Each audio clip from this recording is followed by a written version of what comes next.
not surprised to hear that.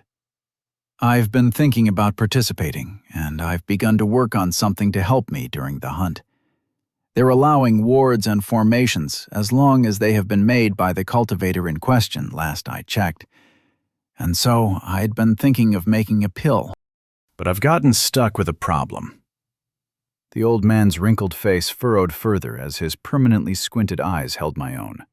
What's troubling you, disciple? I took a breath and dug out the box, presenting it in front of the old man. Taking a moment, I hatched open the lid to reveal the contents within. This old man can see you've put dirt in what looks to be a very well-crafted box. What? Oh, I muttered, realizing the seed was covered completely in dirt. The old man cracked a smile. This old man jests. I can sense the bloodroot present within.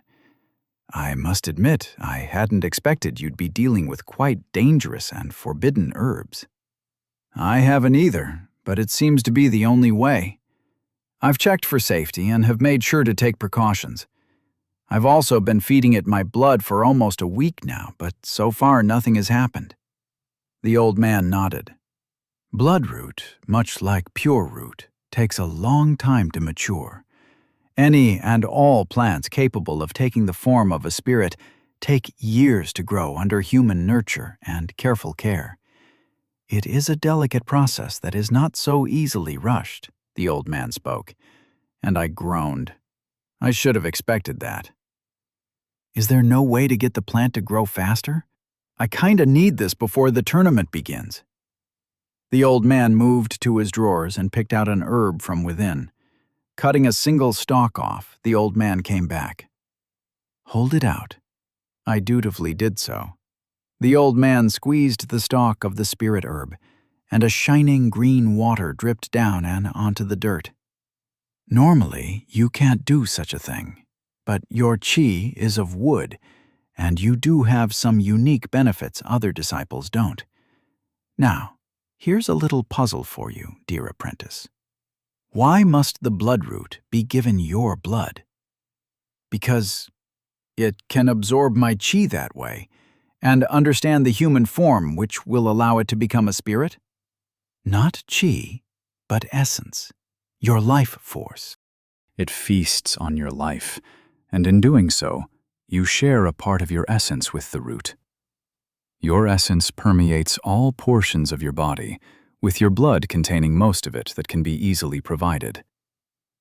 Now think, what would be a faster way to provide the root with your essence? Take some time to consider the question, the old man said, returning to work on refining his pill. I sat down on the floor nearby, setting the box in front of me. Essence. What would be a faster way to provide my essence? The first thought that came to be was using a spirit anchor. It was tied to my soul and dantian, directly connecting it to me. When I cultivated with the spirits, it was their essence that I received, and it was the essence that healed my body when the flow of chi and gu broke it apart. But using the spirit anchor didn't work. Because the essence was hostile to it? No, not just that. It also wasn't my essence. The seed has solely been fed on my own essence, and needed to continue to do so. I frowned, thinking over the topic, time continuing to pass by. I glanced at the old man once in a while, but it became obvious he did not intend to tell me any more than he already had. I turned back to the box of soil, racking my mind for an answer. Essence. Essence. Life force. Chi? No, not chi. Chi promoted life, similar to how gu promoted death. It wasn't life itself.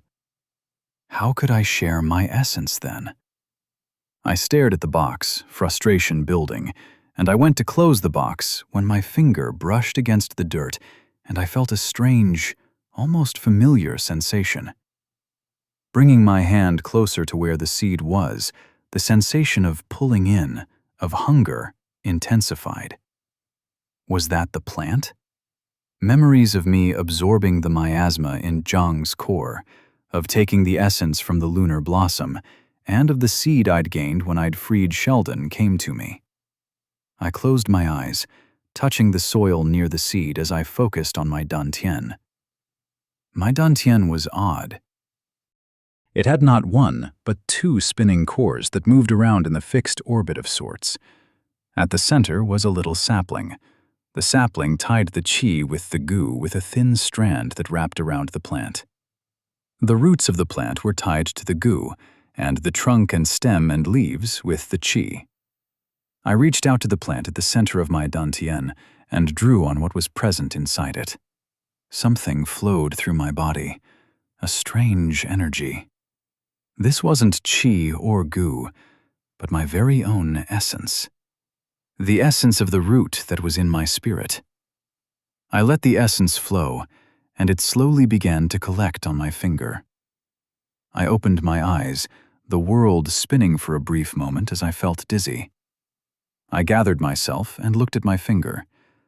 A single golden drop sat on it, shining dimly in the sunlight as the scent of the sweetest of nectar reached my nose, making me drool. "Now hurry, disciple. The essence fades into the air soon," Old Man spoke. I nodded, releasing the single drop of essence into the box. The droplet mingled with the soil, and nothing seemed to happen. Turning around, I gave Old Man a confused look, wondering if I'd done something wrong. "Look again," the Old Man said with a smile, and I turned back. Tiny green leaves began to poke from the soil. As the seed germinated, I felt a bond form with me and the bloodroot. A myriad of odd sensations reached me from the plant, of hunger, comfort, pleasure, and most of all, thirst. Whatever I had given it, it desperately wanted more. I stared at the little greedy plant, almost feeling as if I were watching an unborn child grow. A single remark rose to my mouth at finally having sprouted the little vampire spirit herb. Nice. Chapter 70. Bloodling. 3 days had passed since the first leaf sprouted from the bloodroot, and I found each passing day agonizingly slow. I'd spent time reading even more into the bloodroot and how the little plant spirit worked, but even on the second floor of the library there was surprisingly little information to be found. The plant had grown into a bulb poking from the ground, a little blob of green and red.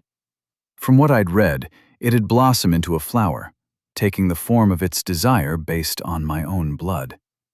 The mental image I had was of a miniature root man resembling me and running around speaking its name. I chuckled at the thought, and Labby squeaked in reply. It had been a while since Labby stayed with me.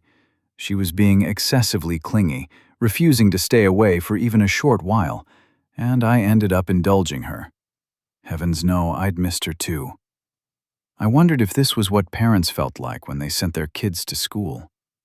I was curious about what Labby was getting up to with Yen Yun, but since she'd not broached the topic at all, I'd just awkwardly decided to do the same. As long as she didn't hurt herself in the process, I was mostly fine with it, even if I felt a bit sad to not have Labby squeaking excitedly about it to me. Leaving the thoughts aside, I headed to the central halls of the sect. There was very little time till the start of the tournament, and there were already people running around making preparations. Multiple wards and formations had been set in place, with access restricted to them as work was done. I was extremely curious about how they planned to prepare an arena for the fighting, but even more so, how they planned to prepare or track people in the spirit herb hunt at all. I took my eyes off the distant fields and turned to the building in front of me. It was time to register for the hunt. I paused a step outside the entrance. Would I meet Elder Feng here? He'd been the one I'd registered Labby with, and he'd been in the library. In fact, he'd been behind most of the desks in here, so it wasn't a stretch to think he'd be here as well. But if I did meet him, what would I say? Ask him why he gave me the bloodroot? Ask him what he knew? Labby thinks Master should wait for the Elder to talk to him. If the Elder would like to talk, Wouldn't he go to Master on his own? I nodded along with Labby's words. She was... Wait. That had been Labby? That was surprisingly mature and wise for Labby. "Rude!" Labby exclaimed, thumping her feet. "You sensed my thoughts?" I asked, bewildered. I hadn't shared those thoughts with her. "Labby sensed the intention behind them. Sort of. Labby is growing up too," the little rat exclaimed, and I ended up laughing. That was a lot more in line with the Labby I knew. "Yes, you are. Perhaps a bit too fast, if anything," I said, petting her head as she crackled with lightning. I sensed at Labby's core and noticed the increased lunar chi there. Perhaps the lunar chi was changing her behavior, or she truly was growing up. I really needed to look up how quickly spirit rats mentally matured. She was still very much a kid, but with the recent changes in her demeanor and the mystical nature of a rat talking and thinking at all, perhaps there was more to their age than just their physical age. Someone walked past me, brushing my shoulders. Oops. I'd been standing outside the Sect hall staring blankly at the air. A bit embarrassed, I walked in, looking around to find where they were noting people down for participation in the tournament. A quick glance later, I found the person in question. I dipped my head, slightly surprised that it wasn't the elder, but I suppose they wouldn't have an elder doing a trivial task like this. "Name?" the man behind the counter asked. "Lu Jie." "I'd like to join the spirit herb hunt," I said, and the man nodded, writing my name down. "Any spirits?" he asked, and I held back a grin. I'd found a very delightful thing as I'd been looking for information against taking spirits in the herb hunt. There was no rule against bringing spirits of a higher realm with you, as bonding with one was still considered a measure of your own worth. Three spirits, I said, realizing I'd likely have to take the blood route with me, unless it was content to stay in its pot. Though seeing how I'd been feeding it my blood, I really doubted that would be the case. "Very well. Send your chi through the jade slip," the man said, extending a little piece of jade to me. I grabbed it, sending my chi in, and a few characters lit up on it. The man nodded, taking the slip back. "Your name has been registered. In 5 days, there will be a selection round for the tournament. You're expected to arrive there at sunrise," the man said, continuing to write through his sheets of paper. I nodded, holding back a grimace. Of course there was some stupid participation round. Struggling not to sigh, I headed to the library. I'd have to prepare for the trial round, although I suspected that having Sheldon by my side was going to be enough for most scenarios, as long as he didn't accidentally injure someone too badly. Heading in, I took out my library slip. I'd been holding on to it more often than Lao Shang had, and I'd felt bad about doing so. I'd have to find some way to repay him one of these days. A chill touched my spine as I entered the library, and Labby's ears perked up as a familiar chime sounded. "Ah, if it isn't our most curious disciple, alongside his spirit," the moon spirit whispered, floating out in front of me. She shimmered with a faint white light. I dipped my head respectfully. "It's good to see you as well, Spirit Xian." The spirit nodded at my words. "Is the elder not here?" I asked curiously. This had to be the first time I'd ever seen this place empty with just the spirit around. "There have been tasks pulling him away from his regular duty. If you have any need, I will be here for them," the spirit said, her voice wispy. I sensed an odd linger to her gaze that hadn't been there before. "No, forgive me, just some curiosity," I said. The spirit dipped her head, stepping away and vanishing into thin air. I stood around a moment longer, then shrugged, heading farther in. As Labby had said, if the elder wanted to talk to me, then he'd approach me on his own. If not, I had little reason to be concerned. If they'd found the goo in one of my cores, I doubt things would have been this calm. And if somehow I've been found out, they still hadn't done anything. Well, in either scenario, there was little I could do. I walked up to the second floor, going through the now familiar rows of books as I picked up the ones on herbs that mentioned the bloodroot. A very neat thing I'd learned of was divination arts that could be used to find the location of the book with the needed information. If there was anything I ever planned to learn, it was that art. The only thing holding me back was that if Qi as a whole was filled with mystical bullshit, then divination arts were mystic bullshit personified. Even a brief look at the details regarding divinations had me confused at the many contradictions present. Nevertheless, I'd picked up a couple books to study and look further into them. It would be a lifesaver to be able to pick out pieces of information as I wished to, and information filtering with Qi seemed to be precisely what divination magic was all about. Something that sounded just like my thing. I picked an area to sit and began to make my way through the thick books. I'd long since grown used to the odd way some of these books weighed. An extremely thick book can be quite light and not weigh anything at all, while a thin bundle of notes could weigh like a boulder. There wasn't anything too heavy in here, which made sense as it was the outer sect, but I still couldn't help wondering why the Qi giving weight to words was taken so literally. I flipped through my books on herbs as Labby chirped and chittered, briefly running around. I noted the spirit talking to her here and there as she explored the second floor before returning to my dantian and falling asleep. The hours passed by, the familiar days of pleasantly going through text soaking me in. The lunar blossom was commendable. The spirit's voice spoke in my ears, almost making me jump as I was snapped out of my daze. The moon spirit lingered behind me, her face covered with a thin white cloth as usual. This time, I could somehow tell her eyes were directly on me. "Ah, well, it was at least partly a fluke," I replied, unsure of how to talk about the lunar blossom.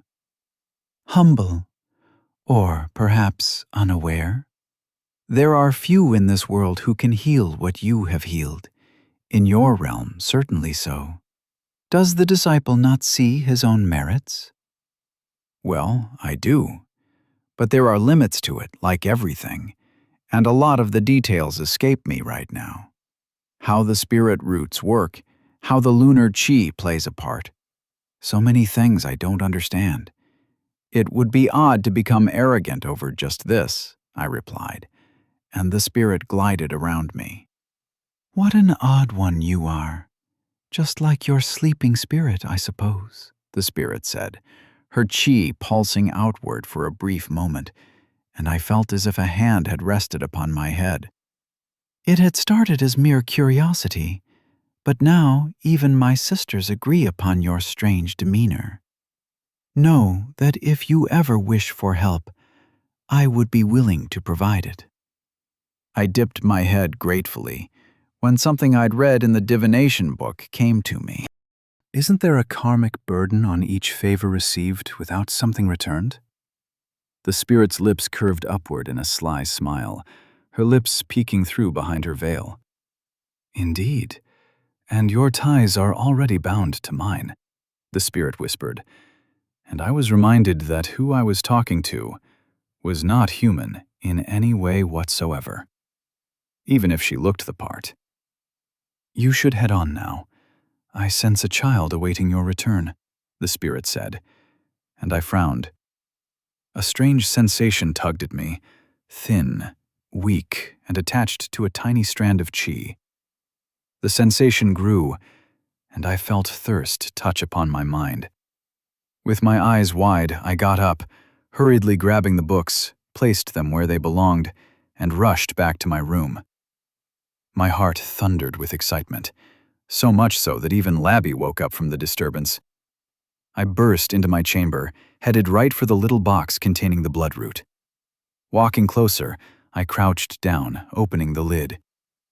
The little bulb pulsated with deep and rich vitality, glowing with golden Qi. The green buds began to open, one leaf at a time. Even Sheldon walked closer to take a look at the birth of the new spirit. Tiny green hands peeked out of the petals. Like a chick hatching, the hands pulled the leaves apart, stumbling out. I caught the little green spirit. A little girl, small enough to fit in my palm, with beady red eyes and a deep white and purple flower atop her head, sat there, before turning to me. Something flashed in her eyes. Chi flared as the bond between us formed, and words escaped my mouth before I'd realized it. "Twilight. You're going to be Twilight," I said, and the little spirit's face split into a smile as it rolled on my hand and then bit my finger, drawing blood. Chi! Chapter 71. Goo Alchemy. "Ouch!" I exclaimed, mostly from the surprise rather than any real pain. The little plant spirit was suckling on my palm with two thorn-like fangs, drinking my blood. Streaks of red began to develop on the white flower on its head. A sense of satisfaction came from Twilight as she had its fill. "You're a thorny little plant spirit, huh?" I said, receiving a chi from the little plant, its eyes shimmering. I felt a strange understanding with the plant spirit from our bond, yet the plant's words weren't words. They were more sensations than anything. I could feel Twilight soaking in information as she glanced around curiously. I wondered if her being able to understand me was due to sharing my vitality with her.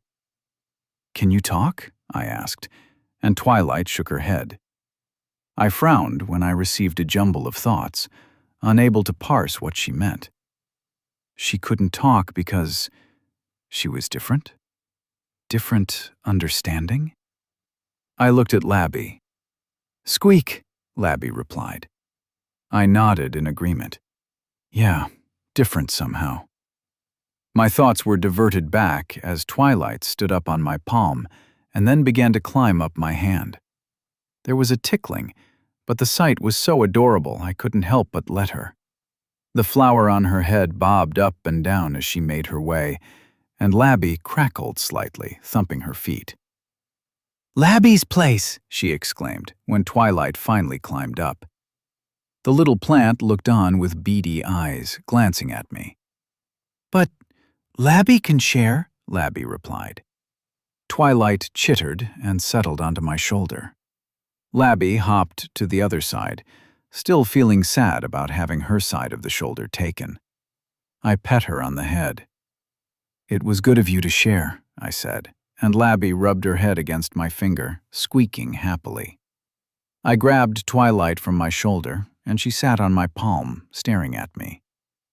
"All right, I need to take a miasma petal from you?" I asked, unsure as I studied the petals attached to her head. I didn't want to hurt her. "Gee," Twilight replied, standing up and tapping her head. "You don't have any miasma?" I asked, and received a nod from her. "How will you get some?" Twilight tilted her head in confusion. I guess it was stupid to expect a newborn spirit to know that. I looked at my little patch of spirit herbs. Walking over, I set Twilight on the floor and sat in front of her. Tapping the ground, I pointed at the earth, pulling some goo out of it. "Can you use this?" I asked, showing her the goo rising from my fingertip. Twilight looked on curiously, sniffing the smoky black wisps rising from my finger. She visibly paled, jumping back and chittering nervously, shaking her head. "Don't like goo, huh? I guess you're still a spirit, even if a blood one," I said, looking around for more options. How did the bloodroot gather miasma originally? It drank in chi and controlled the dead, storing the miasma in its flower. That sounded an awful lot like filtering out a toxin and then storing it in a certain part as a form of defense. Maybe blood infused with goo? I grabbed my small blade and made a light cut on my palm. Lightly, I channeled my goo into the blood while keeping the chi present in it. but the droplet began to hiss and boil, breaking apart. Trying another idea, I began to draw out some essence from my core and poured it in a drop of blood. I then began to mix it with my goo. The color of the blood droplet turned a dark red mixed with hints of gold. I extended the finger to Twilight. Before I could even say something, the little plant spirit jumped to my finger and bit me, happily drinking in the blood droplet. "Chee!" she exclaimed. A strand of goo started to travel to her flower. "All right, I guess I know what to do now," I said. With a little sigh, I slowly but surely began to feed her miasma-infused blood droplets. I lay on the floor, my hand stinging and exhaustion covering me.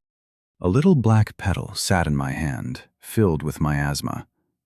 Twilight slept in her box, which I'd cleared the dirt from. It had taken a few hours for goo to gather, and a few more to communicate to Twilight how I wanted her to safely grab the petal of goo, and wanting to know if it would hurt her. Thankfully, there was no pain from what I could feel as she'd plucked the petal out, gleefully handing it to me.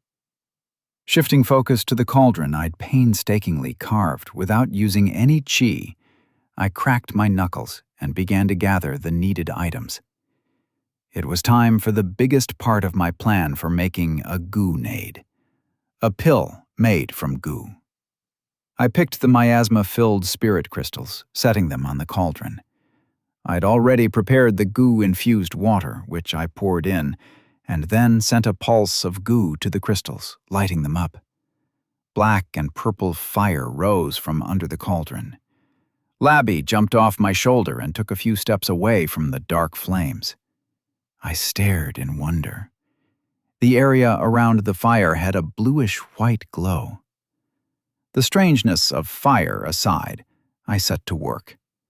One of the chi ingredients for the drug was the fire essence within it, and there was a surprisingly simple way of managing that.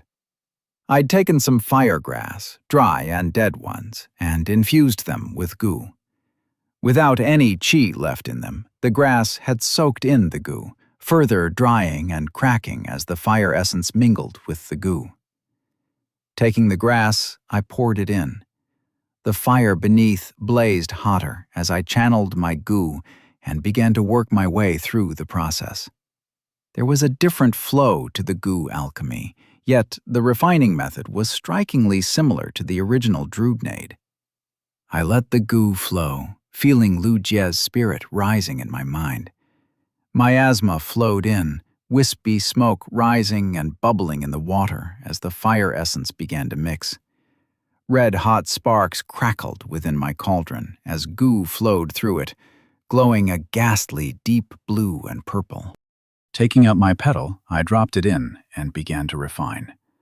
Miasma churned and flowed in a cycle polar opposite to the chi.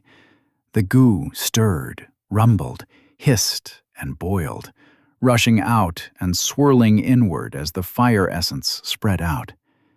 If chi produced burning hot flames, then the fire of goo was corruptive. Like the burning of lava or acid, it hissed and frothed, clinging and searing through flesh as it ate its way through. Sweat began to bead on my forehead as I focused on channeling the goo. My pathways began to strain under so much miasma flowing through them, and I started to feel the damage building up. I focused, channeling thin strands of goo into the cauldron, trying to gather the flame within. Old Man's words echoed in my mind as I let the fire fade into the flow of the miasma, gathering at the center where it could clump together. Lu Jie's spirit began to settle in with my own the more I channeled the miasma, and my control started to improve. Purple flames rose high, wispy white smoke spreading everywhere. Blood started to build up in my throat. The goo was hurting me from the inside. I focused and trudged on, going for the final push. Fiery miasma roared, trying to lash out, but I simply guided it inward. The flow of miasma continued as a clump began to form. Twilight's petals stirred, the miasma gathering the fire toward itself, and an explosion shook the cauldron. I jumped back, coughing from the fumes billowing from the cauldron. Blood splattered my hand, and I wiped it away from my mouth, cycling my chi, and my pathways started to heal. A while later, as the pungent fumes faded, I peeked inside for the results. A little purple and black pill sat within, plumes of smoke still rising. Carefully, I put my hand inside, checking the temperature to be cool enough to touch before I picked it up. It worked. I'd formed a pill from goo. A grin spread across my face, morphing into hysterical laughter. Whether the pill worked or not, I couldn't care less. After weeks of work, I'd finally managed to make a pill from goo. And now, it was time to test my goo-nade. Chapter 72. Void Explosions. It took me a day to create a version of the fire goo pill that exploded in the way I wanted it to. My lack of control over goo and the corrosive nature of the energy made handling it a far more challenging task than chi. But after a couple more tries, I'd managed to make enough working pills for my plans. Asking Nian to go to Liu Shang again, I'd realized I could just tell the cat what I wanted to say to Liu Shang, and it'd be able to communicate that with Liu Shang's spirit. I wasn't sure why or how that worked, but Nian had plenty of mysteries, and I had other important things to work on, so I left the mystery be. A pouch hung at my waist, filled with 5 different cylinders of metal, carved with thin lines and formations, as they carried the drugnades of both chi and goo. I walked through the hidden grove that had become the impromptu meet-up spot for everything shady I got up to, and I walked around to find a suitable path of open land to work with. Twilight chimed happily, her eyes wide as she kept looking around in all directions, seeing the world around her for the first time. I kept forgetting that all her knowledge and instincts came from the bond I shared with her, and how she herself was essentially a newborn, with almost no experience with anything. I grabbed her in my hand, and she stared wide-eyed at me, startled at having been taken from her perch. "Do you want to explore?" I asked. The little plant, that was starting to look more and more like a doll made of leaves, with the flower on her head like white and red streaks of hair, jumped in excitement. A series of whistles and chimes sounded from her. I laughed, crouching as I set her down atop Sheldon's shell, patting the little big guy. "Can you take her around for a while? Just keep her out of trouble if you can." "Chirp," Sheldon replied, his mouth shaped in a smile as he extended his neck up to look at the bloodroot. Sheldon had been surprisingly nice to Twilight. A lot more than I'd expected, given how he'd been injured. Labby, on the other hand, hadn't warmed up to Twilight nearly as quickly, which came as a bit of a shock. She'd not shown any hesitation with Sheldon or Nian, so I wondered why she was so hesitant about Twilight. I watched the little plant spirit ride off ahead on Sheldon's back, singing happily as she took in the sights. "Are you sure you don't want to go as well?" I asked Labby. "Labby wants to stay. She wants to see the thing the great master has made," Labby replied. Fair enough. I could understand that desire. I was practically burning with the very same desire myself, but a few preparations had to be made first. I dug into the pouch, pulling out chi-imbued slips of paper with characters imprinted upon them. I walked around the area, carrying the slips as I mentally measured out the section. Taking as much space as I thought would be a safe distance, I started to carefully place each formation slip, pouring my chi in to hold them in place. I dragged strands of chi across each, connecting them in an octagon formed of chi threads. Placing the last one, I felt the formation start up as the chi within the formation vibrated, before fading away. I smiled at my success. Liu Shang's tips had certainly helped a lot in my progress for using formations, even though I was still only scratching the surface. I went about placing the other formations down when a voice interrupted me. "Apologies for the delay, Senior," Liu Xiang said, walking into the grove with a smile. I paused for a brief moment at the rare smile he wore, before smiling back. "No, you came just at the right time. I've just about set everything up that I could on my own. Now all that's left is for you to take a look and for us to begin testing. It seems Senior's understanding of formations has greatly increased." Have the books this one talked about been of any help? "They've been extremely helpful for sure.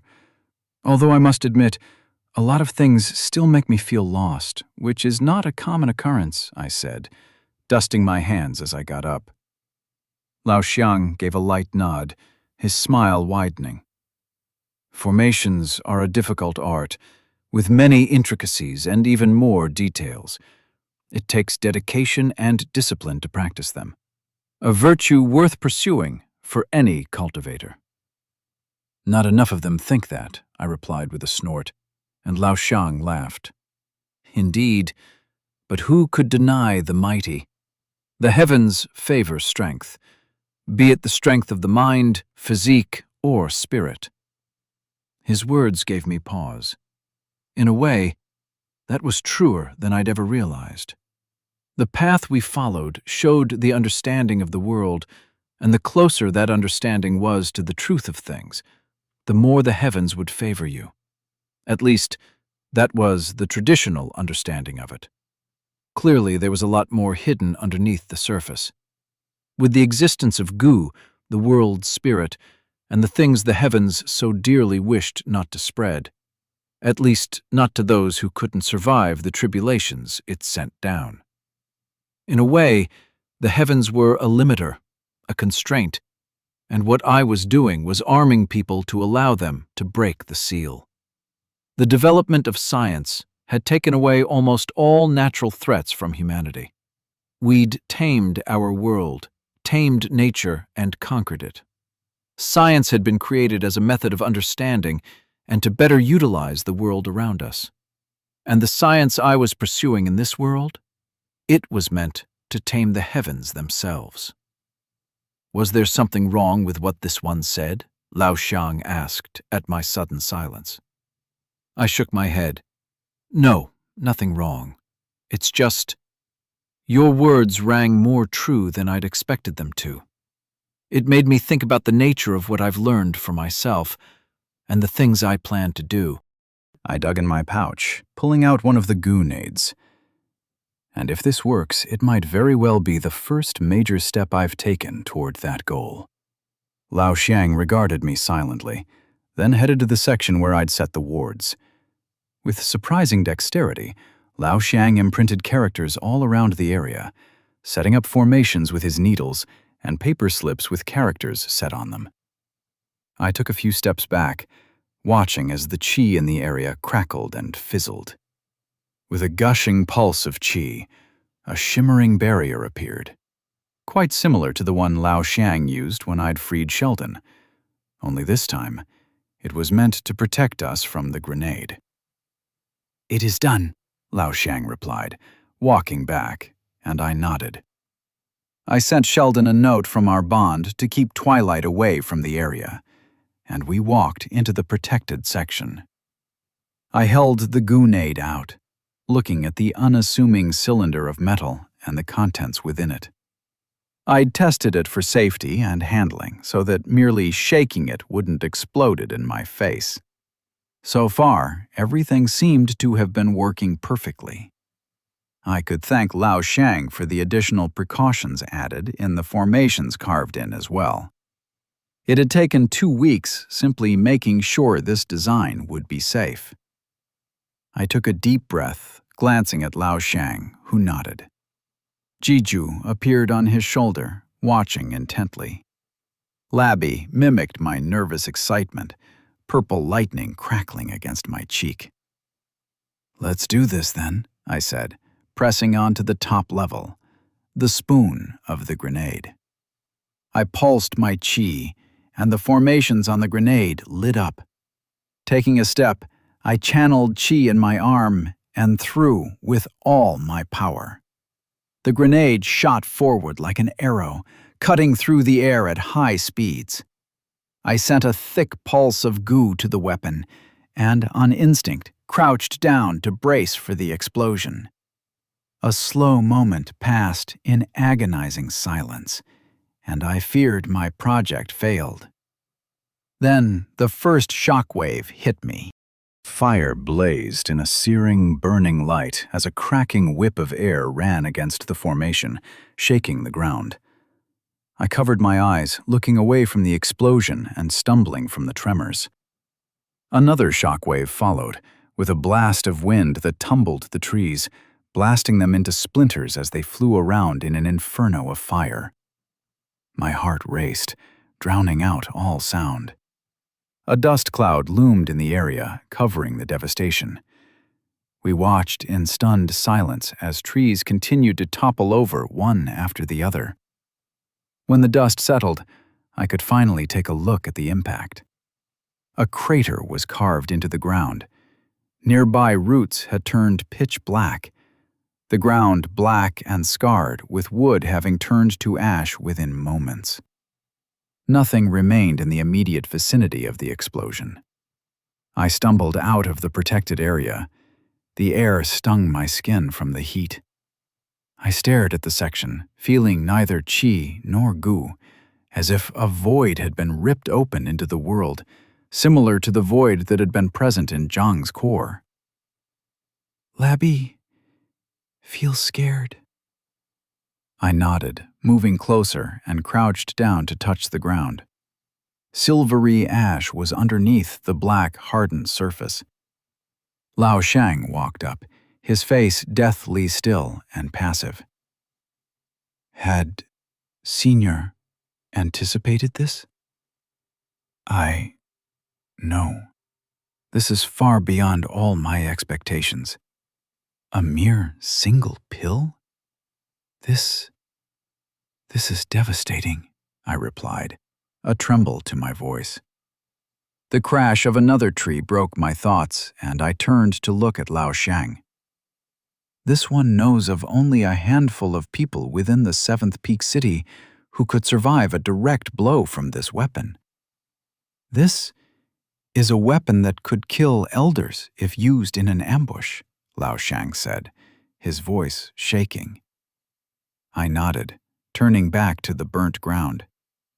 It seems I hadn't made a mere goo-nade, but an honest-to-God mini goo-nuke. I rubbed my hand, getting up. "I can't use this. Not until things get extremely dire. I'll need to find an alternative for the tournament," I said, turning to Liu Xiang, who nodded back. "Can you please not mention this to anyone else for now? We'll test the other grenades later, but I'd like for this weapon to not fall into the wrong hands. I'd never expected this level of strength. I need some time to think things over." Liu Xiang opened his mouth, about to reply, when I heard rustling and noises come from up ahead. My eyes widened in surprise as I realized something very important. There was no way the sect hadn't noticed the explosion. We were so screwed. Chapter 73. Shared Secrets. I pushed my senses outward from the grove and found 2 cultivators heading this direction, their guards up. "Senior, we need to run. The formation will deflect them for a while, but its strength will run out soon," Lao Shang said, his voice clipped. He slipped his hand in his sleeves, and 2 needles appeared. He threw them swiftly, embedding them in the burnt ground to bolster the formation. "Sheldon, quick! Can you take us away?" I called out, pulling on our bond in a rush. A tidal wave formed around my feet, lifting me in the air and to the side. Labby squeaked in surprise, and I pulled her into my dantian. Lao Shang was similarly being washed up, a ball of water forming around us. Sheldon rose from the ground, still carrying Twilight on his back, who looked on in confusion. I focused my thoughts, cutting off any sense of distress I may have been projecting through our bond. as I reached out to Sheldon once more. "Can you cover the area in fog?" "Chirp!" Sheldon replied, opening his mouth. The little turtle took in a long breath and breathed out, fog spraying outward in a tide. "Senior, we can head to this one's chambers.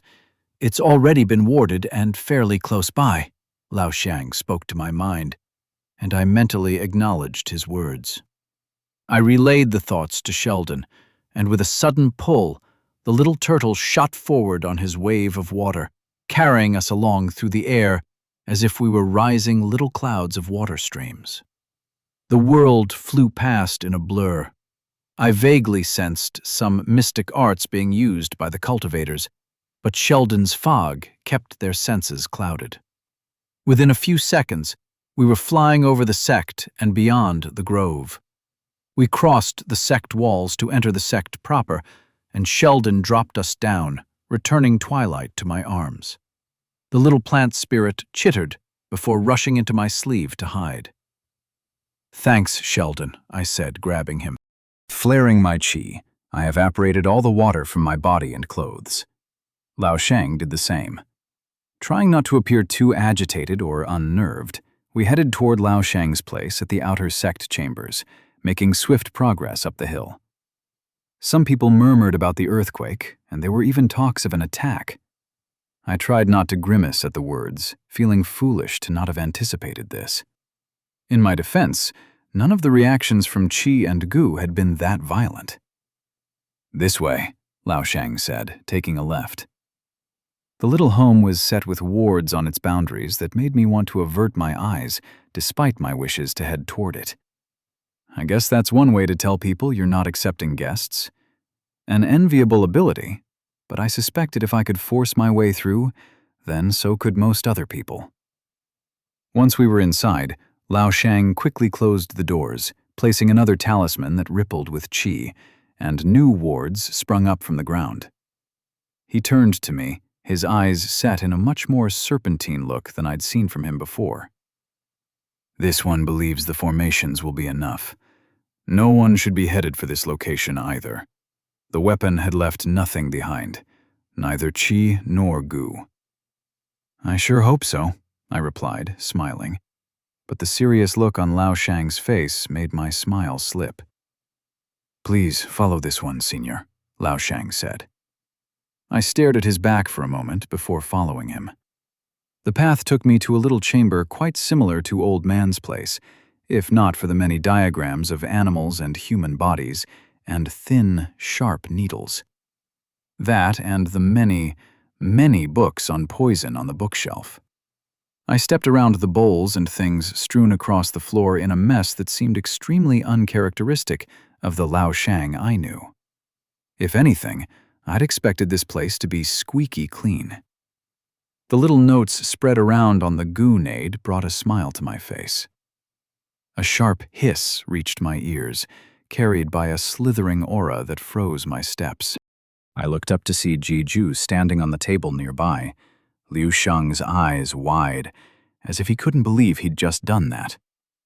I awkwardly pretended not to have noticed and gave him a moment to gather himself. "Apologies for the unsightly display, Senior. This one has been a bit unsettled by our creation," Liu Sheng said. "It was something, yeah. If I'd been a normal person, the shockwave would have blown apart my eardrums. Good to know that cultivation enforces those too," I said. "Forgive this one for the bluntness, Senior, but this one would prefer to have some answers. There have been many things about Senior that haven't made sense. Your spirit's names, for one. This one does not know what this La Bi means. Neither does this one know about Xiaodong or the Gu weapon's name. The way Senior helped craft it had shown that there had been other similar weapons that Senior knew of. Are there more of these things lying around?" "No," I replied firmly. "There's none. Not in this world." This one does not understand. How did Senior know of these weapons? Has Senior found some source of forbidden knowledge? Is that what allows Senior to cultivate both Qi and Gu? Liu Shang asked, his eyes unblinking. I sighed, my heart racing a bit. I knew I couldn't just run around pulling all these stunts and not have someone eventually start to question me. But this was still happening a lot faster than I anticipated. "Let's take a seat, shall we?" I said. I took the time to gather my thoughts, the chi in my core rustling, failing to properly wrangle any of my explanations together. "Can Labby know too?" Labby asked. I led Labby out onto my shoulder where she manifested in a crackle of purple lightning. "You can listen.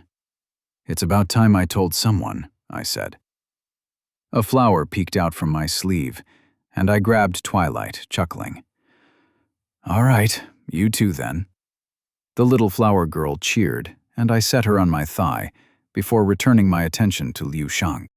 Thoughts churned about how to approach the topic and explain it in a way that didn't sound completely crazy. How much should I even tell Liu Shang? I'd known him for a couple of months now, steadily becoming friendlier with the otherwise stoic boy. Not to mention, I knew a lot more about him than he did about me. Perhaps it was time I reciprocated. Might as well start from the very beginning. "I'm not from this world." Liu Shang's expression remained blank, as if unsure of what I meant. It's complicated, but to put it simply, my soul has two halves. One that lived its life in this world as Lu Jie for almost 20 years, almost completely unaware of his past life. And the other that slept through it all, only knowing the past life it had lived and nothing else. I gently pet Twilight's head, and she chimed, not understanding a word I meant, but still happy to be listening. Feeling a bit calmer, I continued. I was that half.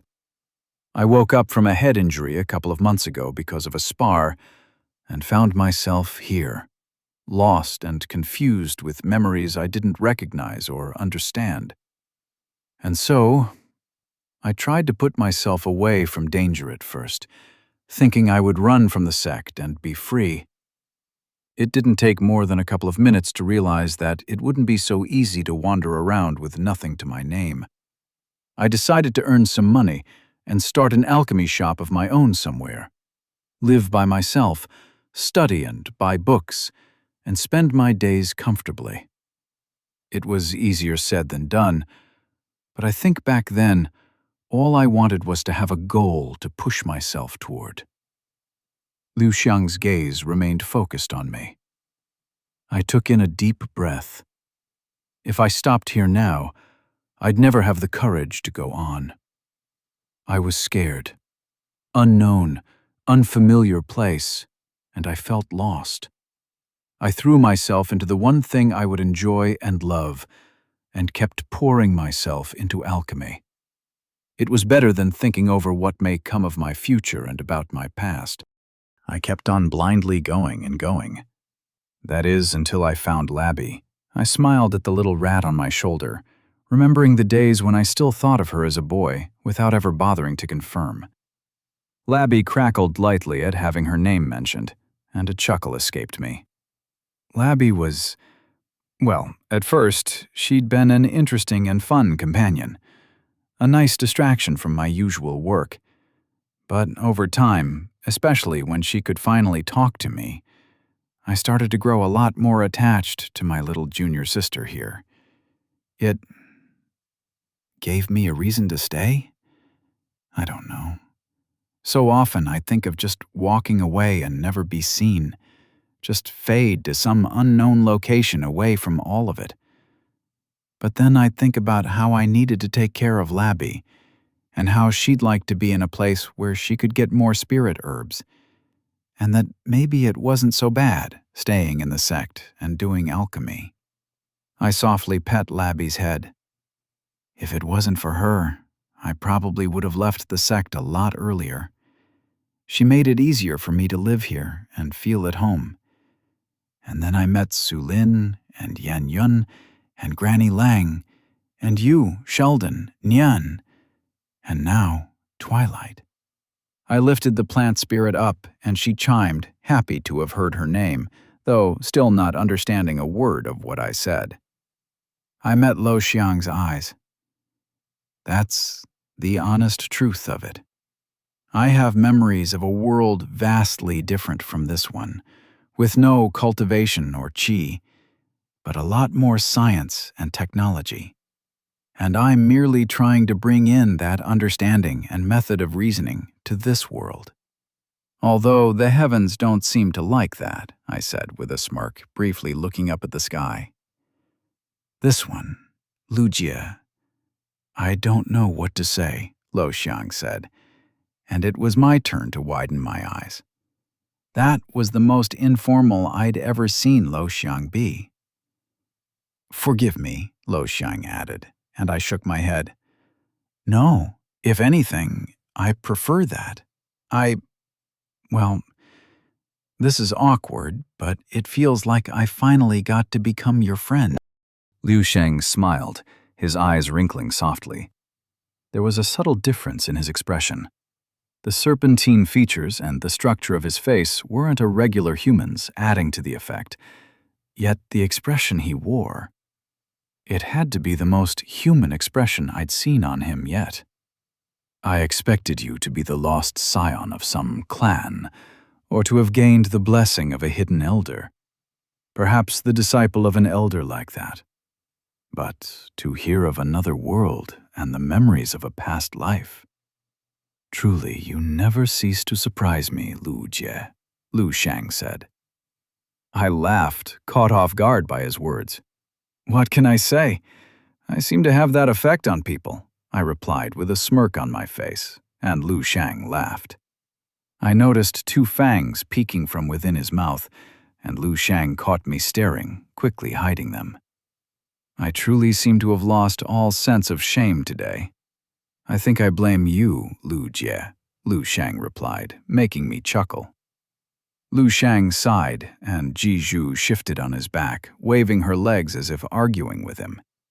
Liu Shang's eyes turned to me, and I straightened my back. I have something I believe I must share too, Liu Shang said. His fists clenched under his sleeve. My true name is not Yi Liu Shang, but Xie Liu Shang, the child of Xie Yu Mei, a member of the Xie ducal clan. Yi was my mother's last name. I was unsure of the implication, but from what I knew, the ducal clans were a big deal. Even just being a member of one must be a big deal. If you're from such a prestigious clan, then what are you doing on the 7th peak? This one does not belong to the Xie clan. My father had abandoned me. My mother had not been of the ducal clan, and had not possessed the poison bloodline of the family. There had been little chances of the bloodline being inherited by a child birthed from a woman not of the clan. But I did. And I killed my mother, poisoning her from the womb. Despite my father's wishes to be rid of me, my mother refused, insistent on giving birth to me, and despite all my father's effort, he failed to save her, Lao Xiang said. My voice was stuck, unsure of what to say. Moments passed in silence before I could speak up. It's not my place to say anything, but if there's one thing I know, it's that it wasn't your fault, Lao Xiang, and that your mother had loved you very dearly. Lao Xiang lowered his head, giving a light nod. I know. Her last words were my name. I moved closer, unsure of what to do, so I simply sat in silence, trying to provide any company that I could. Thank you, Lujie, Lao Xiang said.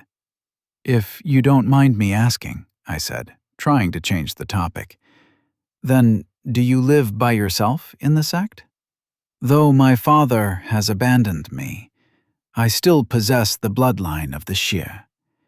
The clan has forced my father to accept me, if I can prove myself within the sect through my own means. The only thing provided to me has been the cultivation arts, to prevent them from killing me as well.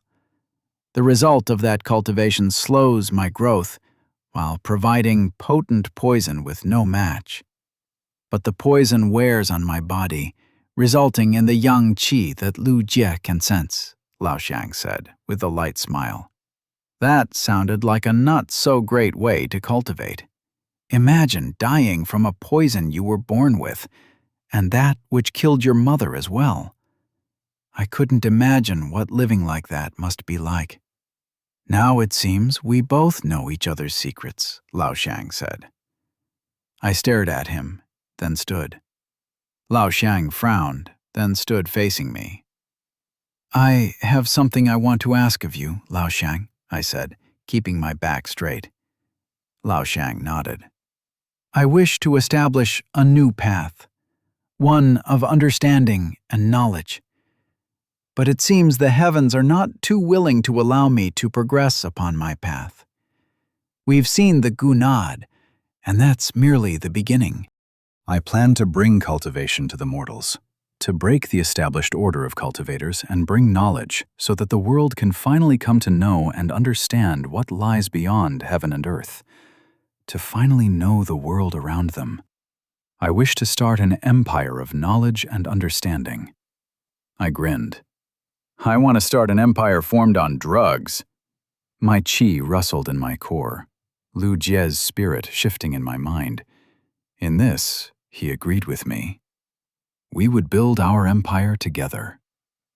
I can help you, Liu Sheng, with what I know and what I learn in exploring the mysteries of this world and unraveling its secrets. And in return, will you help me? Liu Sheng sighed, clenching his hands. Then he smiled. You truly never cease to surprise me. I will, Lu Jie. I laughed, moving in to sweep Liu Sheng up in a hug. Fiend! Let Liu Sheng go! This is inappropriate! Jeju crackled. Liu Sheng burst out laughing so mirthfully that I couldn't resist laughing as well. Labby too! Labby will help too! Labby exclaimed. Gee! Twilight chimed in agreement from atop Sheldon's back as the little turtle splashed her with some water. Oh, and Labby has a secret too, Labby said in a tiny whisper, hesitant. I let go of Liu Sheng, turning to look at Labby. What is it, Labby? I asked, curious. The little rat sniffled, her ears flicking before she squeaked and shouted. Labby has been learning how to fight from Lei Yu without telling Master. Please forgive Labby. Labby tried to mimic a kowtow as she crackled with purple lightning. My eyes rose to meet Liu Sheng's at the display, and for some reason, I couldn't hold my back laughter. I think that's the best secret I've learned today, I replied, feeling strangely content. I'd gained another ally on my path. Now, all that remained was the spirit herb hunt. Chapter 74. Selection Round 1. The morning rays filtered in over the horizon, touching upon the gathered crowd. A light breeze rustled my hair. Labby crackled with purple lightning, flickering her ears in nervous anticipation. I gave Labby's fuzzy head a pet, echoing her nervous excitement. Chirp! Sheldon exclaimed, bumping his head against my hand as I held him. Twilight chimed alongside Sheldon, excitedly twirling as she sat upon my head. I grinned at the excitement from Twilight and her desire to explore, and an undercurrent of the desire to hunt. My hand went into one of my sleeves, feeling at the drug nades and the single goo-nade, which I hoped I wouldn't need to use. I scanned the crowd and the various cultivators wearing the robes of the outer sect. I felt slightly out of place among the many young cultivators, some extremely so, looking close to 14 years old and so on. We'd gathered just outside a little section of the forest that covered the Sect hills. The area was marked with a massive formation that spanned all the way across, shimmering with qi and letting anyone nearby know of its presence. I wondered if the formation was to keep the spirits out of the area, or to keep them in. I noted similar formation areas rising in thin pillars of light. Seems as if this wasn't the only place the selection round was occurring. I still hadn't spotted Liu Shang or either of the twins in this part of the selection round. At least, this should be fairly simple in that case. A disciple glanced at me in confusion, and I couldn't tell whether it was due to the turtle, rat, and plant spirit I had with me, or that I was visibly older than almost everyone present. I ignored the boy, not willing to engage in conversation. My mind was already starting to fill with all sorts of possibilities and ideas for what kind of herb might be the prize, what the selection process itself may be, and how I could run all sorts of experiments with the things I'd gain. Just the thought of carrying out a mountain of herbs from the tournament, sending the pills to Sulin, and establishing my own alchemy shop for pill trading and selling was enough to almost make me break out in a cackle. The same thought, and the potential to gain these resources, was likely also why so many more disciples were present than I'd anticipated. When the sun had risen a decent way above the horizon, qi swirled and rustled up ahead, fog and mist spreading. A man garbed in white robes with light blue clouds sewed upon them stepped out of the fog, their presence spreading out. Seventh Realm. Sheldon spoke in my head, and I nodded. I dipped my head in respect alongside the many disciples at the appearance of the elder. A moment later, I raised my head. The elder swept his hands around and paused when his gaze rested upon Sheldon and Twilight. I held my breath, waiting for the elder to say something. In a smooth motion, the man continued, and, with a pulse of qi, a voice carried across the field. Disciples, it is an auspicious day on which we have all gathered here to start the selection for the upcoming Spirit Herb Tournament.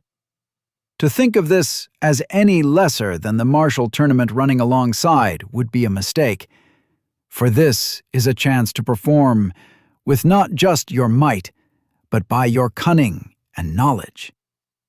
2 of you will be chosen from each selection area, 2 among the 10s gathered here. And these 2 will have the opportunity to present themselves in front of the entire sect and Lord Zhou himself. Do not let this opportunity go to waste. The elder's voice was clear and resonant, with each word articulated with a careful hum, like the verses of a poem. The challenge is simple. There are 8 tokens hidden among the area. 2 tokens form a medallion of either the sun or of the moon. There are 2 lunar medallions and 2 solar ones, with each medallion containing a trial within it.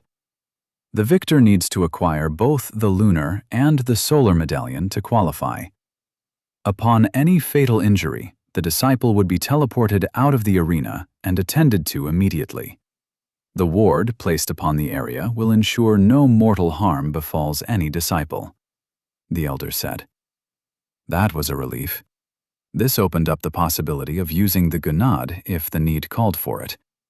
Although I should try and test how effective the ward and teleportation was first.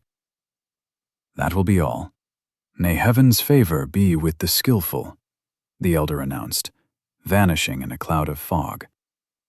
The disciples stared around in confusion when a few people shot forward and into the forest. Realizing the selection had already started, a rush of disciples made their way into the forest. I decided to stand outside, scanning the area. 8 tokens, forming 4 medallions. Randomly searching for one didn't seem like the best method. There had to be clues given for where to find them, something to point out their locations. Can you smell anything? I asked Labby. Squeak! Labby can smell lots and lots of herbs, so many herbs. But no, Master, Labby can't sense the tokens, Labby said, flicking her tail. My sight went to another boy standing nearby, with tall, thin limbs that hung awkwardly by his side. He held a book open, stepping calmly to the area where the elder had appeared. I raised my eyebrows as he crouched down, touching the earth before he glanced back, his eyes narrowing, and his lips curving up in a light smile. He whispered something, and even though the words didn't reach my ears, I could still tell what he'd said from his lips. "I'll be taking this one." My eyes widened when he walked ahead and vanished in thin air. Some kind of illusion? I moved closer to the area and waving my hand awkwardly through the air, but finding nothing. Closing my eyes, I spread my senses out and tried again. The presence of a thin veil touched upon my senses, anchored to the ground. A small gap through the opening leaked minute amounts of chi out to the world. I focused on the gap in the veil and stepped ahead with my eyes closed. Something passed over my body, the sensation of chi washing through. I opened my eyes and was greeted by a dark cavern deep underground.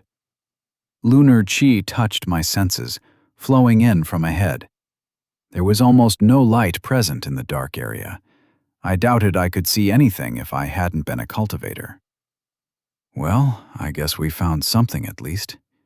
Now to get to it before that boy does, I said, as Labby squeaked, forming a tiny ball of fire above my hand to provide some light. The caverns curled and curved like a slithering snake, with branches upon branches diverting from the central tunnel in all sorts of directions. I followed the trail of lunar chi, ignoring the side areas. A crackle of lightning gave me pause. Labby can feel it. Lunar chi. Lots of it. I nodded, pouring chi to my feet.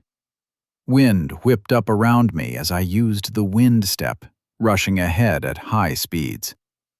The cavern flew past, leading me to a split in the path. "Master, left!" Labby exclaimed, and I followed her direction, rushing into the left tunnel. The area widened up ahead, similar to how it had been in the cavern I'd found Sheldon. A silvery pool shimmered with a beautiful mist, the image of a still moon reflecting upon the surface. The crescent moon on Labby's forehead lit up as the lunar chi coagulated all around her, her nose twitching as she tried to search for drifting chi from the token. "Chi," Twilight chimed, a stream of thoughts heading toward me. "Big, lake, little, fire?" Confused about what she meant, I looked around. Little unlit torches were spread around the wide cavern walls. Beams of light from the shining moon reflected off the lake, bathing them in its glow. One torch shimmered with a blue light, a singular beam angled at the moon. "I guess I have to light the torches and focus the light on the moon?" I said, amused at how odd this puzzle was. My smile slipped when I realized that there was no good way to light the torches. Racking my brain for an answer to the puzzle, Sheldon piped up. "Chirp!" the little turtle exclaimed, opening his mouth, and chi flared out.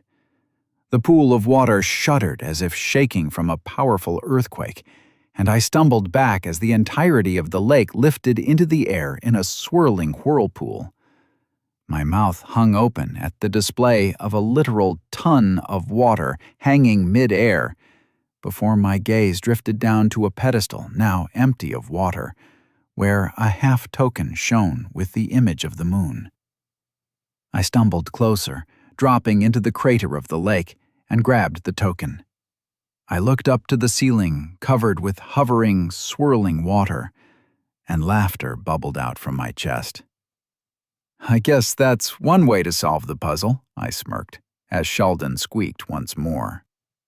I made my way out, and Sheldon let go of the hovering water, returning it to the lake with a massive splash that drenched me. "You did that on purpose, didn't you?" I glared at the turtle through my soaking wet hair, pulsing my chi to evaporate it. Sheldon squealed happily, bumping his head against mine, and I couldn't say anything more to his cute little smiling face. "All right, the other half might be in the right tunnel." Truly unexpected. I never thought the Sect misfit would get so far, and so quick, too, a voice echoed through the cavern as the boy from before stepped closer, the other half of the lunar medallion grasped in his hand. My name is Shan Fang, and I would suggest handing over the token. His voice was calm and his eyes assessing. I struggled to hold back a sigh, putting the token in my pouch and circulating my chi. The classic fight with the arrogant boy in a tournament arc setup. I'd been expecting this. With a deep breath, I held the boy's calculating stare, obviously waiting for me to announce my name. I decided to use my starting move instead. With a pulse of chi to Labby, I shouted my first move. "Labby, use Thunderbolt!" Squeak! Chapter 75. Selection Round 2. Lightning crackled in a spiral of purple, gathering around Labby's body with rising fury. Labby leapt from my shoulder, glowing a bright purple as a powerful beam of lightning surged from her body and shot at the boy. His eyes widened in shock at seeing the lunar lightning. Mist exploded around him, and he leapt, gracefully lifting off the ground. The purple lightning struck the cloud of mist and spread, making it look like a thundercloud hanging near the ground. I didn't waste time, commanding Labby for the next move. "Labby, Thunderbolt again!" I shouted, but sent a different thought to her through our bond. "Aim a few crescents near the ground, to trip him while you pretend to throw lightning." Labby gave me a mental acknowledgement. I grinned, watching my thunder rat crackle in all her glory as she shot toward the boy. Lightning surged around Labby, and for a moment surprise rose in my chest at the amount of chi she was using. Labby had grown in the past few weeks, and if I let myself sit around too long, she may one day surpass me like this. An odd excitement started to bud. This tournament was my chance to show the sect my path and the path of my spirits, to demonstrate the power of science. An empire doesn't rise in silence, and if I wanted to have support, then I needed to show them what I was worth. Lu Jie stirred in my chest at the thought, a half-whisper in my mind. "We're not hiding anymore. Not afraid?" I smiled at that, just as Labby struck with her lunar crescents. The boy tripped, and Labby used the opportunity to strike him with a bolt of lightning. "I'm terrified as shit," I replied to Lu Jie in my mind. But I realized that running away from this world held no meaning. That in a world of power, my naivety would have killed the people I love. We saw what happened to Jiang, and we felt the wrath of the heavens, and the truth it tries to hide. Can I truly afford to sit around and do nothing? I don't think so. This is an opportunity to show my worth to the sect, to show them my path, and then leave before they can get their hooks in. I do not wish to be tied down under the sect's chains. But if I have to leave, why not leave with a blast?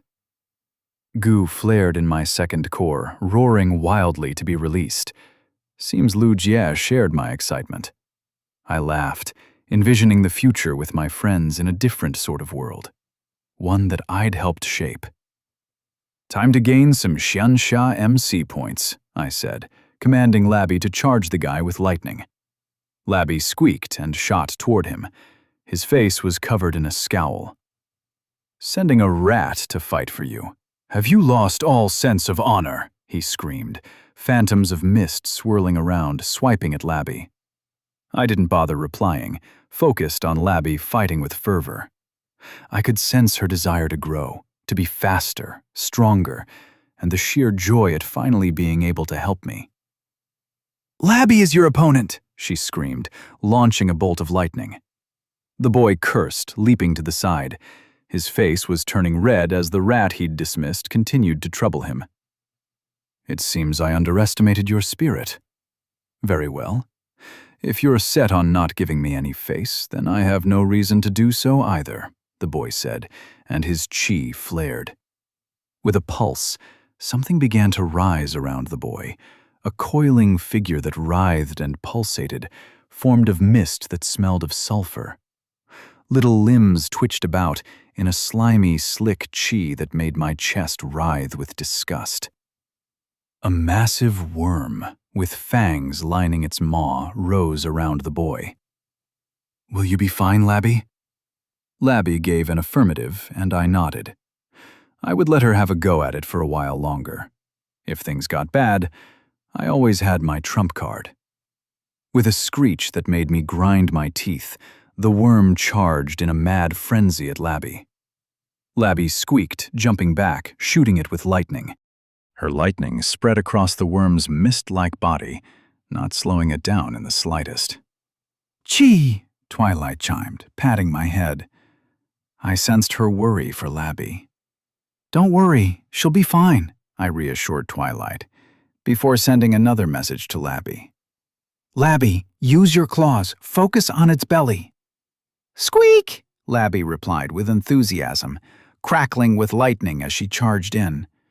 Lunar light gathered around her claws, lengthening them as they lit up. Dodging the worm's maw, it smashed itself into the ground, and Labby slashed through the beast's underside.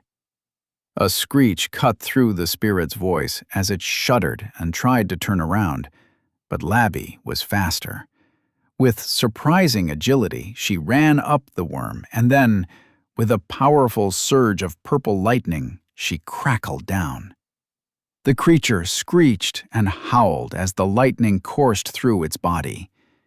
The creature broke apart, fading to mist. Labby squeaked in triumph. I grinned, sharing in the feeling of victory, when something flickered in my vision. "Watch out, Labby!" I shouted. But it was too late. The ground splintered under the boy's attack and grew wider as mist poured all around him, forming claws that extended from his fingers, his breathing heavy and his eyes red. "You've insulted me enough!" the boy screamed, charging toward Labby. She scurried back, trying to shoot lightning, but her chi was overpowered and she was flung back. I pulled Labby back into my dantian before she could get injured. The boy looked at me with furious eyes, his hair disheveled. Anger burned in my chest from how he'd hit Labby, and a part of me wanted to jump in and shove his face full with drug nades. But I let the thought go. "Fight me, coward! Your rat cannot buy you any more time," the boy growled. I turned to Sheldon. "You know what to do, buddy." "Chirp!" Sheldon replied, walking ahead. "You wouldn't dare." "Even now you refuse to fight?" he spluttered. And with a roar, he leapt at me, the mist surrounding him boiling. "Chirp!" Sheldon exclaimed, a wall of water rising.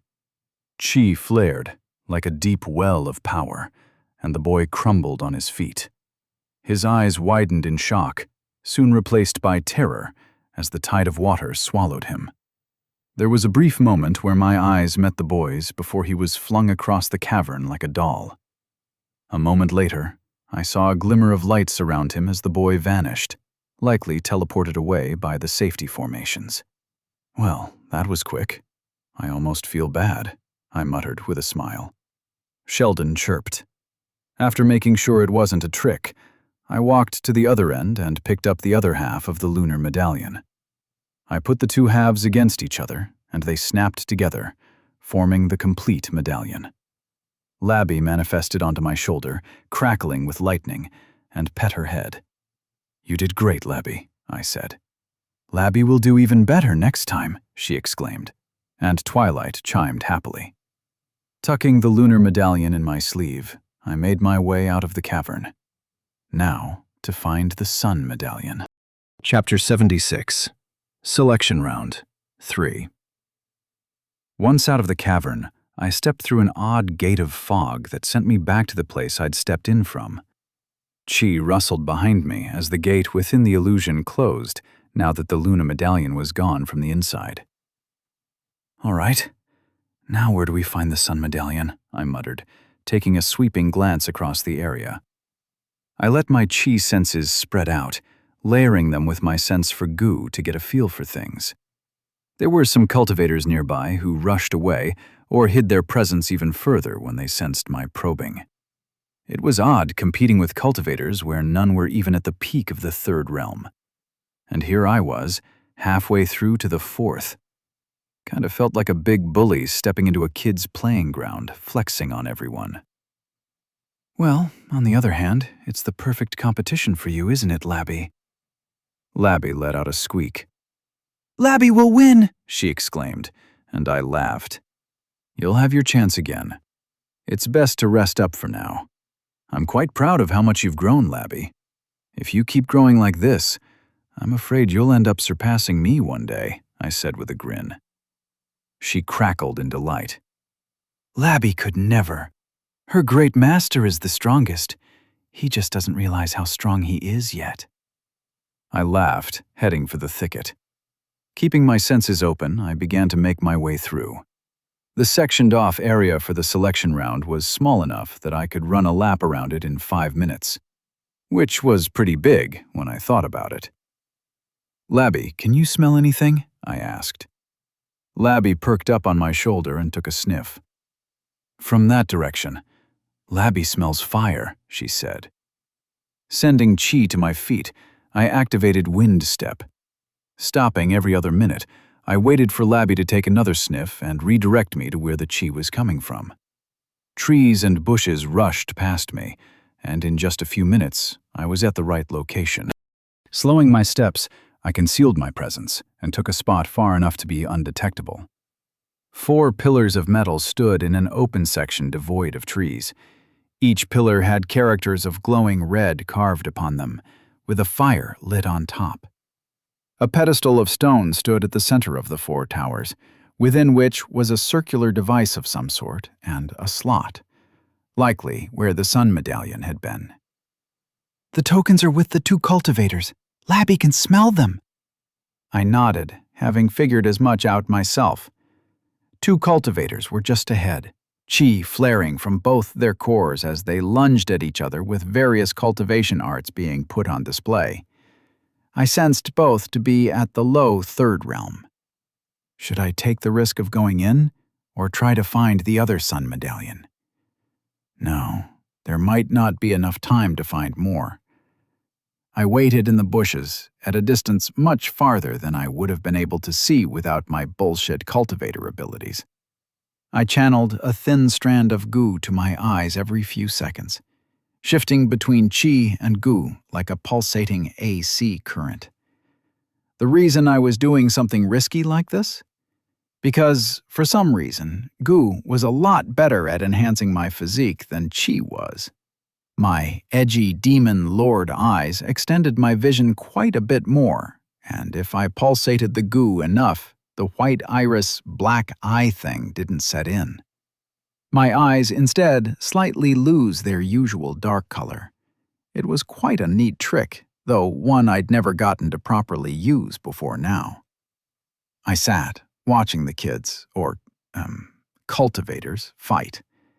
I almost let out a whistle as water struck boulders and earth moved around in ripples.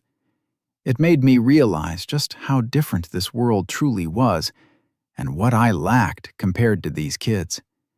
No matter how much cultivation I had, I didn't know how to fight, and I didn't know how to do all the crazy martial arts these kids did. Master knows, does he not? He'd fought the wraiths, fought the thunder and wolves, fought many things. Master is merely kind and does not hurt those he thinks are undeserving. And if Master truly wishes to learn, he can join Labby. I turned to give Labby a blank stare. She always said oddly wise stuff sometimes, doesn't she? Perhaps. I looked back to the 2 cultivators fighting. Perhaps I can. If I wanted to start my own place, though I may call it a drug empire, what it would truly be was a school, a home, and most of all, my lab. If I wanted something like that, then perhaps it'd be worth spending some time trying to learn how to fight. Lu Jie stirred within my chest, his emotions rising to reach mine. A voice whispered in my head as the goo stirred in my core. We could learn together. I smiled in response. We could learn together indeed. "Chirp!" Sheldon exclaimed, happily nuzzling his head against mine. I scratched his long neck, idly observing the cultivators. The girl using water techniques had one half of the medallion. She was using her abilities to move around with speed, riding on her water as she shot torrents of it with appendages that struck like a whip. The boy was much taller, with broad shoulders. He remained sturdy in his place, taking each blow and shrugging it off. Bending down, he would grab at the earth and pull out chunks before launching them at high speeds toward the girl. Full-on Xiansha cultivation battle, and it was only going to get rougher in the tournament itself. I grinned in response. I'd made all my preparations, done all I could. I'd prepared a batch of drug nades and had the ultimate card of Sheldon on my side. There was little to be afraid of. And if things did go to shit, I could always nuke the hell out of everything and run off. All right, I think I have a plan. I looked to Labby with a smile. Time to steal our way to victory. Lightning crackled in Labby's core while she waited in ambush for her master's signal. Her chi was replenished thanks to the bond with her master, and Labby felt as ready to go as she could be. Her ears flicked in joy, tracking the scent of the burning chi of the sun coming from the two medallions up ahead. It touched against her lunar chi, calling to it, like the yang for her yin. Finally, she was able to help her great master. He'd relied on her during the fight. He'd let her take the charge and show that she was worthy of being his spirit, someone to follow him on his path. She'd failed him once, against the wrath of the heavens. She'd sworn to never be so useless again. It was time to prove that. Okay, Labby, are you ready? Her master's voice asked her. Labby is ready, she sent by. Good. Wait for my word before going in. Speed will be the key, remember that. Just go in and get the medallions. I'll take care of the rest, her master said, and Labby squeaked in response. She was hiding a lot closer to the cultivators in one of the bushes. Labby had lamented her lack of chi and her nature for the lack of strength in her arts. Yet now, the very same nature as a rat let her move so close to the cultivators undetected. It further showed her how everything under the heavens had their place. But she would not be following her master if she was content to merely be as her nature dictated. Labby felt her master's chi pulsate. His vitality stirred, heading toward twilight as the little plan spirit greedily ate at it. Labby felt her mouth watering, but she controlled herself, keeping her mind focused. She had a task from her master to finish. With a pulse of chi, she sensed the plants around the cultivators, rising as they wrapped themselves around their feet. Now, her master shouted, and with a crackle of purple lightning, Labby shot off. The world zipped by as strands of lightning carried Labby. She raced, jumping to dodge a strike from a whip of water and chunks of rocks. Turning midair, Labby pushed off one of the rocks, aiming for the cultivator girl, who now hesitated from the shock of seeing Labby. Rushing in, she grabbed a hold of the sun medallion from the girl's clothes before leaping off. "Back off!" her master shouted, and Labby obeyed, jumping back. Fire chi exploded in front of the boy, and a loud scream echoed around him. A tornado of flame rose, and Labby waited for the explosion to settle down some before darting in. Dodging the flames, and with a powerful crackle of lightning, she grabbed the second sun medallion. With a thundering heart, Labby ran back to her master, shooting forward to climb his shoulder. "Sheldon, now!" her master screamed, watching tensely. "Chip!" Sheldon's chi burst forth in a wave. Water rose into a tidal wave, and both cultivators were carried away, screaming. Labby turned to look at her master, the two halves of the medallion held in her mouth. With a smile, Her master gently patted her head. "You're the best, Labby," he exclaimed. Labby swished her tail, squeaking back in delight. She was the best. The girl cultivator was teleported away, but the boy with Earth Chi remained. I didn't wait around to get caught by him, grabbing the medallion's other halves and making a dash for it. Wind burst under my feet as I ran ahead through the arena, and soon I was on my way outside. Slightly out of breath, I walked to the end of the formation and stopped when I saw the elder appear in front of me with a flash. "Medallions?" the man asked. I joined the Sun Medallion before digging for the Lunar Medallion and handed both of them to him. "Very well. You've successfully passed the selection round," the man said, and I grinned happily. "A word of advice, though, young disciple. This is merely the selection round, but it would do you well to not rely on your spirit so much, even in a tournament held for the sport of it." His chi flared, and he vanished. I looked at Sheldon. I'd suspected they wouldn't allow me to simply let Sheldon steamroll through everything. Oh well, troubles for later. Stepping outside of the formation, shining light covered me, and in the next moment, the world vanished. Chapter 77. End of Selections. I stepped beyond the light and found myself inside a pristine hallway, decorated with varied and colorful sculptures and paintings that brimmed with chi. My gaze soaked in the beautiful environment, the delicate chi that floated in the air touching my nose as each breath filled me with new energy. This place was something. Was the entire inner sect like this? The thought that I'd merely been playing with the toys handed to me by this world, while the real treasure sat curled up atop the hills, briefly came to mind. Before I could wander any further into that train of thought, a familiar voice interrupted me. "This one is glad to see Lu Jie here, though his arrival was never in doubt," Lu Shang said. I eyed the long robes that flowed around him. Usually, Lu Shang wore simplistic robes for men as his clothing of choice, but today they were flowing garbs with a far more feminine touch. I smiled. "Close to a breakthrough?" "This one inhabits the yang qi still, but not for long. Although the shedding will have to wait until the end of this tournament." I nodded in reply, noting how even his voice was slightly higher in pitch than before. "I'll definitely be interested in learning more, if you'd be willing to share," I added. A sudden flash of light stilled Lu Shang's response as another person walked into the chamber. Lu Shang merely returned a nod.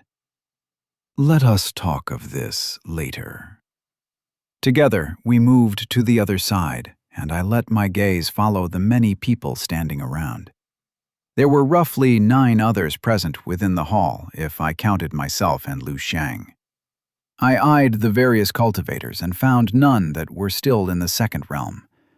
Almost everyone had broken into the third realm, with most in the middle of the third realm.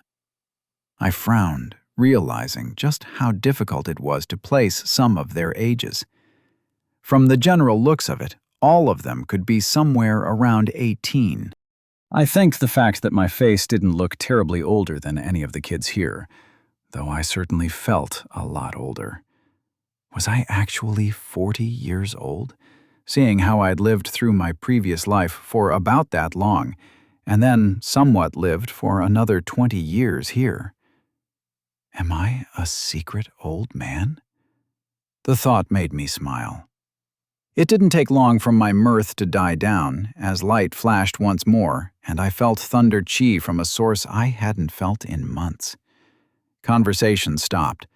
Lightning crackled, and chi spread outward, arrogantly probing at everyone inside.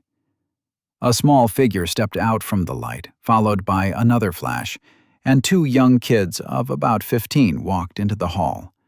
The goo in my other core stirred at the sight of the twins arrogantly scanning the hall before they lost interest in everybody inside, My eyes remained set on the two children.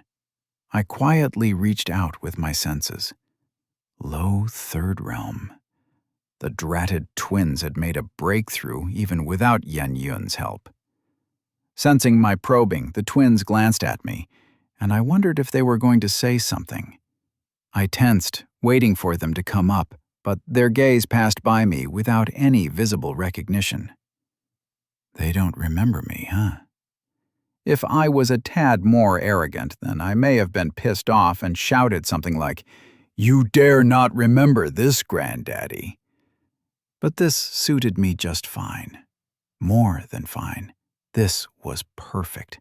The element of surprise was exactly what I was hoping to rely on to prevent anyone from predicting my moveset and abilities. I hadn't asked Labby and Sheldon to fight merely to flex on my opponents, but also because I didn't know who was watching. I intended to show as little to my opponents as possible. The drug nades I'd used were also the very first iteration of the pill, some of the weakest ones I had. With plenty of ideas on modification, I was going to be armed with a lot more varied arsenal for the upcoming tournament. My excitement grew. I wasn't one for taking revenge, but if given the chance to teach a lesson to two bratty kids, I wasn't going to say no.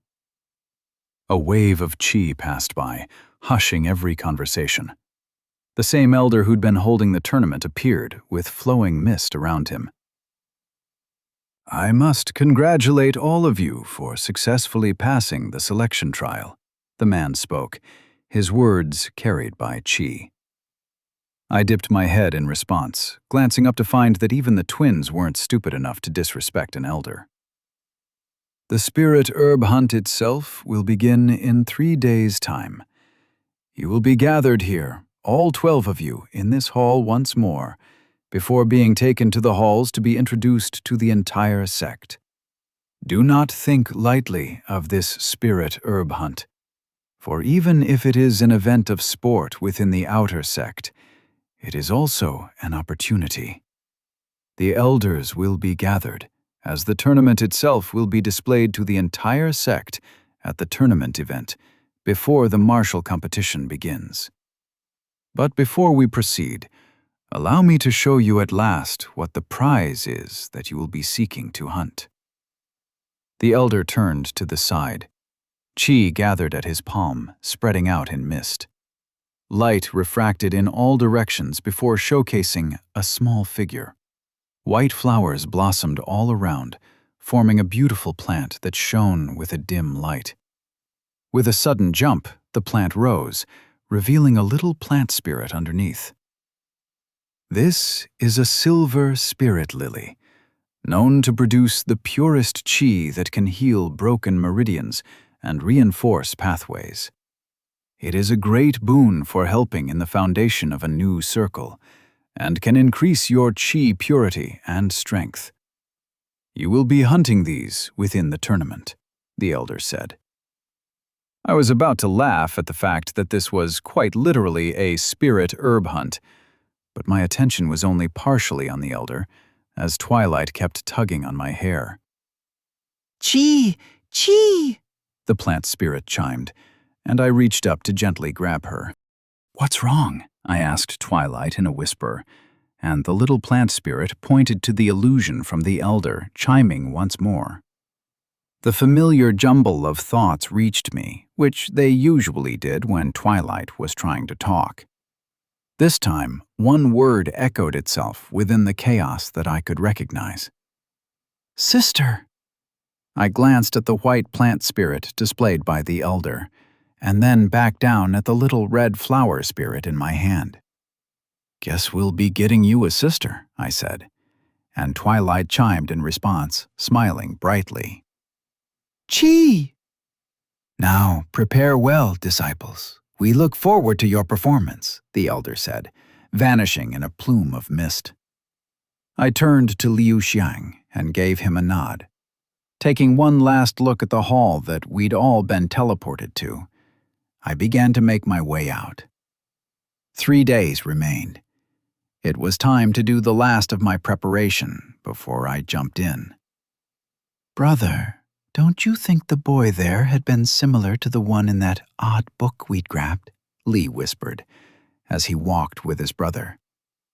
Perhaps, but he was older than everyone else around, and I noted nothing special about him, besides the fact that he had a turtle. The girl sitting next to him caught my attention a lot more, Lay replied, glancing over at his brother, who crackled with barely contained energy. The two of them had fought and grabbed a hold of the medallions, passing the selection round with ease. Lay wondered why they ever bothered conducting these. It was obvious the only competition the two of them had was from each other. Do you think we should perhaps share the book with the elder? Lee asked. And achieve what? Strength is all that matters, Lee. You know this. And cousin Yan Yun is still the clan heir. A mere book or two will simply be brushed to the side and taken care of. Not to mention, how will you explain how we got our hands on it? Lay snapped, crackling with lightning. True. But what if we use it after she's disgraced herself? If we can have her perform poorly and show we're clearly better than the renowned prodigy, and it's revealed to the lords that she has such shameful books with her, then her marriage proposal may fall through. It might be our chance to get brought into the main line of the sect, Lee announced, his eyes crackling with lightning chi. Lay hummed thoughtfully, before a delighted grin spread on his lips. You make a fair point, brother. Let us keep the book hidden for now, Lay said. The twins laughed in delight and ran off into the woods. Chi and goo pulsated within my core, cultivating in tune with the heavens and the earth.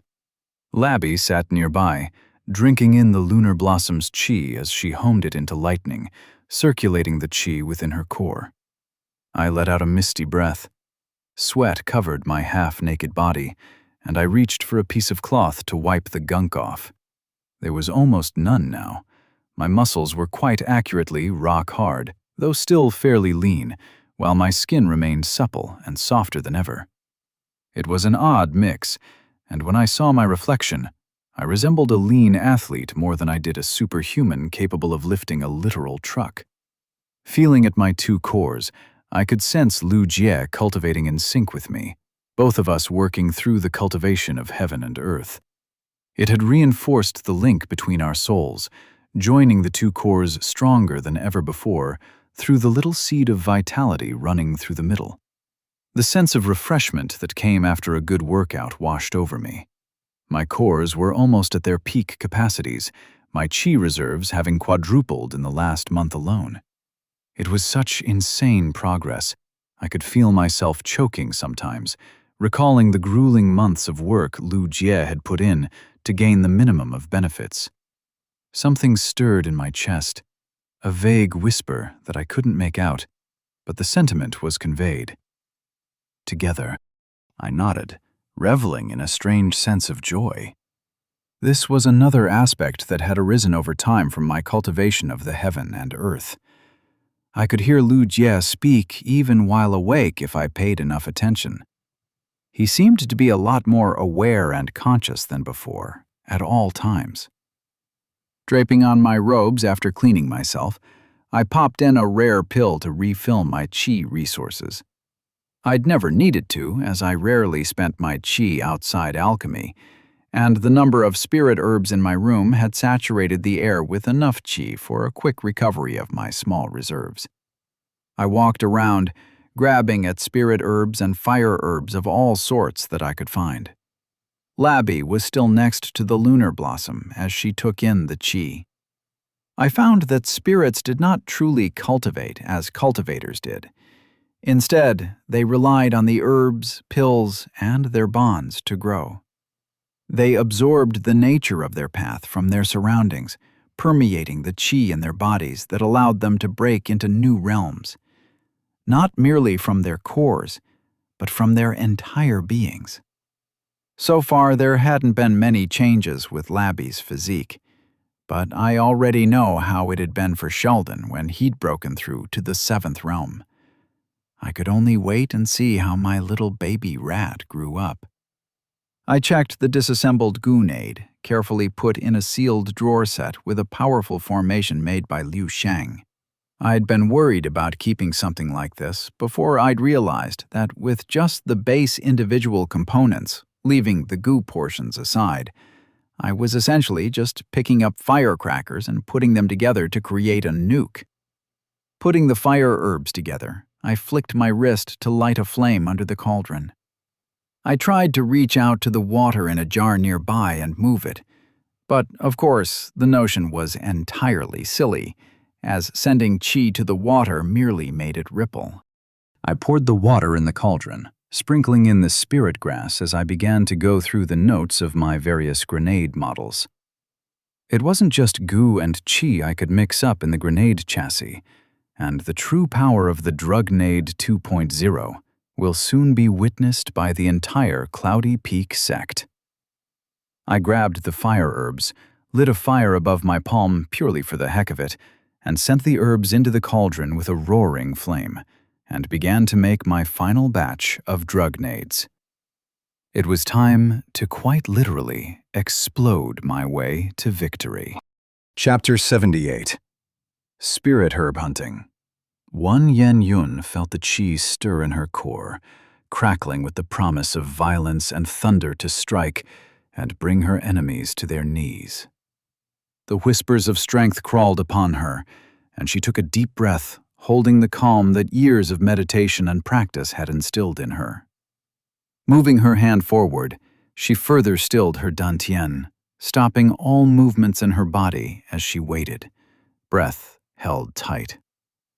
Lightning struck with ferocity, splitting into 5 parts as the currents flowing around her hands tingled her flesh. Yen Yun let the lightning pass through her body, feeling it move to the earth. "Success?" Lei Yu asked, flying over. The yellow feathered eagle perched upon her shoulder. "I am close," Yen Yun replied, watching her hand where the lightning had struck it. The lessons learned from that one class Lu Jie held rang in her mind, as each passing day revealed a new layer of depth. Yen Yun had known elders who'd spent decades studying the arts, who failed to understand lightning as fundamentally as Lu Jie had explained in a single day.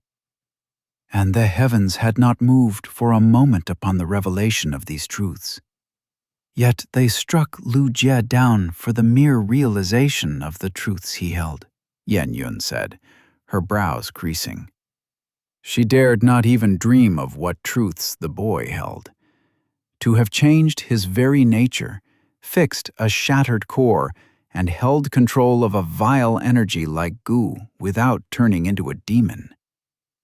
Yen Yun spends too much time on that boy, Lei Yu scoffed, picking at his feathers as if he held no interest in the topics at hand. Yet you pester his spirit rat about him every time she comes around, Yen Yun replied. Lei Yu refused to speak any more on the topic. Yen Yun stepped up from the formation circle, sending a pulse of her qi into it to put it to rest. She was still unsure what insight she needed to have to reach the 5th realm. The question of why she cultivated hung like an ever-looming axe, holding her back from her path. Yen Yun had been aware of bottlenecks, yet, aside from minor difficulties in breaking through, she'd never truly experienced being stuck at a realm before. It was an oddly frustrating sensation, to push with all her might and still end up drawing empty. A familiar sensation for most, though Lei Yu admits he cannot sympathize. The only thing holding Lei Yu back is time and resources. Yen Yun smiled at her arrogant little bird and left the training chamber. Taking a quick turn, she headed to her own chamber. The sun was about to rise, and the day of the tournament would arrive with its rays. "It is time for you to get prepared, young mistress," Zhu Ri said. Yen Yun glanced at her handmaiden. "I'll get ready by myself today, Zhu Ri." Yen Yun noted her handmaiden's lips widened as she almost spoke against her, but the discipline she'd learned won out against the protest as she quietly dipped her head. "Please, let this one at least assist you with the ornaments after you are done. The Lord and his son will be present at the halls. Elder Yen has insisted to prepare you as best as this one can for the occasion." Yen Yun clenched her fists, her anger flaring. Even if she didn't wish to feel like it, she couldn't help thinking her grandfather had asked to dress her up like a doll about to be sold away for his own benefits. "You can come in after I'm done," Yen Yun said quietly, meeting Zhu Ri's eyes. The handmaiden did not push back, nodding before she walked out. "It is all right. Yen Yun is strong, and she has a plan to delay the marriage talks," Lei Yu soothed her. Yen Yun returned a quiet smile, appreciating the gesture. She settled down in front of her mirror, about to prepare herself, when her eyes glanced to the side and found a particular drawer slightly ajar. Curious, she walked over and opened it. Yen Yun was confused to find the drawer empty. Searching, she went through her other drawers one by one, growing more and more concerned. She stood in front of her shelf, each drawer she had opened with the items inside turned over, yet she found no sight of the thing she'd carefully tucked in there, away from the eye of everyone. Looking at the empty drawer, Yen Yun felt a sinking premonition in her gut. Where had her book gone? I yawned, warding off the last reaming dregs of sleep by shaking myself away. The morning sun was not up yet. I walked around in the dim twilight of the day, glancing at my desk. The last 3 days had gone in the blink of an eye, almost literally, as I'd spent all of it refining my drugnades with next to no sleep. Whenever I'd felt exhausted, I'd gone ahead and cultivated for a while and felt refreshed to go on. I checked the stacked containers of drugnades, the modified version with multiple of them jammed in a trigger mechanism only I could access, and better drugnade pills overall. I'd had to grab a sewing needle and thread to make some quick alterations to my robes for ease of access of my weapons.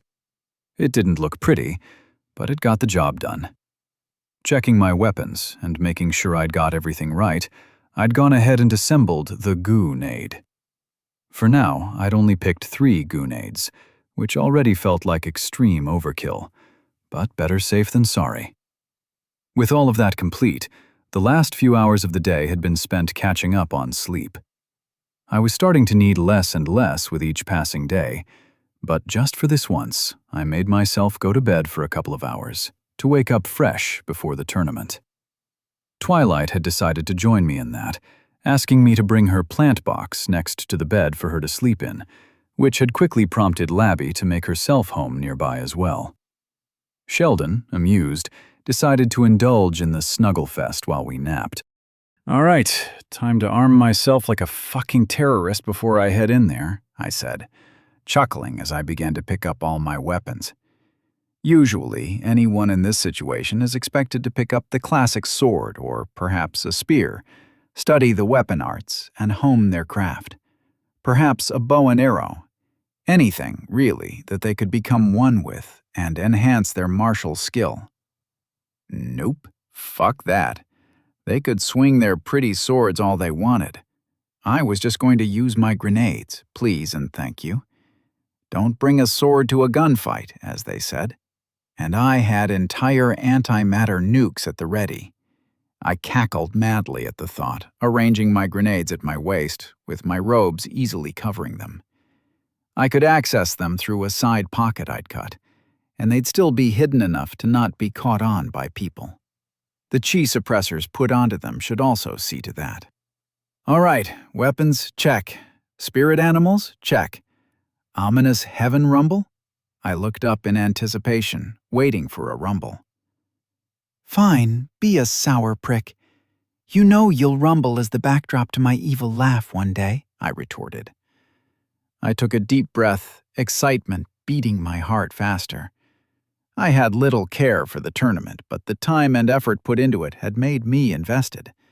Along with the potential cure for Jang, as well as a spirit, were temptation enough to truly make me dive in feet first. Enough that I wanted to win. Glancing across my room, I grinned madly. It was time. Let's do this.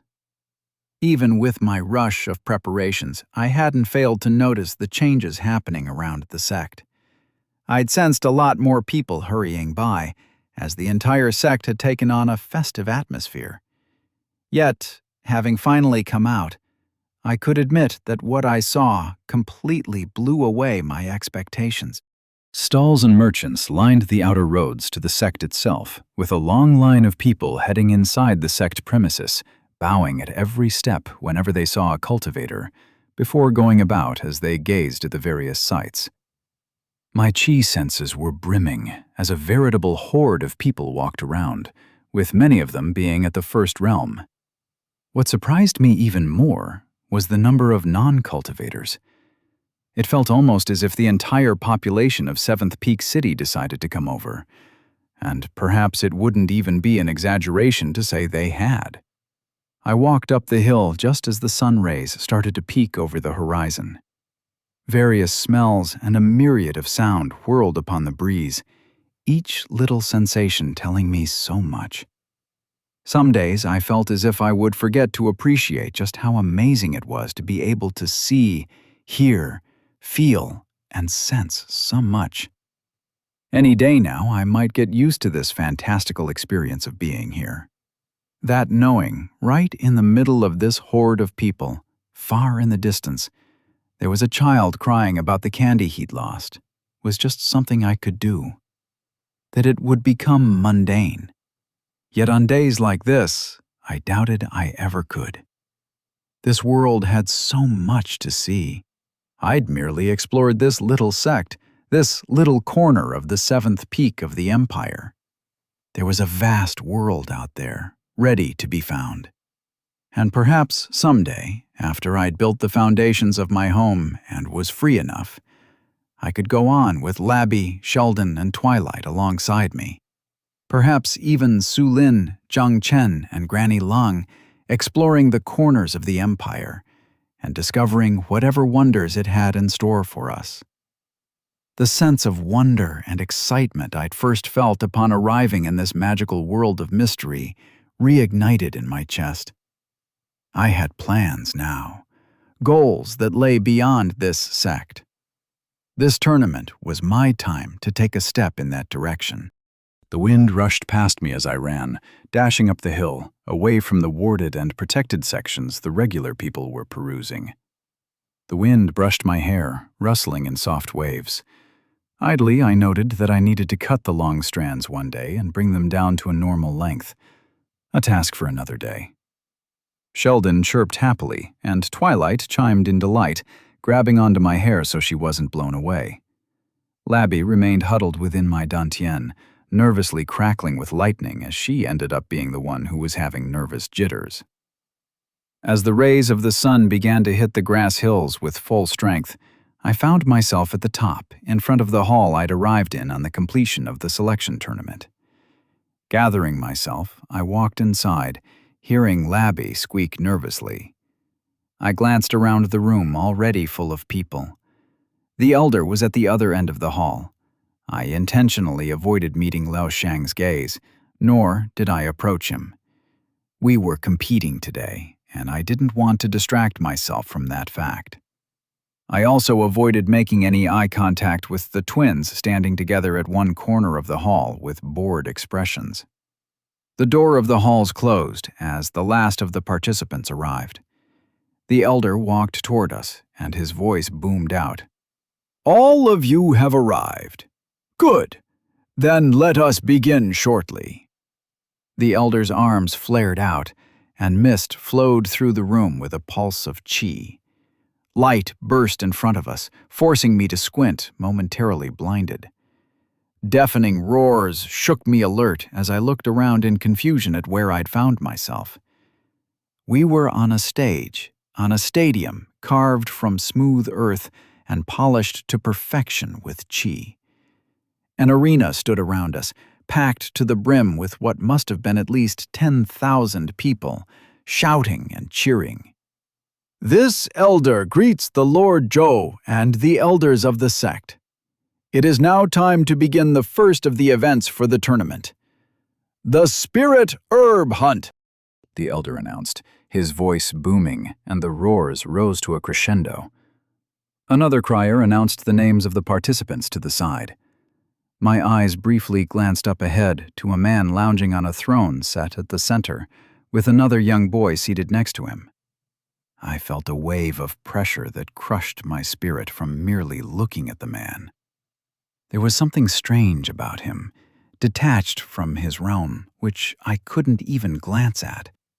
Yet I could recognize the authority that oozed from him, almost palpable from his chi.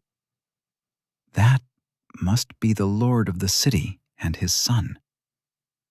Before I could take in any more information, the elder spoke once more. The prize is 100-year-old coveted silver spirit lily that has matured into a spirit.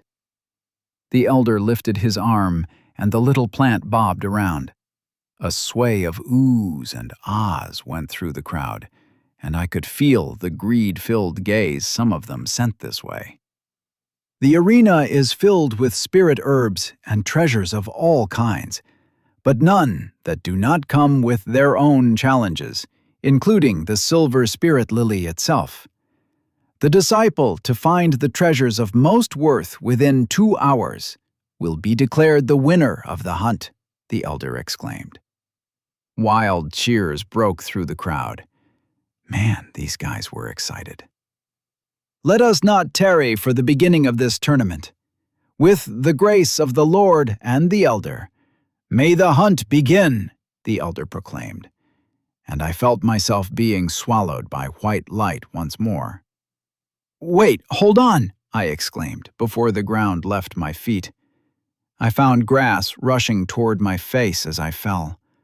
I quickly rolled over to my feet, taking a stock of my surroundings. I was in some forest, likely still in the Sect, but this was not a place I recognized. I glanced at my feet and found no Sheldon there, as I'd feared then. Squeak, Labby squeaked, arriving at my shoulders. Chee, Twilight chimed in. Well, at least you two are here, I muttered, relieved. Turning back toward the forest, I gathered myself and began to prepare. It was time to hunt some spirit herbs. Chapter 79. Spirit Herb Hunting 2. Touching the earth, I closed my eyes and suppressed my chi sense. The world around me went dark. I hadn't felt this blind in a really long time. Quickly switching over, I opened my senses for goo and let them spread through the earth. The various pockets containing the minute energy of death began to fill my senses. Little pockets reached out to me, alongside a vague blur of goo somewhere deep in the earth. I shifted my attention to different pockets. Chi touched my awareness, flaring like dim and blurry dots across a black canvas. It made it easy to filter out all the noise of chi and find only significant sources of chi, like cultivators or powerful spirit herbs. But no matter how hard I pushed, I didn't sense the end of the spirit hunt section. We were in a pretty big area then, which made things tough. I shut off my goo senses, having picked up on the direction some of the spirit herbs were in. Sheldon was out of the game, but I still had Labby with me. The goal was to find as many spirit herbs and treasures as possible. Getting the silver spirit lily was, of course, a priority, but going after it blindly may not be the best method. I glanced sideways at Labby, who looked back at me, her little pink nose twitching. A smile curved my lips upward as the memories of Labby when I'd first met her came back to me. My own little herb sensor. It's time to hunt for some herbs, Labby, just as we'd done so long ago. Squeak! Chee! Twilight chimed happily, her laughter like the ringing of sweet bells. Another word whispered in my mind, jumbled and distorted, yet I could somewhat make it out. Twilight! Help! I smiled, feeling the strangest sense of joy at her voice. But there was a task at hand, and not much time to be overjoyed. Let's win this thing, I announced. Mists filled the arena with little pictures that showed each participant in the spirit hunt and their actions. The onlookers watched in anticipation and excitement, cheering on the disciples. Yen Yun stood outside amidst the rows and rows of people watching the fight, dressed as a commoner, with her cultivation suppressed as best as she could. She'd managed to make her escape after greeting Lord Zhou with the excuse of needing time to prepare for the upcoming tournament. She took the opportunity to change her clothes and slip away to, mingling with the common people that had arrived to watch the tournament. Lu Jie had run across the fields, his spirit rat sniffing at the air every so often as they quickly made their way toward the treasures. As she'd feared, the elders had taken away Lu Jie's spirit turtle.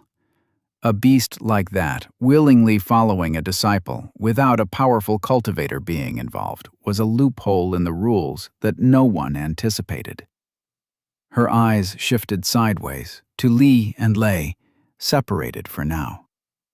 The twins decided to go after cultivators, beat them up, and steal their herbs instead, while steadily heading toward one another. She clenched her robes in her fists, lightning stirring in her dantian. After everything she'd seen from Lu Jie, there should have been no shadow of doubt left in her heart that the boy would beat her twins in a magnificent way that none would anticipate. Yet, for some reason, Yen Yun could not escape the fears that plague her. What if he lost? What if Lord Zhou did not agree to her plea to take responsibility for the failure of Li and Lei? What if— Yen Yun needs to calm down, Lei Yu said from within her dantian. Yen Yun nodded, killing the train of thoughts. It would not do her any good to think of the many ways she could fail this. All she needed to do was hope things worked out. And if they didn't, then she had some difficult choices ahead of her. A wave of shouts and cheers drew Yen Yun's eyes to the central image being displayed. Someone just found their first trial. Through the misty image on display, Yen Yun found a familiar face, with silver needles flashing as spirit beasts fell one after another. "The serpent is powerful," Lei Yu said, her bird's interest rising. Yu Sheng's aura had held me back for an instant, even with the difference in cultivation strengths. It is a wonder how someone like that has to be an outer disciple in the Cloudy Peaks sect, Yen Yun whispered, watching Liu Xiang finish the trial swiftly and retrieve a spirit herb. The image flickered once more to two other cultivators who decided to work together, braving a different trial. Before long, more and more found trials hiding spirit herbs of various rarity. Yen Yun stilled her breath. 2 hours remained till she knew what would come of her future. I stood within a little cave entrance. Peering inside, I rechecked what I was sensing, and then turned to Labby for confirmation. She nodded and turned back to look at the cave. Seems we'd found a treasure. Making my way inside, I kept my guard up in case we encountered anything or anyone. Then I'd blast them with my drug nades. A few minutes later, an odd gate barred the path. Glancing along the structure for any traps, I went inside and instantly stopped, noting the qi that saturated the air. I was used to high qi saturation due to my spirit herb garden in my room. But this was something else entirely. I walked farther, fascinated and drawn in by the lure of the qi. Then a chittering cut through the draw. Jumping around, I quickly dug into my robe, about to throw my drug nade, when something held my hand. I looked up and noted spiders clinging onto the walls, spirit beasts that chittered and clacked. Following an impulse, I looked down at my feet and saw a very thin thread running across the floor. Carefully, I stepped over it, keeping an eye on the spider, who watched me and chittered every so often. Labby can hear them. They don't seem like enemies, she said, crackling with purple lightning. All of a sudden, a spider slung down from the ceiling, and I pulled my guard up, ready to launch an attack. The spider was about as large as my face. We stared at each other for an entire minute or so, before the spider raised a leg and chittered again. "Chee?" Twilight chimed. "Click, clickety-click," the spider replied. "What are they saying?" I asked Labby. "Labby doesn't know," Labby said, as Twilight continued to chime in conversation with the spider. Suddenly, the little flower girl jumped down and bit my hand. "Ouch!" I exclaimed. She sucked my blood, and a second later, Chi gathered at her petals, and she jumped from my hand. "Wait, Twilight, hold on!" I warned. But the little plant was already nearing the spider, about thrice her size, smiling and waving happily. Rather than nomming on Twilight, as I'd feared the spider would do, it carefully picked up the droplet of chi and put it in its mouth. Its mandibles moved in a way that I had no other method of describing except adorable. Which is really weird when the subject of the matter is a giant spider. The spider reached for Twilight, picking her up, and I tensed, flaring my chi. The only thing that held me back was the excited laughing chime coming from Twilight. The spider put Twilight on its head and turned to me. "Click, click," it said, walking away. Twilight looked back, waving her hands as she chimed. "Chi!" Glancing at Labby, I shrugged and followed the spider farther into the cave. This whole encounter was strange, but I wasn't going to say no to being shown around the area, as long as it wasn't a trap. I noted the occasional patch of grass. All of it was spirit grass, brimming with chi and life within this cavern. With so much natural chi filling the air, this spot would be an enviable location to cultivate. "Chi! Chi! Chi, chi, chi," Twilight sang up ahead, chiming as she waved her hands around, the flower on her head bobbing up and down. I could sense her happiness from our bond, making me smile. "Click, click, clickety-click," the spider said, in a way that was vaguely reminiscent of the song, but if so, the spider was a terrible singer. In a few moments, the ground beneath my feet became entirely covered in spirit grass. The spider led us to a door of mud and rocks. A giant mushroom was carved on it, smiling with wicked sharp teeth, like some kind of odd abomination. The spider raised a leg, and chi began to pulse through the door, and the walls shook. Dust fell from the ceiling, and with a loud groan, the door moved. Twilight climbed down from the spider's back and ran up to me. I picked her up. "Whoa," I said, staring at the inside of the room. It was filled with mushrooms. Spirit mushrooms. Chapter 80. Spirit Herb Hunting. 3. The room was covered in mushrooms. From the top to the bottom, it was stuffed with mushrooms of various shapes and sizes, poking about from all sorts of places in their mini paradise. I stared around in wonder. I'd been thinking if spirit mushrooms could be an example of goo spirit plants, but it seems I was way off the mark. These were brimming with chi, so much so I could almost taste it from merely breathing in the air. And even the spirit grass growing next to the mushrooms contained a strange glow to it. I bent down, quickly picking some grass for myself, reaching out with my other senses for goo, and was surprised to find a network of death energy in the ground, on the walls and ceiling, and pretty much everywhere. It was minute, a very small amount, yet there was enough that cultivators should have noticed. "Is this even part of the tournament?" I muttered, looking around at the chi-filled chamber. Shifting farther inside, I made to grab one of the mushrooms, but stopped. That's weird. The mushroom didn't have any roots, but had arm and leg-like appendages. I started to turn it around, and the little thing kicked about. A face with 2 eye holes that did not look very pleased was revealed. I let go of the mushroom, and it dropped to the ground. It glared up at me, which shouldn't have been possible, as its only features were a thin mouth with no lips and 2 holes for eyes.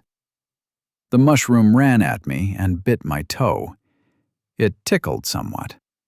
My composure started to vanish when half of the mushrooms began to stand up and turned to look at me. Oh, shit. I grabbed my drugnade, ready to throw one, yet one long look at the army of tiny mushroom people rushing at me changed those plans. I decided to make a run for it. Pushing Chi to my feet for a wind step, I shot forward. I tried to not crush any mushrooms, as I wouldn't have the heart to live with myself if I squished one and blood splattered everywhere. The barrage of mushrooms gradually began to climb on me by the time I made it to the other end of the room. An altar of some sort, formed of mud, was present, with the mural drawn of a woman standing with her arms spread out. Even the little tiny mushrooms were drawn on the wall. "Ouch," I muttered, as one mushroom jumped from the roof and grabbed onto my ear. I flicked it aside, studying the mural. "Chi!" Twilight chimed happily.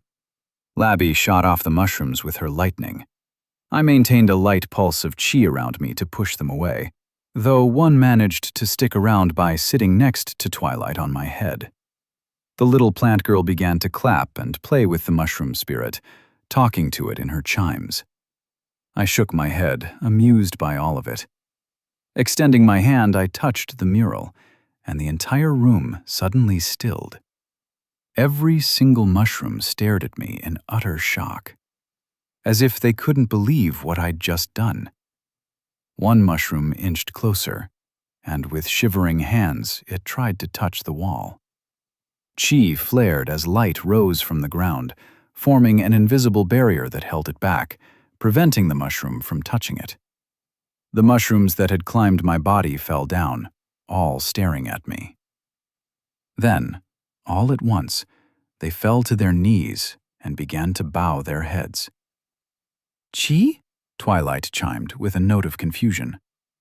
"Well, something's going on, though I'm not terribly sure what," I said, scratching my cheek. What was I supposed to do? Realizing I had a mushroom on my head, I grabbed the little bugger. It squawked like a rubber ducky being pressed, shivering in fear. "How do I get the spirit herb, wherever it is?" I asked. These mushrooms were potent, but clearly there was some sort of puzzle here, and the prize was beyond this point.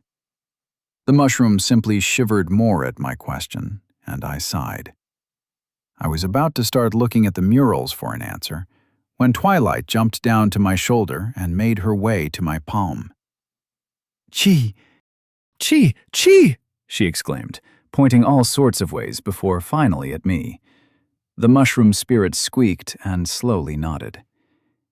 "Chi!" she explained, and for some reason, even though her words weren't conveyed, I understood what she meant. I bent down, letting the mushroom. It ran to the shivering mushrooms groveling on the ground. With a series of chirps, grunts, and squeaks, the mushroom called out. Its hands flared out, its voice shaking with emotion, as the mushroom people began to rise one by one. A strange green liquid started to flow down some of their eye holes. "Squeedick!" the mushroom chanted with power, raising its fist as its speech reached a conclusion, and with a powerful and high-pitched roar, the mushrooms joined in all at once. Together, they rose and opened their mouths, starting to sing. The chi swirled around the room. The mushroom that had just talked to Twilight turned back at me, its expressionless eye holes somehow extremely determined. It walked to the wall, putting its hands at the barrier that stopped it, and it screamed, with all the mushrooms screaming with him. My confusion grew more and more with each passing second. "Chi!" Twilight exclaimed, pointing at the wall. The word played in my mind once more. "Help!" "Wait, I'm supposed to help them? Break that?" I asked. Twilight nodded. Focusing my chi, I began to swirl it in turn with the mushrooms. "Tell them to focus it at one point," I told Twilight, who climbed to my shoulders and chimed her words to the rest. "Labby will help too." Labby joined in, crackling at the invisible barrier. Using the swirling storm around me, I focused it on the barrier. The song of the mushrooms rose as the barrier shone with power. "Focus the chi toward me," I shouted, and the mushrooms obeyed. A torrent of chi flooded to me, and I struggled to control it all. Gathering it together, I pushed, pouring it near my hands. My control started to slip as my core began to strain. Here goes nothing. Kamehameha! I shouted with all I had, and a beam of chi shot at the wall. With a shuddering explosion of light and dust, the walls shook as the barrier crumbled. I coughed, waving the cloud of dust away that filled the air, and stumbled ahead. Beyond the wall was a pristine little chamber with a single glowing mushroom. So pure in chi, I found myself drooling without realizing it. Can Labby eat that? Please? Please, please, please, please, Labby exclaimed, her hunger spiking as if she'd just seen heavenly nectar. "I'm sorry, Labby," I said, plucking the mushroom up, and turned around. I paused as I noticed the army of mushroom people and the mushroom leader all looking at me as if I was some kind of god. The mushroom people bowed like I'd freed them from some sort of curse, and I returned a slight nod. For a moment, I stared at the mushroom leader, wondering if I should take him with me. It'd be really amazing to have a mushroom spirit with me. He might just help me to study goo more carefully. "Would you like to come with me?" I asked the mushroom, as Twilight chimed, translating. The mushroom's tiny eyes widened, staring at me in disbelief. A moment later, it turned to look at the other mushrooms within the room and shook its head. "Squiddick!" it exclaimed, and Twilight chimed a sad tone. "People! Leader!" Twilight spoke to me, and somehow I understood what the mushroom meant. "That's fair. This is your home, after all. As a parting gift, here, take this pill," I said, digging out a plain chi refilling pill and handing it to the mushroom. "Thanks for all your help," I said to all of them, and walked out to the cries of squiddicks from every mushroom behind me. For some reason, I felt like I'd helped create a historical moment in Mushroom Kingdom history that would be told of for generations to come. Smiling at the extremely strange trial I wasn't even sure I completed properly, I walked out of the cavern. Twilight waved to the spiders on the ceiling. I was about to do the very same, when a sensation reached me that made my smile slip and pull up my guard, circulating my chi. Labby crackled with lightning, sensing the same thing a moment later. There was a cultivator nearby. Chapter 81. Spirit Herb Hunting. 4.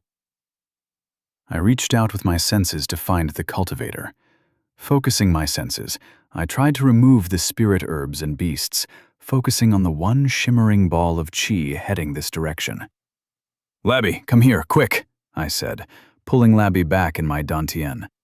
I grabbed Twilight and put her at my chest, hidden under my robes. Rushing to a side section, I hid behind an outcropping of rocks. Dimming my own chi, I hid my presence so there would be no sudden change. The amount of chi filling the cavern from all the spirit grass would help camouflage my own chi. I stilled my breath, then my movements, before quieting my chi completely. Labby's chi churned nervously in my dantian, and I shared a sensation of soothing peace to her, and she calmed down. Thankfully, Twilight didn't seem to understand much of what was going on, but she knew she needed to stay quiet. I tensed when steps echoed, but instead of one, there were 2 people who walked inside. My heart beat faster. Had the twins already found me? curiosity spiking, I decided to take a look.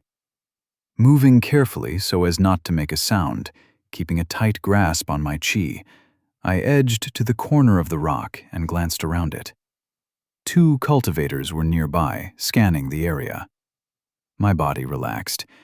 They were just some random people. I was somewhat surprised to see 2 cultivators working together. Perhaps they'd made some agreement before the tournament started. The hall we'd been left at came to mind after the selection round, remembering the groups gathering and forming. I'd merely assumed it had been people who knew each other, just like how I'd known Liu Xiang, but I was wrong. They'd been forming teams rather than run in on their own. I wondered if I should feel offended that no one came to me, but then again, none went to Liu Xiang either. Though I had a feeling it was for entirely different reasons in his case. Their guards were up as they scanned everything in the cavern. Seems this wasn't their first trial, judging the spirit herb on each of them.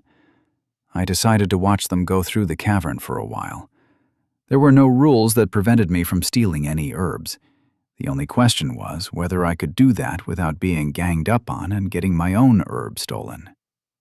Twilight grabbed onto the edge of my robes, peeking out. She looked up at me, her red eyes shining with excitement, as if this was some sort of game. "Stay inside, Twilight. Only peek through if you need to take a breath," I told her, and she nodded, the flower bobbing up and down, and she vanished into my robes. "Does Labby need to stay hidden too?" "For now, yes. But I may need your help soon. Twilight is too young. I may need you to protect her when I face the cultivators.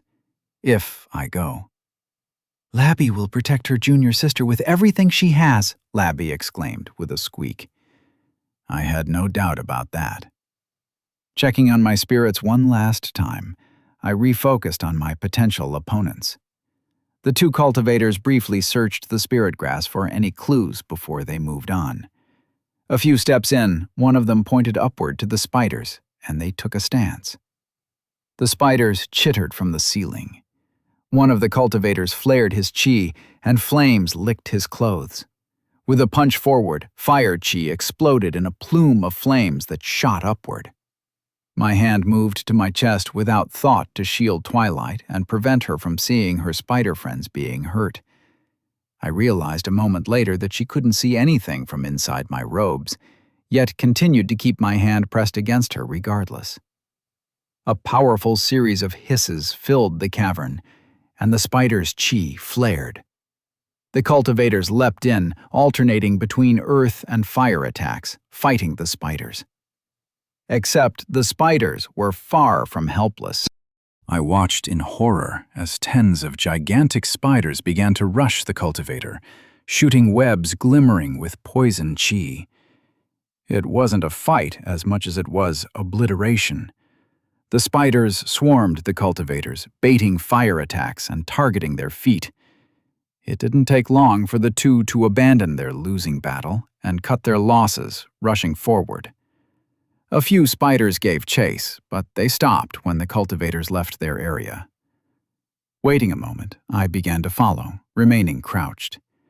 I stayed far away from the agitated spiders that were larger than my face. At a distance, I hid behind another outcropping of rock, watching the cultivators stumble upon the gate of mushrooms. For a moment, I was worried about the mushroom leader and his people.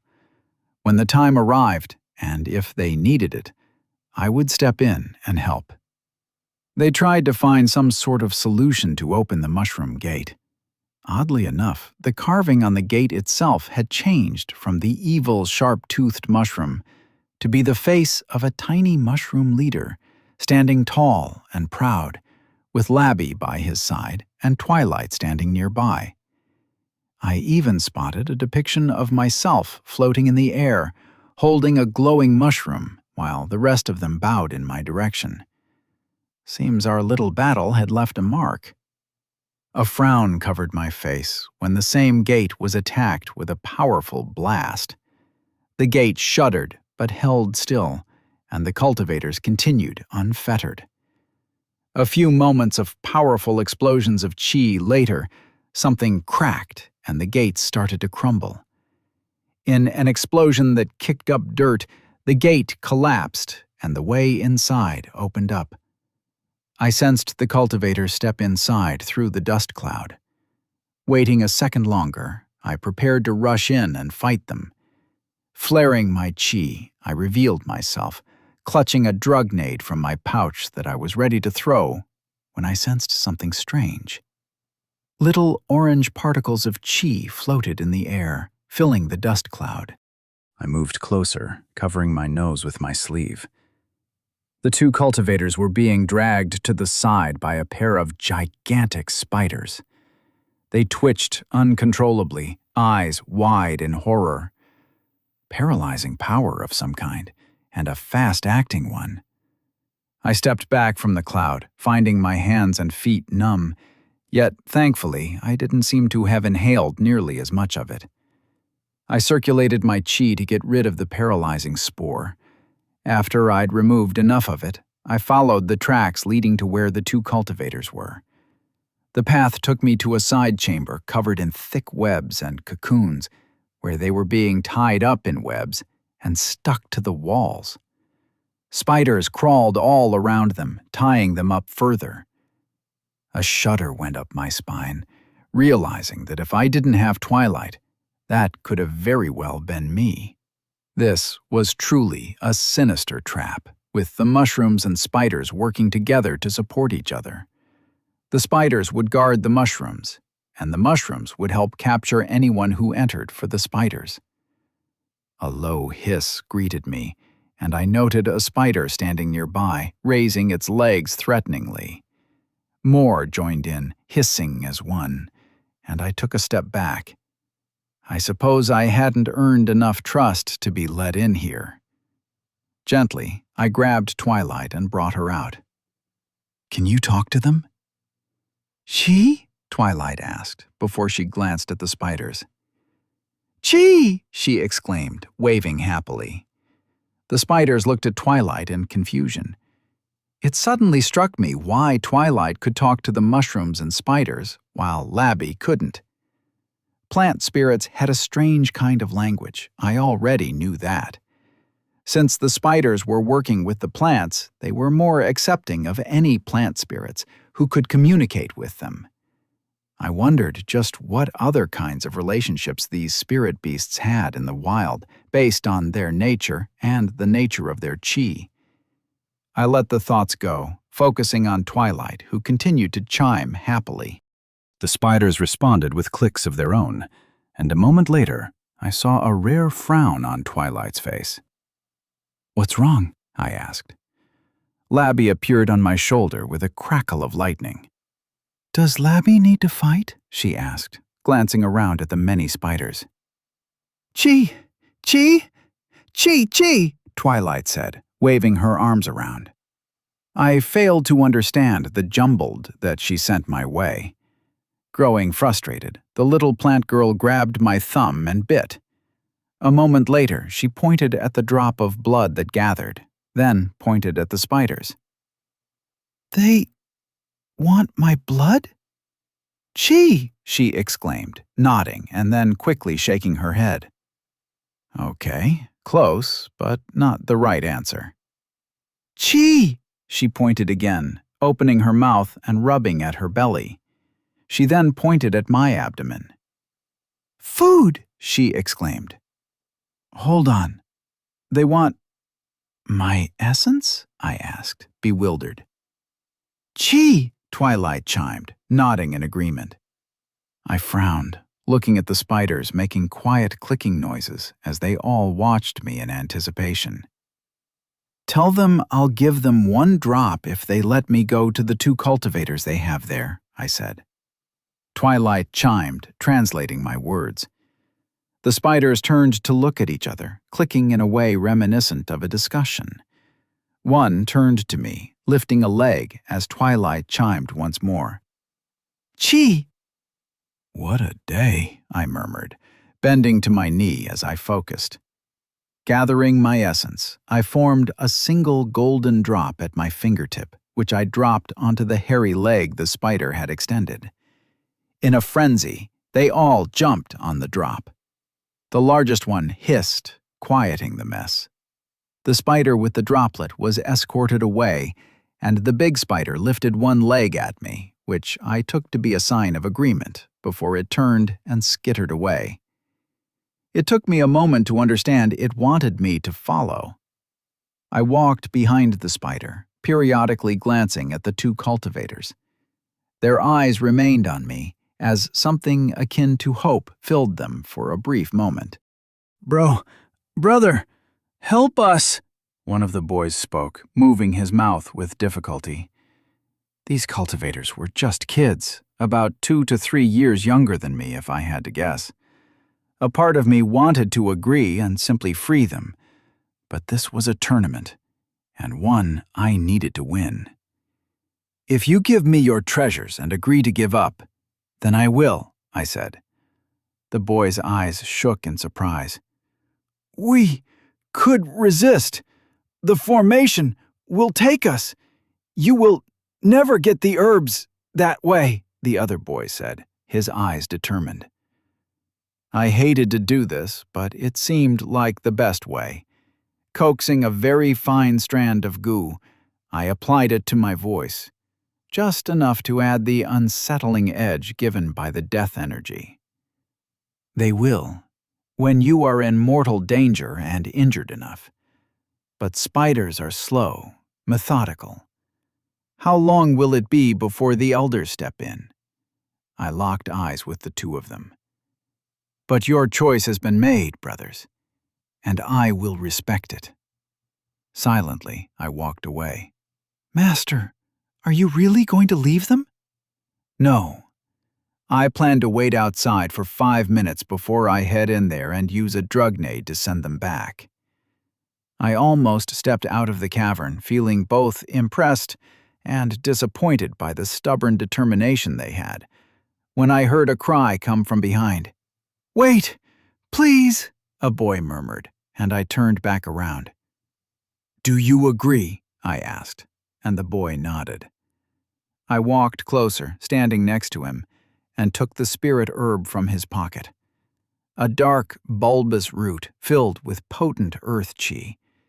I channeled my chi and slashed through the webs. I grabbed the boy as he fell. "I admit defeat," the boy murmured. Chi flared all around him, a bright flash of light taking him away. I turned to the other one, who glared back at me with fury. I didn't retort, not feeling very pleased to have to use someone's misfortune for my benefit.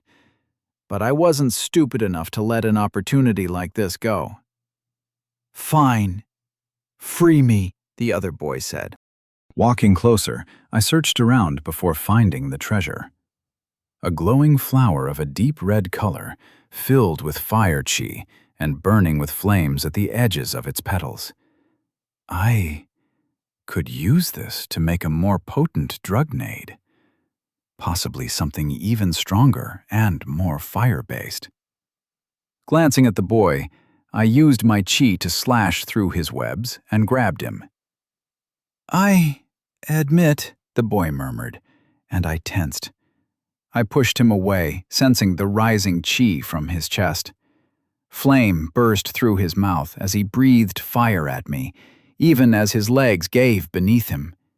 Jumping back, I threw a drug nade at the boy, igniting it. The explosion shook the cavern with barely restrained power. The spiders became unsettled from the shock wave. Fire blossomed in front of me, glowing bright. The boy was slugged away and quickly taken out by a flash of light. "One of them just had to do that," I murmured. Although I'd been prepared for the possibility, I was hoping they would go out peacefully. It wasn't pleasant to have to hurt them. "Master did all he could. Others would not have done even this much for the two of them. Labby does not think Master needs to feel any guilt." I smiled, patting Labby's head. "It's not guilt, Labby. I just wish I didn't have to. I don't enjoy hurting people. Yet I keep getting reminded that this world will forever keep making me use force if I want to live here. And sometimes I just wish I didn't have to." Labby squeaked, though I could tell she struggled to understand. Putting the thoughts out of my mind, I gave a nod to the spiders one last time before making my way out of the cavern. I'd gained not one, but 3 treasures. I couldn't rest just yet. There will likely be ambushes and people looking to steal what I had, and I would need to be ready. Preparing myself up for the challenges to come, I stepped out into the light, ready to hunt for some more treasure. Chapter 82. Spirit Herb Hunting. V. Mist filled Tian Feng's vision as the whispers of the world carried by the qi crawled upon his ears. The rivers of fate had been turbulent recently, clouding his vision of the future. Whatever tribulation the heavens held in store for them, Tian Feng could not divine. The elder opened his eyes, taking in the dark, secluded chamber he sat in. A small turtle with golden swirls decorating its shell stood nearby, eating happily on some water-attuned spirit herbs the elder had procured for it. Tian Feng would not fault a disciple for mistaking the turtle to be a regular spirit, yet within that small and unassuming shell, a burning core shimmered with 3 circles, signifying the mastery over qi the spirit had achieved. If the spirit hadn't been recovering its 3rd circle, then Tian Feng held no doubt that it would be able to compete with him in martial prowess. Spreading his divine sense, Tian Feng peered into the turtle's spirit, finding a fractured inner world, yet a vibrant one, filled with both life and death co-joined together.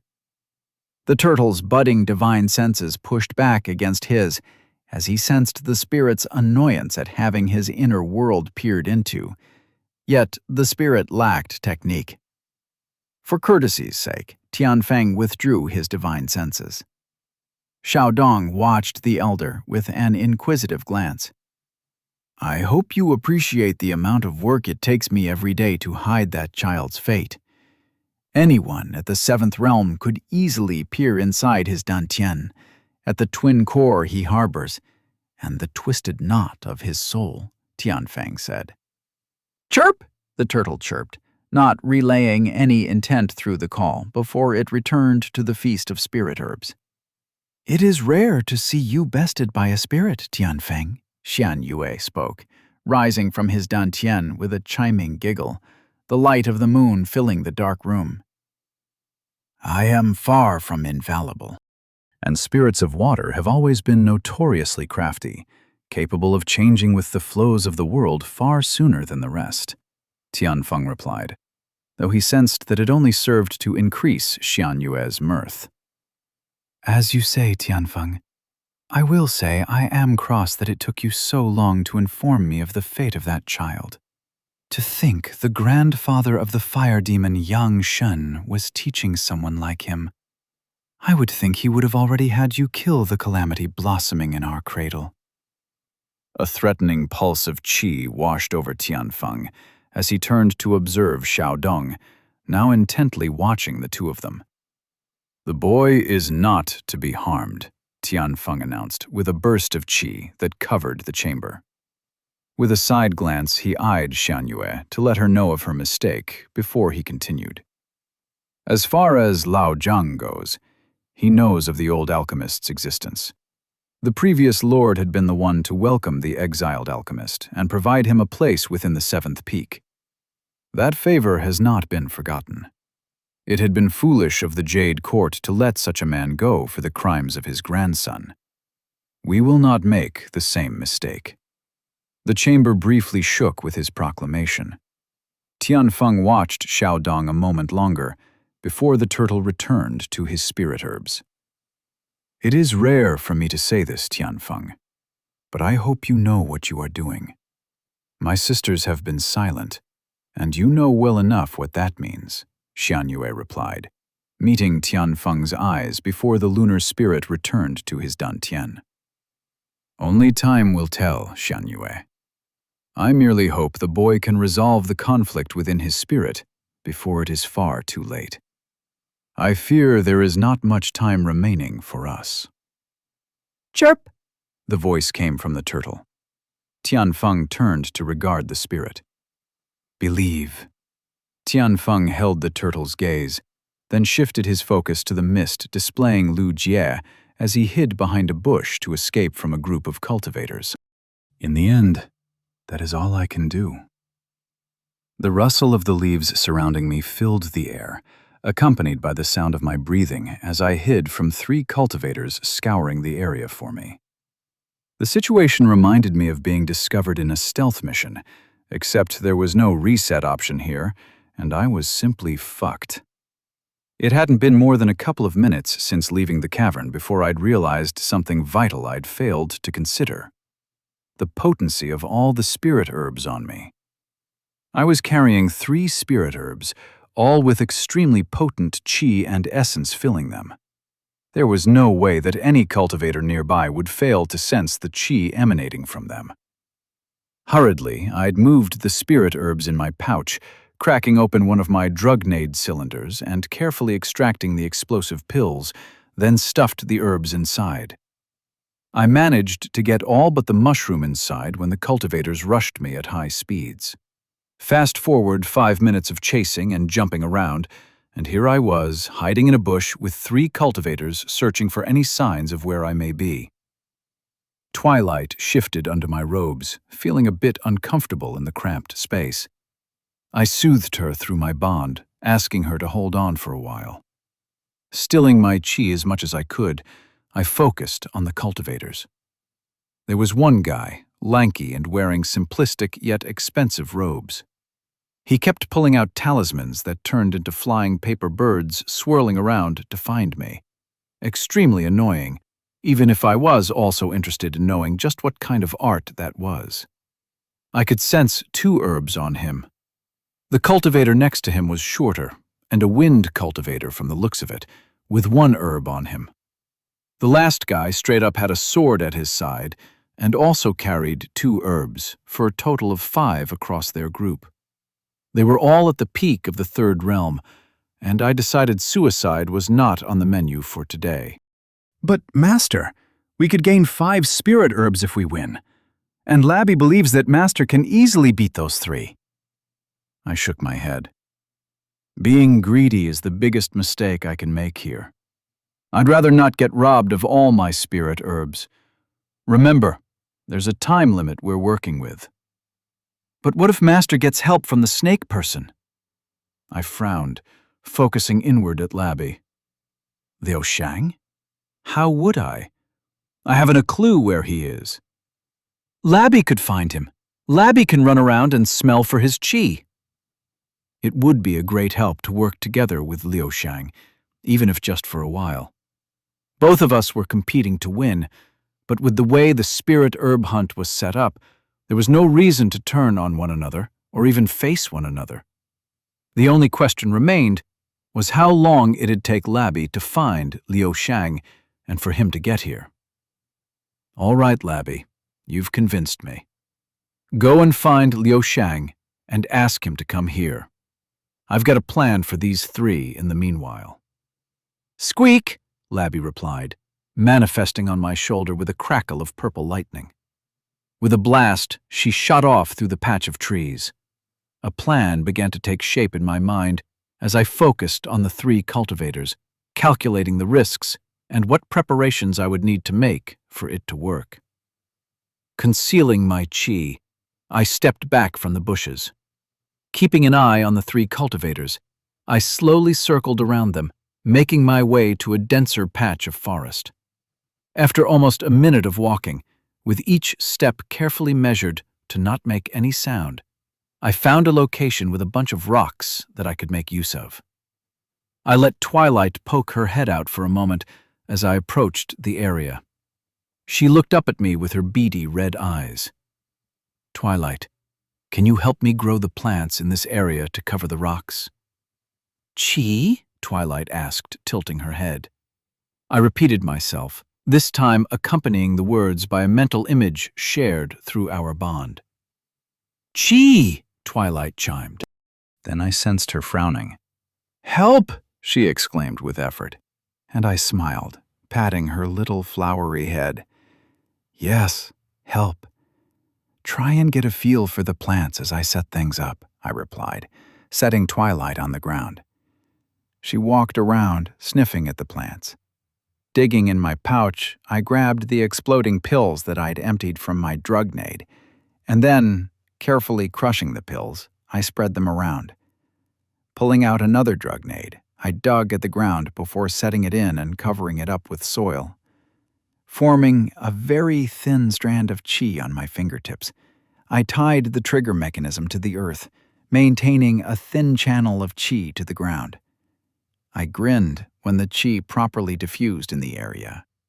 As far as landmines went, this was very simple. Far too simple, in fact. There was a good chance they would simply explode as I set them up or explode randomly. But I didn't have time to experiment. I could only be careful and do things right in one go. Despite the simplicity, if nothing else, I could still reach out and explode them manually if need be, so there was some room for error.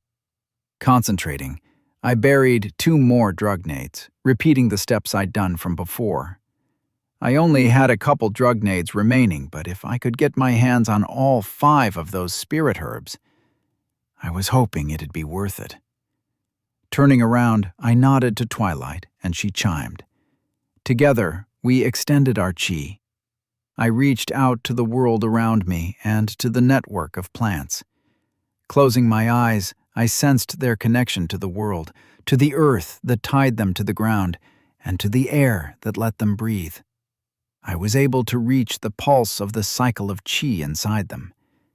I sensed Twilight's chi reach out as well, feeble and small, yet infinitely more in tune with the plants than I was. Following her lead, I poured my chi outward, and the plants around me began to grow rapidly. Roots spread through the ground, grass and bushes covered the surface, and any sign of the drugnods I'd planted vanished. Taking one last look, I connected little threads of chi across the area to the drugnods set into the ground. Now, to get them to come here without raising too many suspicions, I said, a shit-eating grin on my face as I held back a mad cackle. Who said it was martial strength that determined victory in this world? It was time for the Azure Jade Empire to learn the existence of a new path. The path of big explosions. Chapter 83. Spirit Herb Hunting. 6. Poison chi flowed, pulsating through Liu Shang's pathways as he channeled it onto his needles. Mists that left trails of green and purple billowed from his sleeves, spreading through the forest. "Top left, 3!" Jiju's high-pitched voice whispered in Liu Shang's mind. With a sharp turn, he faced the pointed direction. 3 needles coated in invisible poison slid between his fingers before striking out. Screeches echoed through the forest as Liu Shang's strikes landed. Leaves rustled with an ominous crackle accompanied by a loud thud.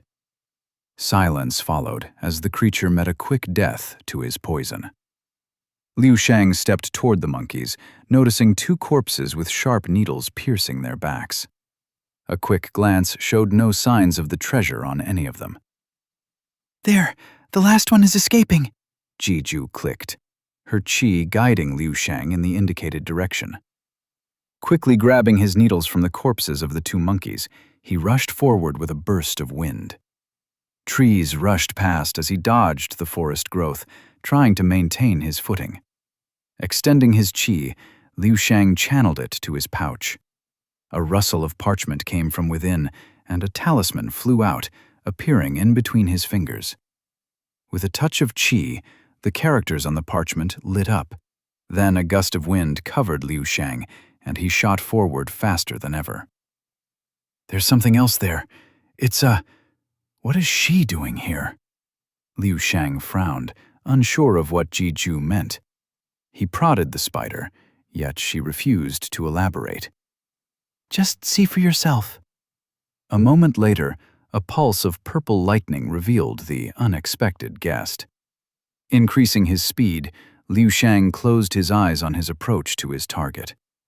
Channeling his poison qi into his eyes, he reached out with his other senses. His vision glazed over, qi shimmering in his eyes as beacons of life lit up in a world colored purely by life energy. With a flick of his wrist, he shot his needles forward and they pierced the monkey's arms and spine, paralyzing it. Liu Shang is getting better. Jiju looks forward to what Liu Shang will achieve upon the next shedding. Letting out a breath, Liu Shang closed his eyes, the poison qi fading before he opened them again. He wasn't used to the technique. His family's arts, the eyes of Xue, viewed the world in a completely different way. An alien sight his mind struggled to comprehend. To them, the world was either life or death, and many of the spirits in the clan were born with this sight from birth. It was a technique developed to enhance their medicine and poisons, and better see the life meridians of the person being treated. Yet, often enough, the very same eyes were used to find the source of a person's life, and cut it short. A usage Liu Shang hated, though could not deny the effectiveness of. Running up to the two-tailed, large spirit monkey, Liu Shang glanced to the side, watching the little lightning rat holding on to the spirit herb treasure he'd been seeking. "Here to steal, are you?" Chu asked with a click, though the light tone of it told Liu Shang she meant little from her words. "Labby does not steal. She was merely helping." That pathetic dragon art is called helping? Ju is surprised that the Thunderbird even taught you that. "Skreek! It is not pathetic!" Labby shouted, thumping her legs and swishing her tail. "We're still in the tournament, let us focus."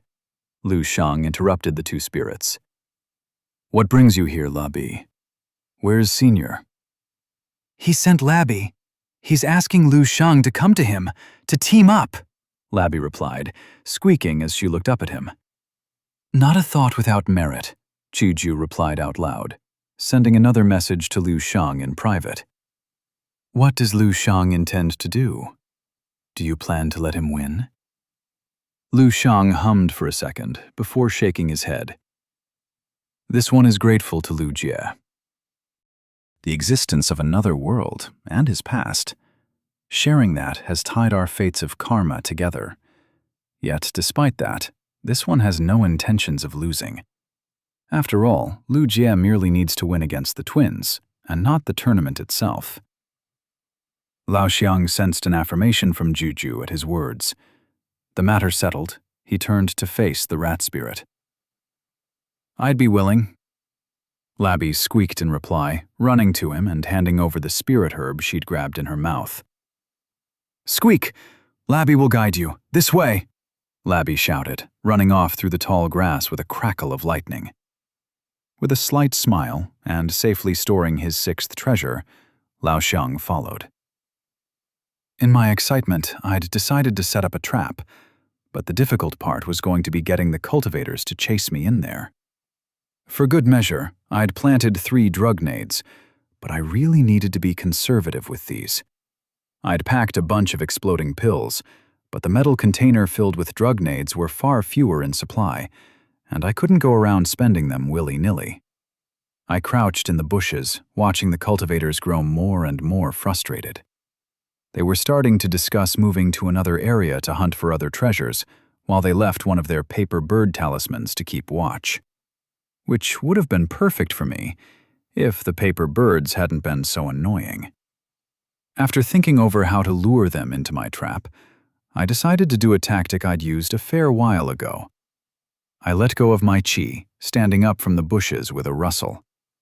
Looking at the 3 cultivators, I let go of the suppression on my qi, revealing it in full force. Channeling a thin strand of goo to my hand, I let it mix with the flames of qi I ignited above my palms. Sending another pulse of qi, I disintegrated one exploding pill, letting its fire essence swirl around me as the thin strand of goo provided an edge to my presence. "Enough!" I proclaimed, my voice booming as flames blazed all around me in an inferno. I had not wanted to harm fellow disciples, especially ones younger than me. Yet you three seemed to leave me no choice. I channeled chi to my eyes, projecting my presence outward. I almost buckled when one of the disciples tried to push back on me with his sword aura, but my chi held, and I dodged that bullet. I needed to thank Yen Yun for her chi-increasing cultivation technique. They looked at one another in confusion, confirming there was little chance of them leaving peacefully. Shifting gears, I changed my plans and decided to do my best young master impression. You dare not listen to this senior? What is to come will purely be your fault. Hand me one treasure from the three of you each, or face my wrath, I shouted, trying not to cringe as I let the fire essence from another exploding pill envelop me in a burning inferno that had just a touch of purple at its edges, giving off a menacing aura. I tried to keep myself from sweating with all this fire around me, my annoyance growing. Just decided already, goddammit. Senior should agree this is a tournament, and not one of the martial path, but one that tests intellect. And I believe the three of us can take you on, the wind boy said, a dust cloud swirling around him as he flared his chi. Dishonorable. To fight when there's three of you and merely one of me?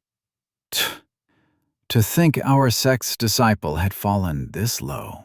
I clicked my tongue, trying to suppress a cough as I thought about the trap I'd set up for them. Though their expressions were set in frowns, their eyes remained resolute. I was wondering if I should mutter the first law under my breath to get a rumble out of the heavens. I decided not to get myself in a position where I'd have to explain any of that. Just when I was about to throw some exploding pills, the guy with the sword pointed his blade at me. Aren't you Wu Jie? The boy who'd refused to give up despite failing to reach the third realm? I remember you. We used to spar when you still had the shame to show your face for sparring. The flames around my body flickered out. Who the fuck? A faded memory returned to my mind of some boy I might have sparred with, yet I couldn't put a face to the memory. Another one of my half-faded and imperfect memories, it seemed. With the most straight face I could muster, I replied, "Nope." A brief moment of confusion washed over them, and I took my chance. Fire burst around my hands, throwing 3 exploding pills in front of me, igniting them into whirlwinds of flame that splashed outward. Not giving the 3 any time to react, I charged wind step, dashing off as fast as I could. "Get him!" the shout came, accompanied by bursts of wind. A talisman flew at me and I turned around. I punched, thrusting my chi out in the same motion as a burst of flame extended from my wrist, hitting the talisman and exploding it. Exploding talisman, damn, those were cool. I needed to learn how to make some after the hunt. A premonition tugged at the edge of my senses, making me duck. A wave of chi passed over my head, followed by the crashing of tree branches and leaves from in front of me. Dark strands of something covered my eyes, and I grabbed them, looking down to see a large chunk of my hair having been cut. I glanced over my shoulder. The boy had taken a stance, his chi flaring widely as he opened his mouth, letting out steam. What the fuck is wrong with these kids, man? They're shooting sword beams at me now. My heart began to race as I shifted the sword boy up 1 rank in threat level. I threw a couple more drug nades. They were closing in on me, using wilder and wilder techniques. I jumped up, grabbing a low branch. Bolstering my lower half with chi, I kicked, shooting outward. The tree crashed to the ground from the force, right as a whirlwind shot off one of the disciples, barely missing me. Grabbing onto another branch that almost cracked, I slowed my falling momentum, kicking off the trunk as I transitioned into a run. I extended my senses, feeling the wind, using Disciple and the sword guy behind me. Wait, where was the talisman one? An explosion to my right threw me off my center and launched me at a tree.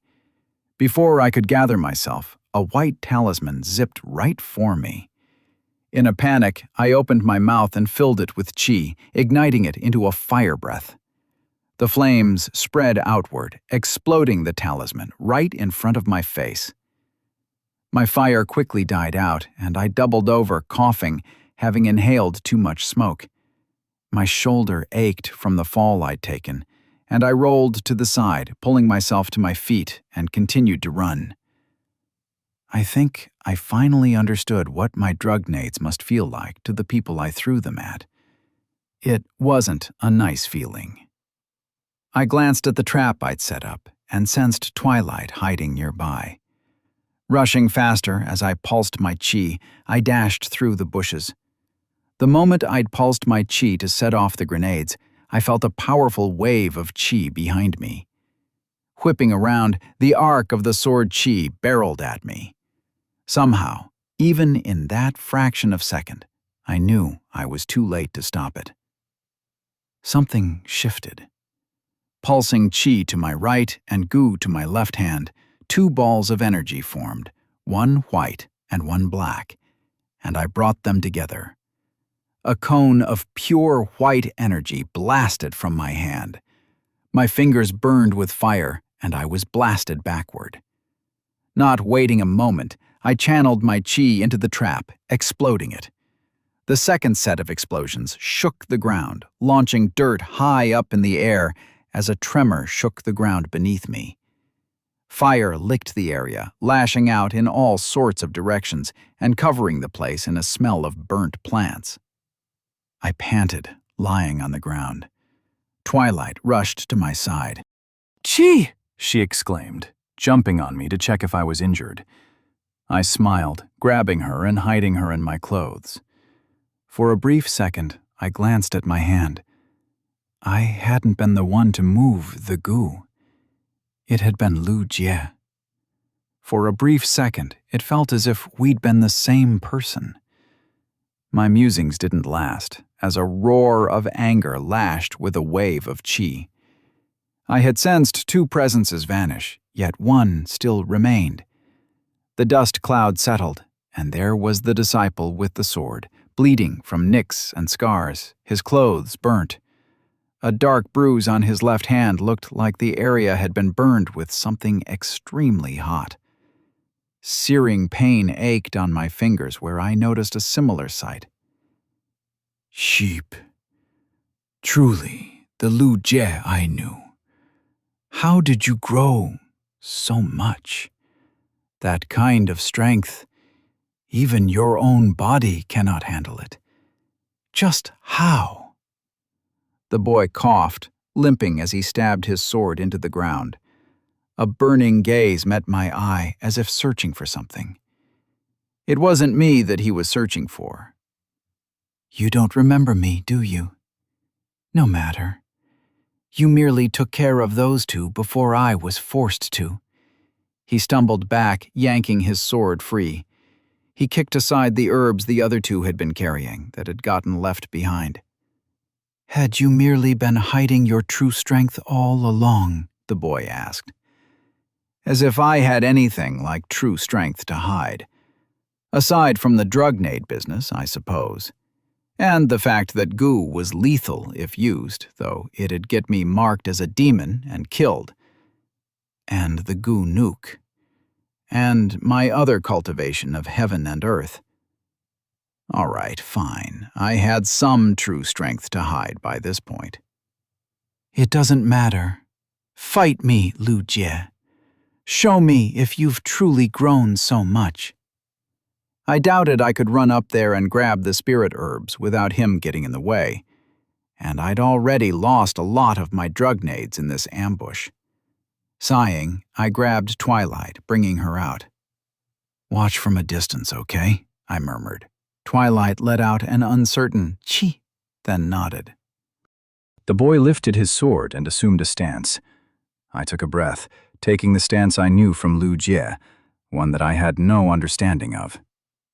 Fine, Lu Jie, fine. If I have to live in your body, then I suppose I must deal with the consequences." My heart thundered through my rising nerves. I wasn't good at the whole fighting thing. A big reason why I even went to the effort of making so many drug nades. Yet, for some reason, I could not keep a grin away from my face.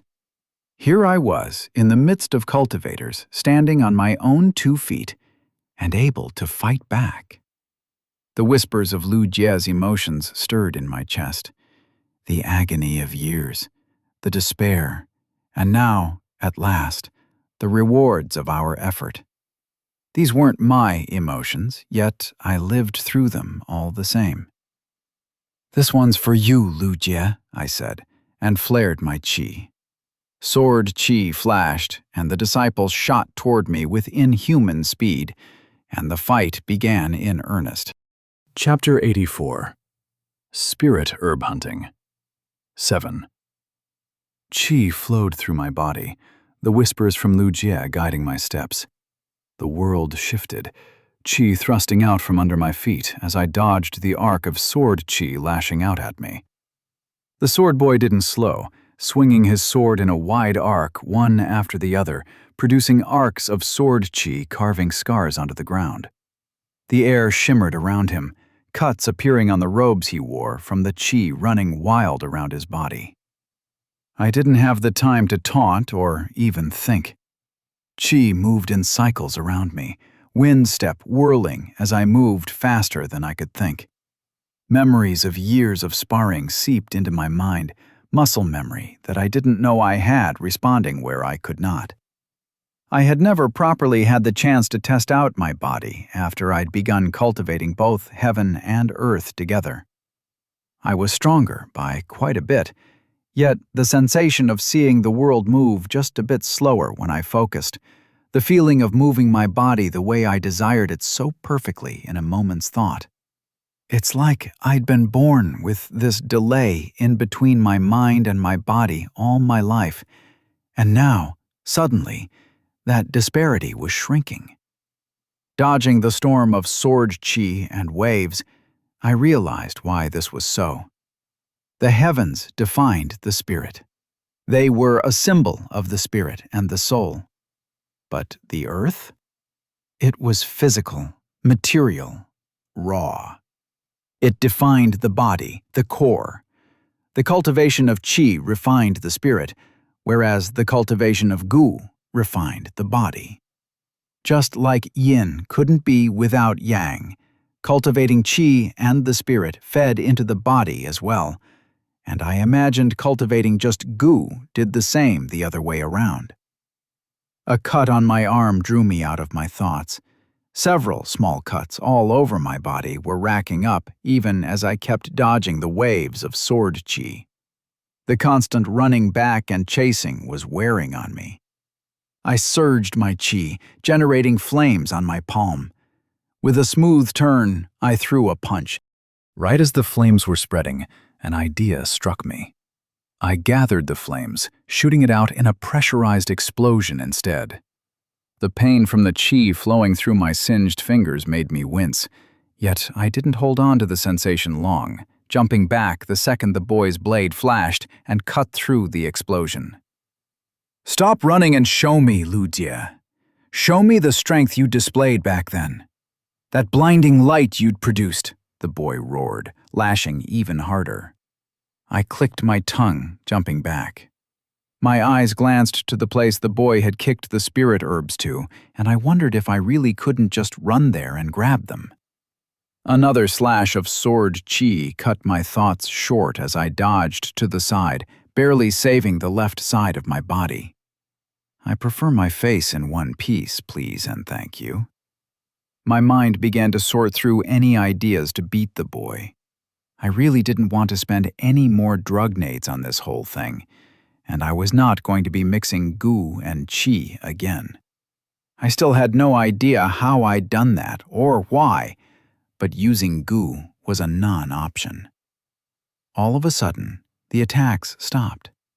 I paused mid-step.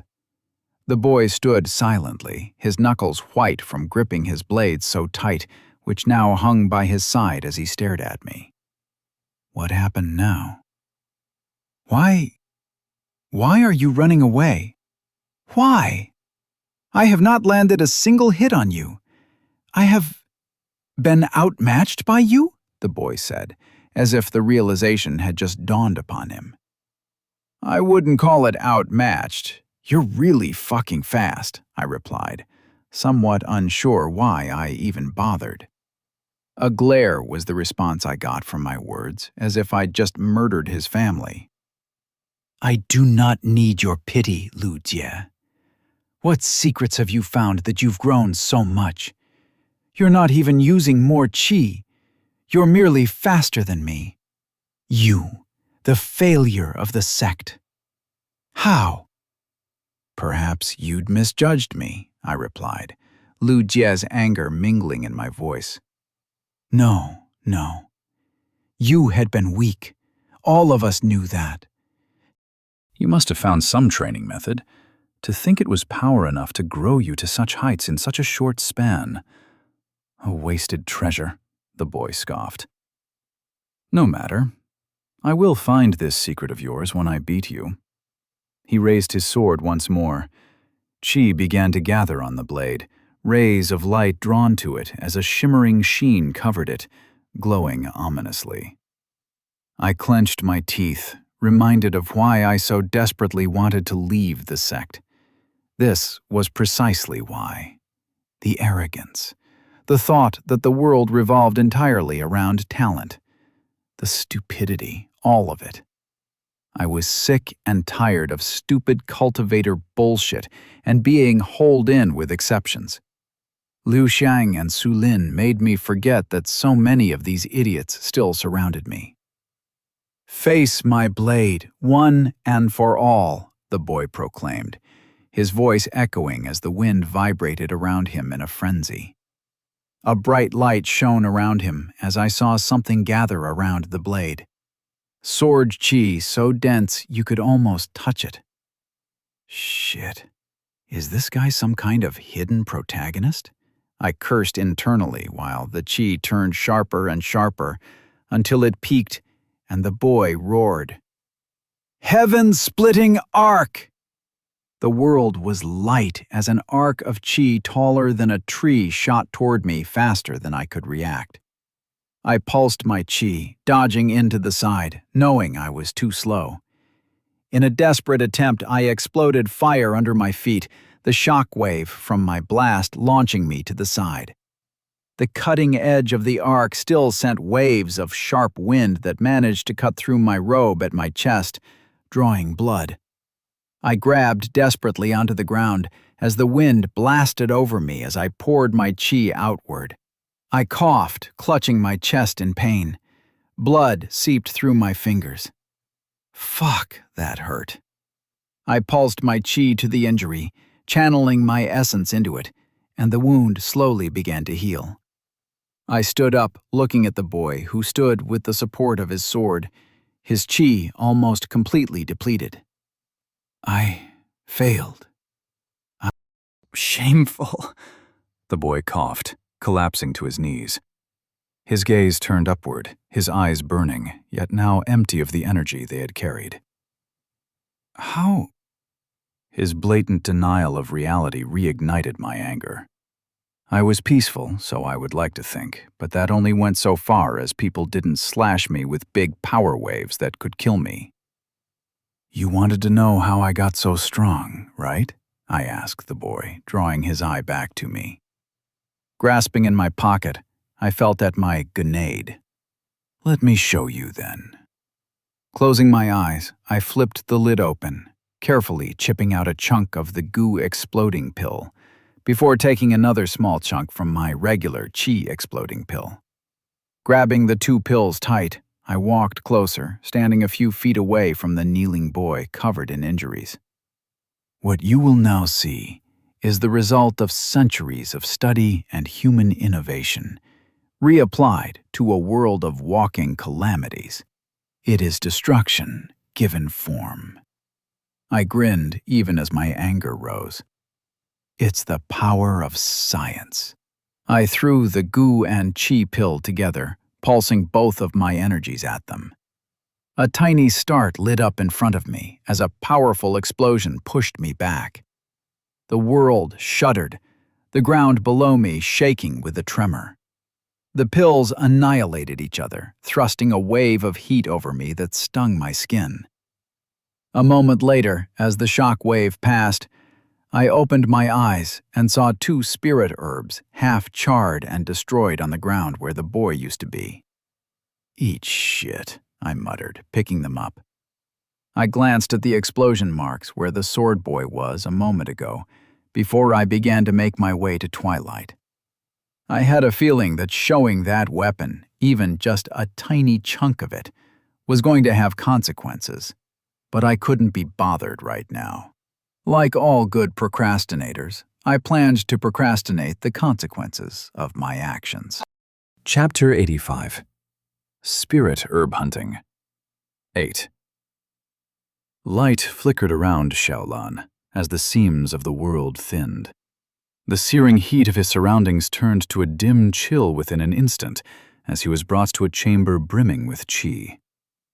A hard wall pressed against his back, which he slumped against, sliding down as his legs gave out.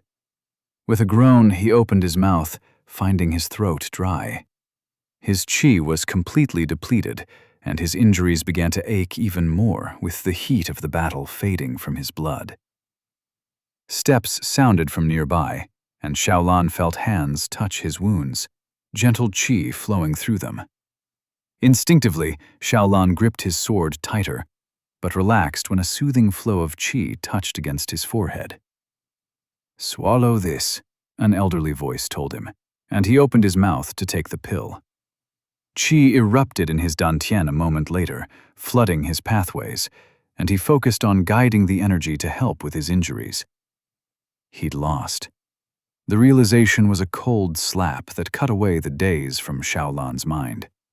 He'd just lost in the tournament. Not only that, he'd lost to Lu Jie of all people. Lost and humiliated in front of the entire sect. Frustration swirled in Xiaolan's chest, accompanied by shame. In here, outside of the battle, he could finally think more clearly on the nature of his opponent. The first sign of danger should have been the veil Lu Jie had kept around his core. He'd been unable to sense the boy's qi well, and had simply assumed it had been so insignificant that his senses couldn't even register things. The second had been the ambush. Whatever talismans or formations Lu Jie had used, they'd been powerful, and he'd had enough of them to use multiple times. Seeing how the elders hadn't interfered, they had clearly been made by Lu Jie himself, and weren't potent artifacts he'd stolen from somewhere. He needed to find the boy. This weapon of his and that sudden growth. He needed to know how the weakling of the outer sect gained such a blessing. Strength began to return to Xiaolan, and he took a moment to look at where he was. An old man crouched in front of him, a mortar and pestle set onto the floor where he grinded some herbs. Xiaolan couldn't help but stare at the man. He was older than most people Xiaolan knew, and had it not been for the qi so clearly present inside his body, Xiaolan would have thought the old man to be immortal. Could cultivators truly age as such? "So, you're awake," the old man spoke. "This disciple thanks Elder for his kindness," Xiaolan replied, joining his fists together and cusping them as he bowed. He was not arrogant enough to be unkind to the man currently treating his wounds. "Pay it no mind. It's this old man's duty to look after the disciples, and if there's to be any apology, I feel it must come from this old man. My disciple was the one who forgot restraint in his anger." Xiaolan's eyes widened. His disciple? Lu Jie was studying under an alchemist? "I'll put a salve on your wounds. These injuries will not heal quickly, even if you apply qi. They will heal in the same manner a mortal would. The energies trapped within the burns will prevent qi from healing things. Try not to move around too much for the next week," the old man said, applying the salve over Xiaolan's injuries. Holding back a wince, Xiaolan clutched at his chest. He'd heal like a mortal? Just what kind of absurd art was Lu Jie learning? Pushing against his heavy limbs, Xiaolan cupped his fists once more. Please, great master, take this one as your disciple as well. This one will work twice as hard as Lu Jie did, and would respect you with his all, Xiaolan said, his head bowed low. You misunderstand, the old man said. Lu Jie is indeed my disciple, but all I've ever taught him has been alchemy. Whatever the boy has achieved outside of that has been on his own merit, the old man said, applying the last of the salve. With how much you can talk, I imagine you're healing already. Come visit me if your injuries do not heal properly, and I will reapply the salve. When you feel like you can walk, head outside, the old man said, patting Xiaolan's shoulder as he grabbed his things and turned to leave. Xiaolan leaned back on the wall. His gaze went to the 2 disciples he'd began to work with for the duration of the spirit herb hunt. He didn't even know their names. The 2 boys glanced at him before their gaze lowered and they turned away. Xiaolan pried his eyes away from them. They'd all lost, and the shame of defeat still burned heavy within their chests. He decided to approach them after the tournament was upon an end. Eyeing the room filled with all the defeated and injured participants, Xiaolan was soon distracted by the sounds of cheering that washed over the area. Removing his torn and burnt robes, he glanced to the side and found a new pair folded nearby. He carefully slid the robes on so as not to wipe off the salve covering his body before he picked himself up. Putting his blade back in his sheath, Xiaolan slowly made his way outside the chamber. A few steps through the turning corridors had him standing in a section cut out within the tournament arena itself. His eyes swept the grounds at 4 mist walls displaying the remaining contestants, while a massive sundial stood within the center, almost half the time having passed. Xiaolan stumbled forward, glancing around dumbfounded. Had he been watched by the entire city?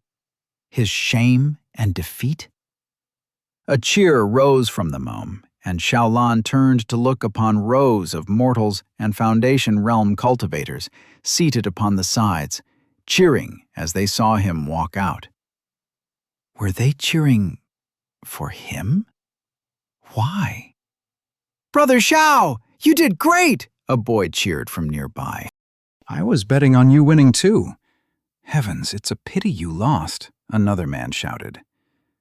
They were not mocking his failure, but cheering him instead. His gaze turned to one new screen flickering on, where he saw his own face looking back with a dumb expression and half his mouth open. With a blur, the elder appeared on the stage at the center, his voice booming out in a shout. We have our first victor of the tournament! At 5th place is Xiaolan of 7th Peak City. Resounding roars shook the arena. Shouts of Xiaolan began to vibrate the air. Xiaolan almost jumped back when the elder appeared next to him, grasping his hand before he was suddenly standing on the stage alongside the elder. Bow to the Lord and the elders, disciple, the elder next to him sent to his mind, and Xiaolan's body followed the command on its own. The disciple has earned a reward of 1 foundation pill to help his breakthrough into the 4th realm and to bolster his core, the elder shouted, the cheers rising to a greater height. Xiaolan continued to keep his head bowed, things not quite striking him as real yet. A sudden hush fell over the area, the cheers cutting off. For a moment, Xiaolan sensed a vast presence set upon his shoulders. His legs buckled, and he fell to his knees. The presence soon reduced its weight, a voice echoing through the vast arena of the sect. I have been pleased by your display of strength, disciple Xiaolan. I would like to ask the Cloudy Peaks sect to take care of your injuries, so that you may participate in the martial tournament freely, the voice spoke, resonating with power. Xiaolan's eyes widened at the realization that he'd been addressed by the Lord himself. He brought his head down, kowtowing. "This one isn't worthy." Another wave of cheers filled the arena, shouts of the magnanimous Lord Zhou rising to the sky, mixed in with his own name. Sensing the Lord's attention move away from his shoulders, Xiaolan raised his head and stood. The elder stepped through the world after grasping his hand and brought him back outside the stage. "Head on to the chamber and rest. Your reward will be provided to you soon," the elder instructed. Xiaolan nodded, walking back to the chamber he'd been in. As he entered the entrance leading outside the arena, a certain chamber to the side caught his attention. Sliding the door slightly ajar, he looked inside and found the most beautiful young woman he'd ever seen, looking intently upon a wall of mist, with Lu Jie displayed on the screen. The sight soon flickered to display two young children, striking at beasts without mercy as lightning flowed around their bodies in tandem. A crackle of thunder around the woman had Xiaolan jump. "Either enter or leave. Do not stand outside with the door ajar," the girl said, briefly glancing his way, golden lightning crackling within her eyes. Xiaolan's heart leapt, and he almost shut the door then and there, leaving. Yet his curiosity about Lu Jie won the better of him. After a moment of hesitation, he walked into the chamber, closing the door behind him. He stood slightly behind the girl, focusing on the mist wall displaying the many contestants within the spirit herb hunt. The elder's booming voice echoed from outside. "Now, who shall be the next to fall? Only 4 remain, all 4 victors in their own rights, yet only 1 disciple will have the honor of earning the silver lily for themselves." Shouts of various names filled the arena. "At first, we have the elder of the twin prodigies, Yan Lei, with 9 spirit herb treasures," the elder announced. Xiaolan sensed lightning qi crackle nearby from the world. "On second is the victor of a delightful battle of wits and strength, who'd gained a sudden blessing, rising to tie Yan Li for 2nd place. Lu Jie, with 8 spirit herbs." "Even that fool can perform well sometimes then," a voice spoke from nowhere, as Xiaolan glanced around in surprise. "Far from a fool, though many things could have been done better," the girl replied, and Xiaolan realized that it was her spirit she was talking to. His eyes widened as he soon placed her features to be the daughter of Elder Yan himself, the great prodigy of the sect, Yan Yun. She knew Lu Jie? Just what happened in the months he'd not seen the boy? At 3rd place, we have Yi Liu Xiang with 6 herbs. Only an hour remains in the trial, and any present within could be the victor. Xiaolan glanced at the screen after hearing the elder's words. His sight landed on Lu Jie, strolling through the area with a wind art boosting his speed. The cut his blade had left on his chest had already healed over. His body recovered far quicker than Xiaolan anticipated it to. His grip tightened on his blade. He would not give up so easily. Like Lu Jie, he too had to fight for every scrap of resource he could gather, and now he had gained praise from Lord Zhou himself. He would not let Lu Jie leave him in the dust so easily. If that boy could come so far, then so could Xiaolan. Images replayed the fight in his mind. Alchemy, the old man had mentioned. It might be time for Xiaolan to take a look into it. With newfound determination, Xiaolan made a plan. He would have revenge for this defeat. With the foundation pill granted from the Lord himself, he would finish his breakthrough and hone his arts. And after all that, he would challenge Lu Jie. and this time, he intended to win. Chapter 86. Spirit Herb Hunting. 9. Twilight licked the bright red droplet of blood off her hands, relishing in the chi that surged through her body and gently filled the flower atop her head. The little plant spirit chimed in satisfaction before returning to the little bits of blood still beating on the master's chest. Injured, she realized with concern. Healing, the thought followed, easing her concern, and she returned to her little feast. The flower atop her head bobbed as she climbed onto her master's arms, making her way up to his shoulder. Sitting there, she let the breeze gently caress her petals and took in the view, listening to the whispers of the grass. It told her of the dying and the dead buried within the earth, and of the little blobs of chi that moved there. The desire to spread her spores filled Twilight, the whispers of the earth increasing. There were more here than outside. She could set her vines in one of them and drink the chi. She licked the blood off of her hands, another stream of chi reaching her belly. The hunger abated, and the whispers of the plants turned silent. Her master would provide for her. There was no need to go after whatever lay beneath the earth. I think that's about healed by now, her master spoke up, one of his hands rubbing her head while the other poked at the wound on his chest. The flesh was raw, pink, and covered with newly grown skin. Twilight had wished to help, but she lacked in essence and could only watch as he silently meditated, cleaning off the blood from his clothes. Chi, she responded, relaying her happiness at his recovery. The grass swayed gently to her voice, showing its agreement. Her master smiled and dug around his pouch. A moment later, he let out an aha as he found something and opened the pouch in his lap.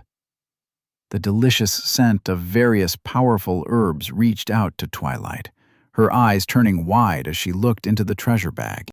Drool dripped down her mouth as the chi called her to feast, but she held on. Oops, my bad. I can only imagine what Labby would have done if she'd been here, her master said, quickly closing the bag. Chi, Twilight replied in agreement. Senior Sister Labby would have jumped at the bag, thundering with lightning. Oh, speak of the devil, her master said, turning to the bushes farther ahead. Twilight followed his gaze, the plants soon after letting her know of the arrival of companions. Purple lightning arced in the distance as a rat rushed for her master, jumping into his arms with a squeak. Glad to see you, Lujie, a voice followed moments before the snake person came into view. She could smell the poison, vicious and cold, as unfeeling as the aura that permeated him. With a smile, her master greeted them. Glad to see you too, Liu Shang, though I'm afraid you may have been a bit late. He spread his arms to indicate to the fallen trees, burnt soil and grass, and the many scars formed in the earth from the waves of sword chi that had cut through everything in its path. It would seem so, Liu Shang replied. Twilight could feel the grass shrink away from each step he took, afraid of the poison that coursed in his veins. She didn't mimic the fear of her mindless kin. Poison was merely another aspect of her, one that would nourish the petals and serve her master's purposes, though she didn't quite understand what those purposes were. Labby was never worried. She knew her master would never lose, Senior Sister Labby replied. Chi, Twilight chimed in agreement, bouncing up and down on her master's shoulder. Called Liu Shang pointlessly here then, Jiju said. Her master laughed in reply, pointing at his chest wound. I didn't get off without injuries. Might be best to work together, her master replied. You do know that I have no intention of losing, right? Liu Shang added, raising a thin eyebrow at her master. Me neither, her master replied with a grin. Twilight occasionally licked her hands for any remnants of blood while the conversation continued. She glanced around, sensing a stir of chi, when a strange sensation caught her attention. Qi? She exclaimed to the wind, hearing the whisper of the roots. Life, blessing. Twilight's spirit rose, the hunger stirring in her chest. There was life up ahead, pure life, stronger than even her master's. It called her with the smell of the sweetest nectar. The world stirred around her, the plants rejoicing as energy permeated through the ground itself. Unrestrained joy filled Twilight upon the scent coming from farther within. Qi! Qi! She shouted, patting at her master's cheek to capture his attention. What's up, Twilight? Her master asked, looking at her in confusion. Qi! She shouted. There! Life! Frustration filled Twilight's heart, struggling to form the words. Closing her eyes, she focused on the bond that tied her to her master, and sent the message as best as she could. Life, scent, blessing. More confusion returned to her. Her master didn't understand. Twilight turned to the direction of the sweet aroma, following the whispers of the plants around her. The wind rushed through the area, following the steps of the blessing as it moved. With a sudden impulse, Twilight jumped off her master's shoulder and followed the whispers of the grass. She hoped her master would follow. Twilight bolted off with little wobbly steps. It didn't take more than 2 seconds for me to catch up and scoop her up, where she chimed loudly, pointing as a jumble of words and meanings came to me from her. You want me to go in that direction? Why? There was nothing ahead outside of trees, even when I spread out my Qi senses. No disciple, no spirit, nothing. It was eerily quiet, more so than any other part of the tournament I'd seen yet. There's wards set up ahead. Suppression wards. I can barely sense them, but they seem to be hiding something, Lao Shang replied, heading in the indicated direction. I followed, setting Twilight on my head. Lao Shang set his palm against the trunk of a tree. A moment later, the bark covering it withered and began to rot off from the poison qi that spread from Lao Shang's palm, revealing an engraved character hidden inside. Hide, I read. No, not hide. Conceal. And a lot more than just one aspect. This is a master's work, Lao Shang replied, rubbing the engraved formation as if he was touching the most precious piece of art. How come Twilight sensed something then? I asked. Qi, she replied, pointing ahead. Do you think we should go in? I asked Lao Shang. This one isn't certain. The path ahead is still within the bounds of the tournament, and thus should be a part of it. Yet the path ahead gets hidden even further still, and this one isn't so sure this is a part of some trial. The formations are too powerful for a tournament of outer sect disciples, Lao Shang said. Well, we're not quite regular outer sect disciples. Sounds like a hidden special trial to me, I exclaimed. Labby crackled in response to my excitement. Lao Shang turned to look at me before eyeing the woods. A smile tugged at his lips for a brief moment, before he rushed forward into the woods.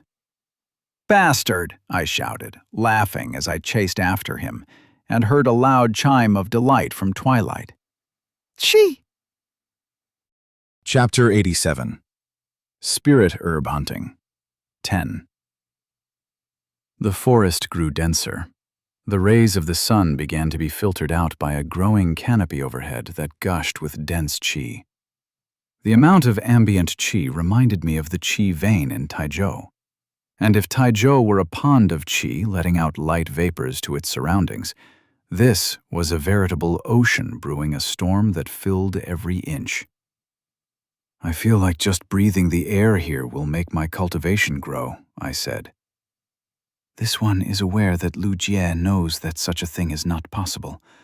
Yet this one still feels a strong desire to correct you, Lao Shang replied, his gaze traveling upward.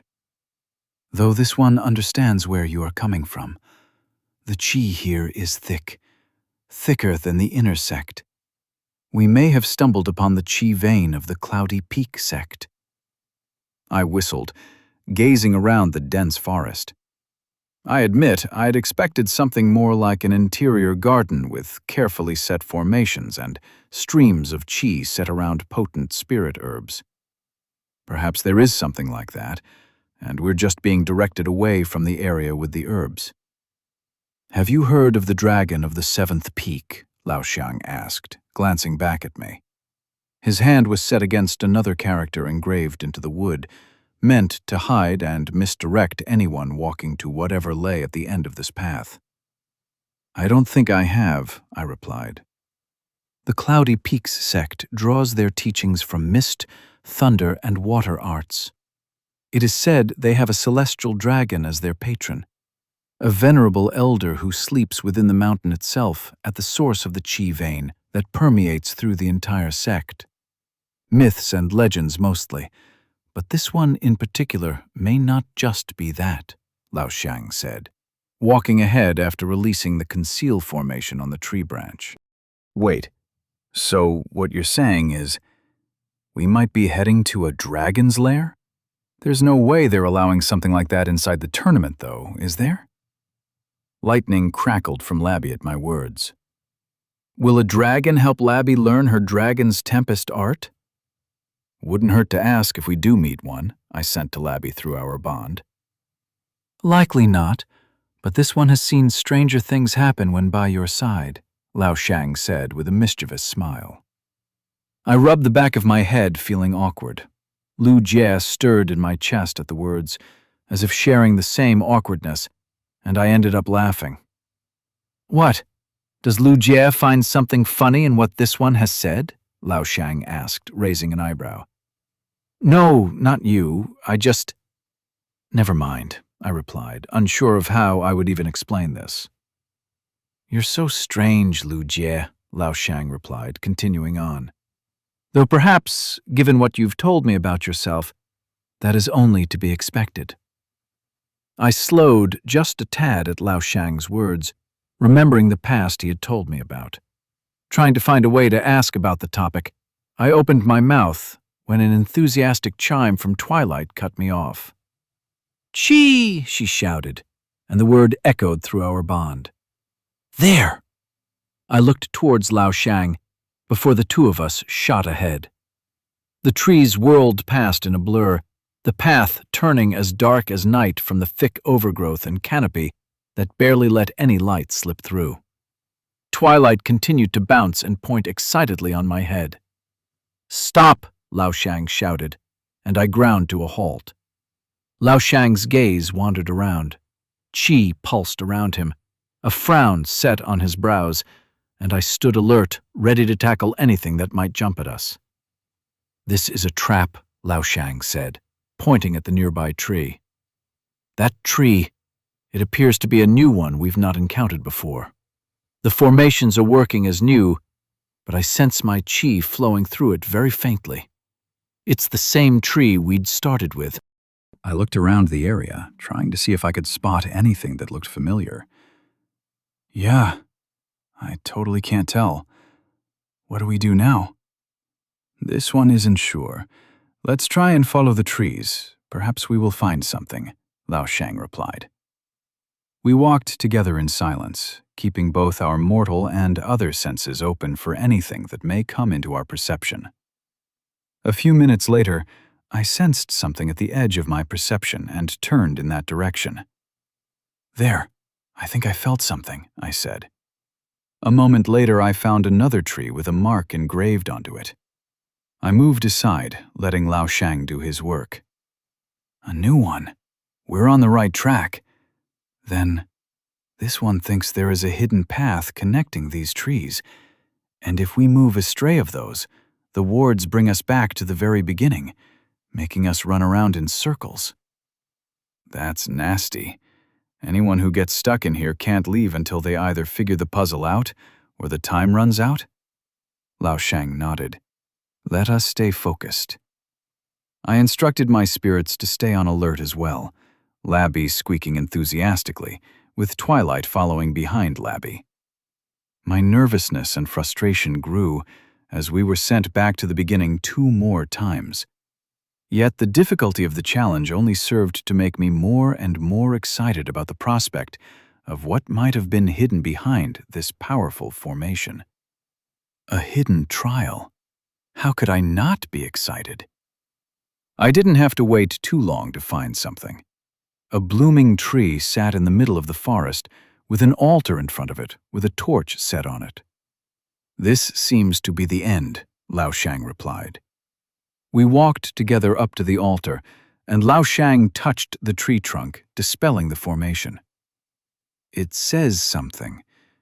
Curious and brave disciple, the sect admires your capabilities, but know that the path of the hidden treasure is one of perils and danger."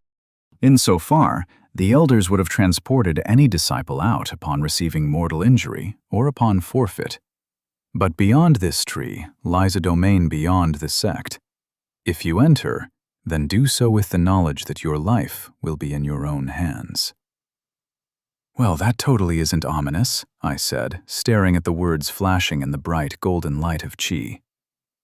"There's more," Lu Xiang replied, continuing.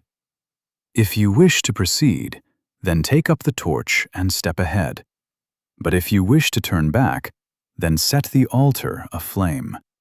You will be rewarded with 3 spirit herb treasures for completing this trial, and transported back outside this area." The words faded as he moved to stand by me. "What do you want to do, Lu Jie? Those 3 herbs may very well be enough to win us the tournament," Lu Xiang said. "I don't know," I replied, letting out a breath. "On one hand, we get 3 herbs and get to go back out, possibly even find some other herbs before the end and win the tournament. On the other hand, I'm curious about what lies on the other side. It clearly has to be something of great value." "Labby wants to meet the dragon!" I laughed at Labby's words, petting her head lightly as she crackled with purple lightning. "Plus, I don't want to have to figure out how to split those 3 herbs between us."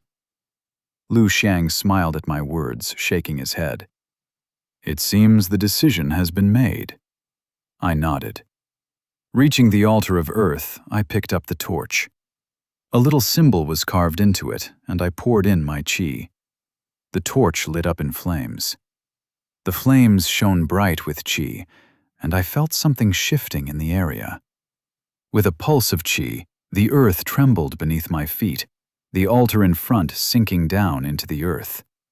Words began to gather around the tree once more as qi spread all over the area, slowly seeping into mist. "The choice has been made, disciples. We wish for fortune on your path." I looked back at Lu Xiang, who stood close by, and nodded. I faced a dark, mist-filled forest with unknown dangers. My heart was pounding as I stepped forward, the torch held high. An excited grin split on my face. Now this was what I called an adventure. Chapter 88. Spirit Herb Hunting. 11.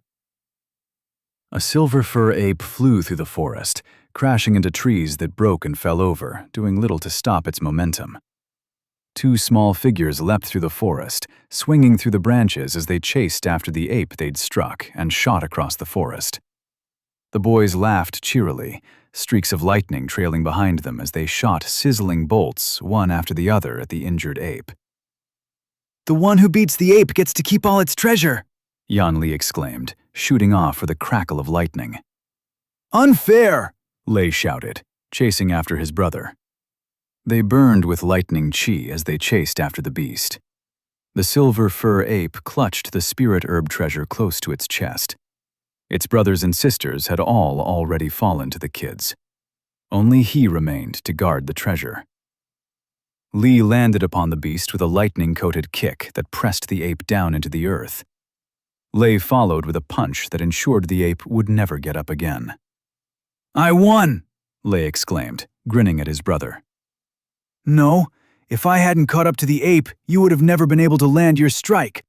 I'm the one who won by catching it first." Lee replied, shifting to gather the spirit herbs. Lee said to beat the ape, not catch it. Lei won this round, Lei said, stepping ahead of his brother and snatching up the spirit herb.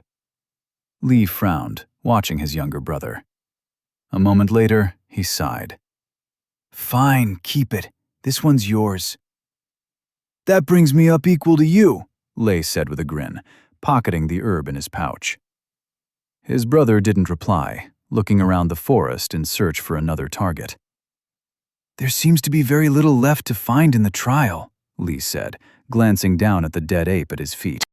We've been finding many dead spirit beasts and empty trials now. Do you think we beat them all? What about the other disciples? Are we the only ones left? Lei asked. We got 3 other disciples, with the 2 of us included. That leaves 7 more. Even if they all beat each other, there should still be some left, Lee replied. A moment later, he closed his eyes, meditating to sense the qi around him. A haze of qi rose to the boy's senses, mixing in with one another. Yet a particular one stood out. The sense of it strange and unfamiliar. Brother, there seems to be something there, Lei spoke up, snapping Lee out of his meditating. Lee followed the direction his brother was pointing at, seeing sights of destruction far in the distance.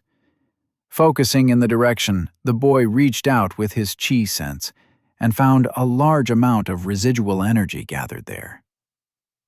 Lei, it seems there was a battle here. Not of spirit beasts, but disciples. A few of them, too. And not too long ago, Lee said, an excited grin rising on his face. Let's go check it out. We might find the disciples, if any remain, Lei said, with an equally amused smile. With a nod from Lee, the brothers ran through the forest, trailing the path of destruction. Fallen trees and singed branches told a heavy tale. Very soon they found themselves standing within an odd clearing, with swatches of scar marks on the earth and burned splotches. These sword qi, potent sword qi, and fire, a lot of it, Lee said. He could still feel the lingering fire qi permeating the ground, mingling in with the sword qi. Brother, look at this, Lei said, pointing at an odd hole in the ground. The earth was fractured by a thick scar that brimmed with the sword qi running through it, that abruptly ended into a crater from a powerful explosion. Lee frowned as he walked closer to the creature in the ground, kneeling to touch the earth. There's no qi in here. None whatsoever, Lee muttered, glancing at his brother. Some kind of art? Lei asked. I'm not sure, but this is starting to become interesting, Lee said. Something else caught his eye. Blood marks. Almost faded but still fresh with qi. They head in that direction, Lee said, pointing. There was no need to exchange any words. The brothers silently began to follow the droplets of blood. Step by step, they walked, tracking the ever-decreasing trail of blood, when something made them pause. The trail abruptly cuts off here, Lee said. This is strange. Even if the wounds healed, the lingering essence and qi should have remained. They scanned the grove of trees when Lei found something on one of the tree branches. Brother, there seems to be a formation here. Conceal, it says. I can't undo it, Lei exclaimed. Lee joined his brother and checked the formation mark. Putting his hand atop the character, he flooded it with his lightning qi, burning through the wood. A moment later, the wards lifted as the way ahead began to be visible. A hidden trial? Lee said.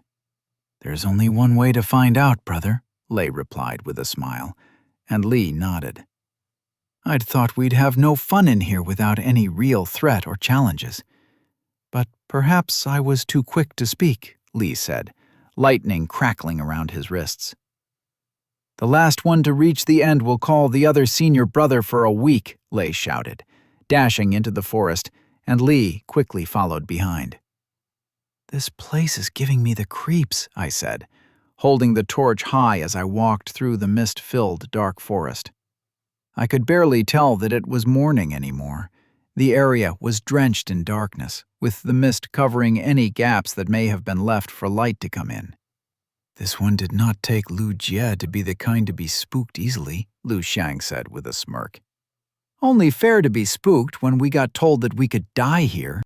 "Not to mention, I dislike the way this mist clogs up my senses," I said, waving the torch to ward off the almost cloud-like thick mist that covered every inch of the forest. "Gee!" Twilight chimed, agreeing with my words. "You're the one who wanted to come here. I'd think a vampire spirit like you would enjoy being in a dark, creepy, and misty forest," I said, glancing up at Twilight.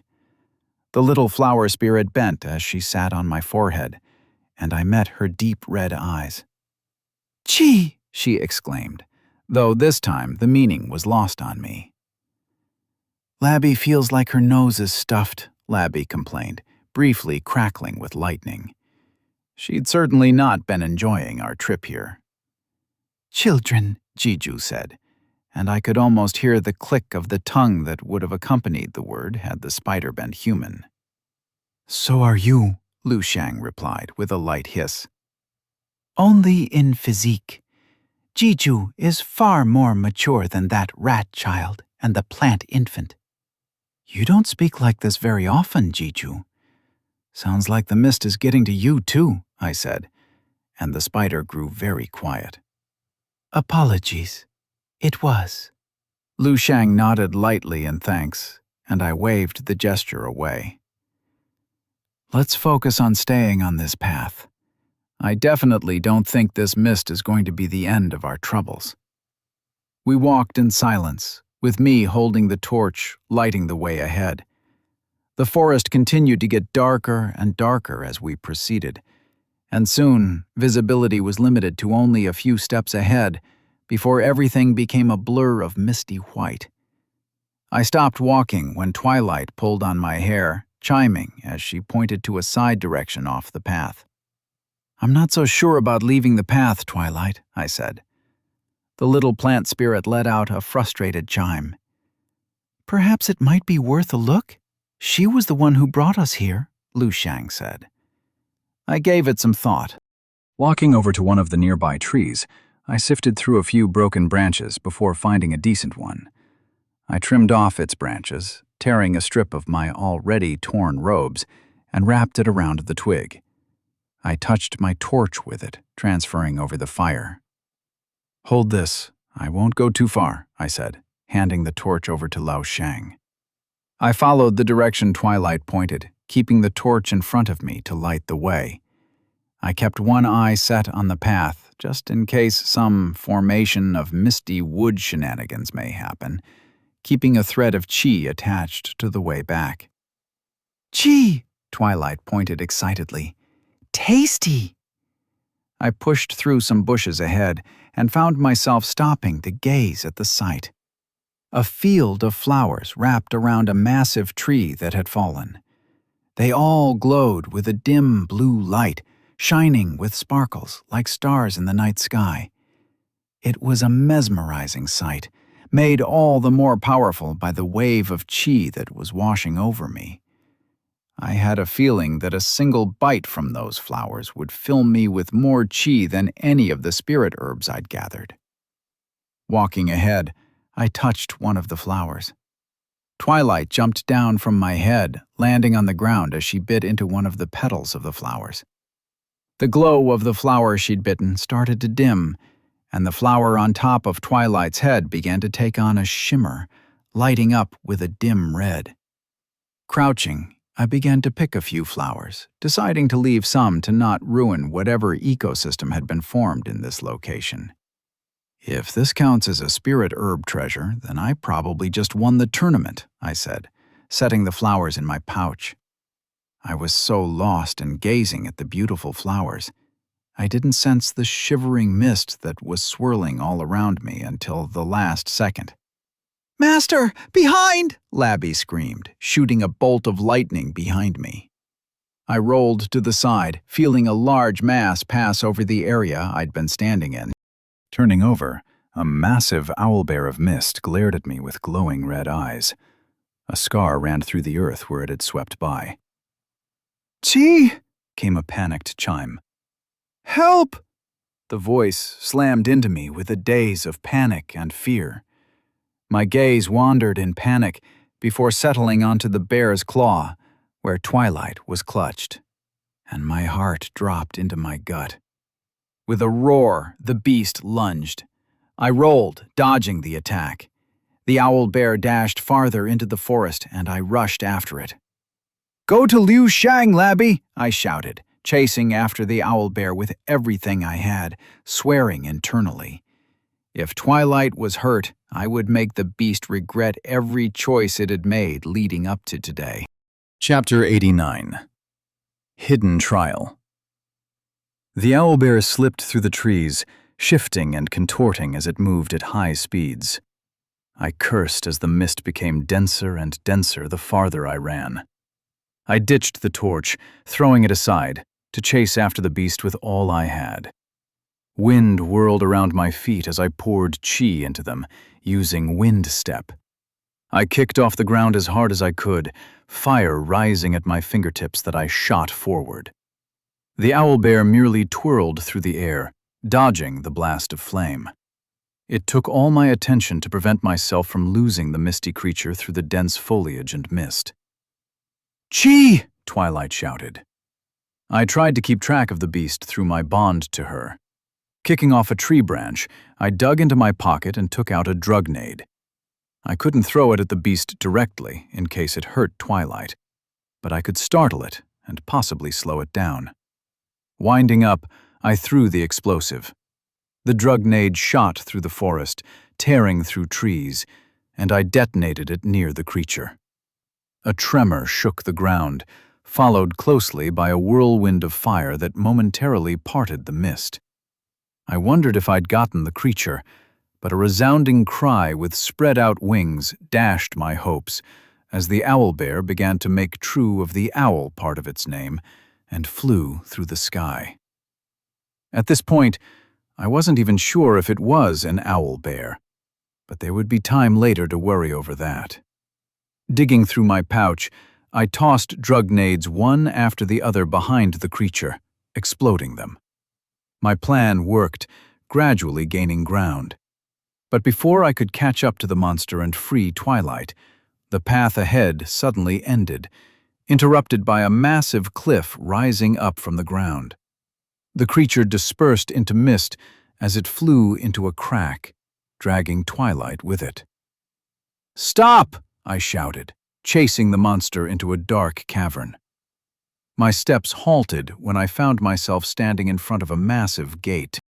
I froze, but only for a second, and rushed up to the gates to push them open. A groaning sound came as I pressed the gates to try and get them to budge, but no matter how hard I tried, they refused to move.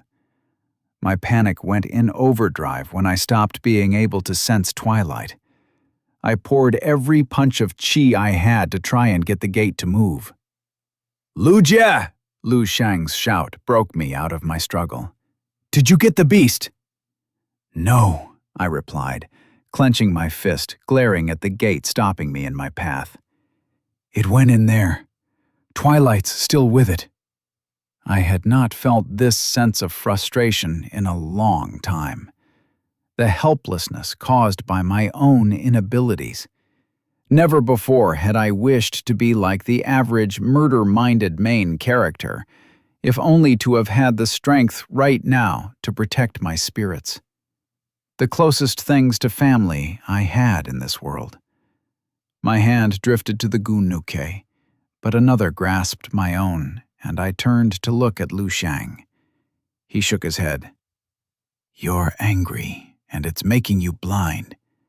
Calm down, Liu Jie, and breathe," he said, his eyes steady. For a moment, I wanted to swat away his arm and pull out my gunnuke anyway, but I let the emotion go, trying to focus on my breathing. "She'll be okay. The monster could have hurt her all along, but it didn't. She should be fine," I said, more to console myself than anything else. Labby will not let junior sister Twilight get hurt. She promises. I smiled at Labby's words, petting her head before facing Lu Shang. Thank you. I was being stupid. Let us focus on the gate. From what this one can tell, the gates here are where our path would have taken us. The path we took was a lot faster, whereas our trail was subtly curving around all over to take us through the forest. I looked behind me for a moment. So, we skipped a bunch of the trials, but how does that help us open the gates? There are torches set around the area. Perhaps the gate opens if they are lit, Lu Shang said. I glanced at the little torches embedded in the wall. Letting Qi gather at my palms, I shot a wave of fire at the torch. The flame lit up, then flickered out of existence. I tried once more, going through all the torches a few times and saw the same thing. Seems to be something else, I said. This one can see something scrubbed out on the gate, Lu Shang said, walking closer. Most of it is unreadable, but one line is visible. The meek tread the walking path. The strong forge their own. I hummed over the words, trying not to let my impatience make me panic. I needed to solve this if I wanted to find Twilight, and rushing was pointless. Perhaps it's talking about the path we took. Was there something outside the path that could be the answer? Lu Shang asked. My gaze drifted to the flowers I'd picked up. Taking one out, I showed it to Lu Shang. I'd picked these with Twilight. She'd sensed them and ran to them when the monster came and snatched her up. Try placing one in the torch. I nodded. It was worth a shot. Taking one flower, I put it into the torch. With a spark, the flower erupted in flames, lighting up. My heart raced, but the other torches failed to ignite. I moved to the next and the next, but none lit up after the first one. Perhaps there are multiple herbs like this outside, and we need different ones to light the flames, Lu Shang muttered. Perhaps. A moment later, I grabbed one of the spirit herb treasures I'd gained and put it in one of the torches. It lit up with a blazing fire, starting another flame. I looked back at Lu Shang, meeting his eyes. I wasn't sure if the flowers counted as treasure, and if I burned 4 of mine, I had little chances of winning after that. I took in a deep breath. I'm an idiot, but just this once, the right kind of idiot.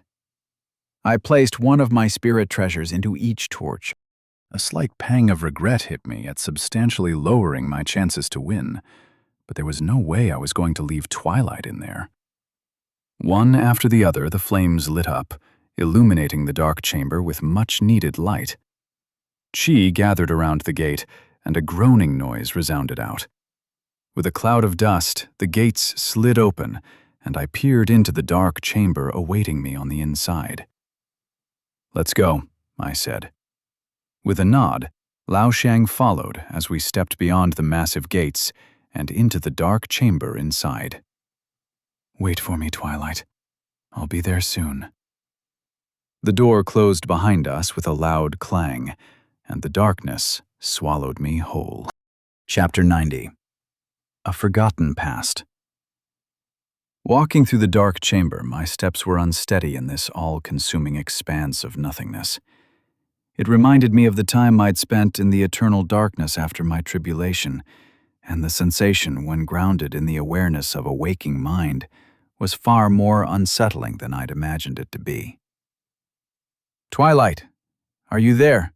I called out to the dark, but found nothing through my bond to her.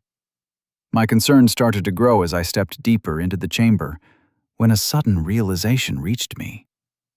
"Labby? Lu Shang?" I looked around. There was no one beside me, and for a moment I wondered if I was dreaming. As if on cue, white fog flooded the chamber from all directions, and my confusion began to morph into fear and concern. This place was strange, and it was starting to get to me. Trying to not get lost, I continued in a random direction, hoping I'd stumble into something. That something hopefully not being a trap or a monster that would instantly kill me. I kept all my senses out for anything of the sort, but found my vision and chi sense limited to a narrow range around me and shrinking by the second. If it wasn't for my body still having supernatural strength, I'd have felt no different than a mortal. A voice echoed from farther in the distance, a vaguely familiar voice I couldn't quite place. I raised my fists in concern, anxiety now starting to grow into full-blown panic as my senses began to be completely shut off by the strange mist. After a minute or so of no reaction from the voice, I cautiously took a step in that direction. The world shifted, the mist forming to form an image. "Dear, he's smiling when he sees you. Look!" a man exclaimed, with a beaming smile, holding a child in his arms. I looked around in confusion and saw that I was standing in a small shack of some sort, with an exhausted woman lying on the bed, and the man, likely the father, holding a baby and showing it to his wife. "He's got your eyes," the woman said, taking the child in her arms. The infant looked around curiously, its face as red as a tomato. I knew these people couldn't see or hear me. Something about this place felt strange. "What should we name him?" the man asked. With a sigh dripping with motherly love, she swept the baby's dark black hair back and kissed his forehead. "Jie, he's our Lu Jie." That hit me like a sledgehammer, and I rocked back. The scene faded, turning to mist, leaving behind a myriad of emotions stirring in my chest. For a moment, I thought these weren't my own, but Lu Jie, until it became clear that I couldn't sense the other boy in my soul. Dumbfounded, I stood around like an idiot for a few minutes before my mind caught up to me. Just what was happening? Was the trial showing me these sights? Could it look into memories that even I didn't know I had? I had no answers, and it seemed like the only way to find out was to walk ahead. The mist grew denser, before parting once more into a scene that I could not recall. A scene from Lu Jie's past, one that I'd been watching from inside his soul, like he does for me now. Baby Lu Jie played with little wooden toys in his bed and growing frustrated with them. Lu Jie's younger self rolled around doing typical baby things before the mom walked in and picked him up. My gaze lingered on the woman's face, and I closed my eyes, trying to recall my own mother's face, one from my previous life. I failed. I opened my sight once more to see a man standing in the gate, his robes resplendent, and I could sense the chi coming from him. "What can we do for you, honored cultivator?" the mother and father asked, nervous anxiety more than obvious in their tense postures and voices. I clenched my fists in anger at the reaction. I didn't know these people. They were Lu Jie's parents. Yet seeing the imposing aura of a cultivator and the tense concern they had when one arrived made me frustrated nonetheless. "Be at ease. I merely come to congratulate. It is rare for mortals to have blessed children, and this child is more blessed than most. Its chi is resplendent and pure, filling its tiny body. Do not let such talent and blessing go to waste," the cultivator said, then walked away. I heard something suspiciously similar to "fuck" come from the baby Lu Jie's mouth. The parents looked at each other in concern, and the scene dissolved in mist once more. Before I went any farther, I took a moment to gather myself. This was clearly showing Lu Jie's past. But how? More importantly, why? Why show me all this? Again, I found myself standing with no answer. And so I took a deep breath and stepped into the mist. The pitter-patter of raindrops surrounded me, soon turning into the hammering slam of a heavy downpour. A cold gust came in through a window, Lu Jie's mother keeping a slightly older Lu Jie's head in her lap. His face was bright red, and he was clearly struggling to breathe. "What do we do, dear? The fevers have been growing more and more frequent. The last one had only passed for 3 days before this," the woman said, tears starting to pool in her eyes. Lu Jie's father stood nearby, soaked from head to foot. A heavy frown sat on his face. The man just silently looked at his son, laying on the bed with a heavy fever. "If something happens to our child, then—" The mother broke into a sob, and Lu Jie's father moved in to take her in a light embrace. "Nothing will happen to our Jie. I'll try and go to the city to find a good doctor," the man said, as the mist dissipated. I stood in silence, looking at the path farther ahead. A moment later, I stepped and walked into the next scene. The child, Lu Jie, lay upon a bed, an unfamiliar man holding his left arm for a pulse. I watched the man go through some herbs and pills before turning to the parents and shaking his head. "I'm afraid I cannot do anything. The child has a soul deviation. Only an expert cultivator can do anything about this. As things stand, the child has a month at most." Lu Jie's father escorted the doctor outside and paid his fee.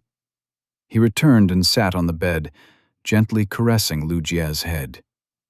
The mother broke out in pained sobs into her husband's shoulder. I felt my gut turning over, like I'd just been stabbed 100 times and hung upside down. "I'll go visit the Lord and request help," Lu Jie's father spoke, and the mother stared at her husband in shock. "The debt? How will we ever pay back such a debt?" the mother asked, hugging Lu Jie tighter. "I'll figure it out. I still have portions of my father's inheritance left for the farm. I could sell it, try to pick up a different trade. Don't worry about it. Just look after Jie," Lu Jie's father said. He slipped on his outgoing robes and walked out. The mother wept, kissing her child's forehead. My lips trembled, and even though I knew this was just a vision, for a moment I wanted to tell her, to let her know. I'm alive. The thought broke me out of my daze like a splash of cold water. These were Lu Jie's parents. I was merely the soul dragged into his body, who had taken over when he'd got knocked out too hard. Then, how come I felt like my heart was shattering into pieces every time I saw Lu Jie's mother cry? The scene faded into wisps of mist, leaving me standing in foggy darkness. I wiped my eyes and sniffed, gathering my emotions.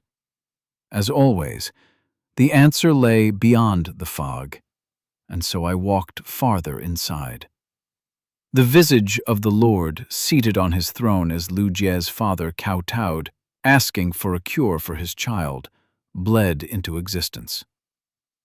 Very well. It would be a debt for a lifetime, but I too am a father, and I can understand the plight of another. I will send for an elder who will look after this child's ailment and cure it.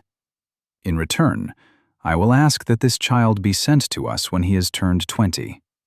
He shall work under our name to pay off his life debt. Lu Jie's father kowtowed deeply, chanting the Lord's name in gratitude, the scene fading. Another image formed, where Lu Jie lay in his mother's arms, a burning fever upon him as strands of qi started to escape his body. A man wearing simplistic robes, yet clearly a powerful cultivator, stood nearby, looking upon the child with an intent gaze. A spirit from beyond, he murmured, before looking at the parents. Your child remembers his past life. His soul is from beyond the realm of our reach. But this child has seen some tragic things in its past life, and its soul now deviates, splitting apart on itself, unable to handle the memories of its past. The parents looked up in shock. Is there a fix? We are ready to pay any price you ask of us, please, honored cultivator, please. The man hummed, glancing down at the child. I could split his soul in two, cut off the past completely from the boy that he is, and lock it deep inside. It would forever cripple his cultivation, as he would have to fight against his own spirit each time he would cultivate. But the child would live. Will he be crippled? My mother asked in fear. No. He will be like a normal child, better than a normal child, but he will never be able to reach the potentials he could have. Not until the conflict in his soul can be resolved. Then we agree. Please save our boy, honored cultivator, Lu Jie's mother said, bowing her head deeply. Please, honored cultivator, the father followed, bowing as well. Very well, the cultivator said. He walked up to the child Lu Jie and pressed a palm against his forehead. Torrents of qi swirled around the man, little streams visible in my sight, before something crackled, splitting into two perfect halves. A phantom pain ran through my chest at the sound, a deep, throbbing agony that pulsated somewhere inside of me. It is done, the man replied, walking away. Lu Jie's mother hugged her child, tears renewed. Only this time, my gaze lingered on the man who was walking past. Something had been bothering me about him, something I hadn't been able to place. But the answer became obvious a moment later. The cultivator, the man who had split my soul in two halves, was the elder of the moon spirit. Tian Feng. Chapter 91. A Rat's Trial. Labby twitched, looking around the empty chamber of expansive darkness where she stood alone. Master? She called out to the dark, but found no reply. Growing nervous, Labby walked through the darkness. Master, where are you? Labby is scared, she sent, but something was blocking her bond to her master, like an invisible barrier she couldn't overcome. Labby's qi roiled in her core, purple lightning crackling around her. Fear gnawed at her heart, and an increasing anxiety filled her. She was in an unknown place, in darkness and away from her master. No, Labby will be courageous. She needs to find Twilight. Labby is the senior sister, after all. If she can't even do this much, then how could Labby call herself the senior sister? Labby said, letting out a quiet squeak of determination. With her goal set, she looked ahead at the white, wispy mist before beginning to make her way. This was a trial of some sort. Surely it would have some kind of challenge for her to work at. A few steps farther into the mist, and she saw a tall structure of stone rising from the ground.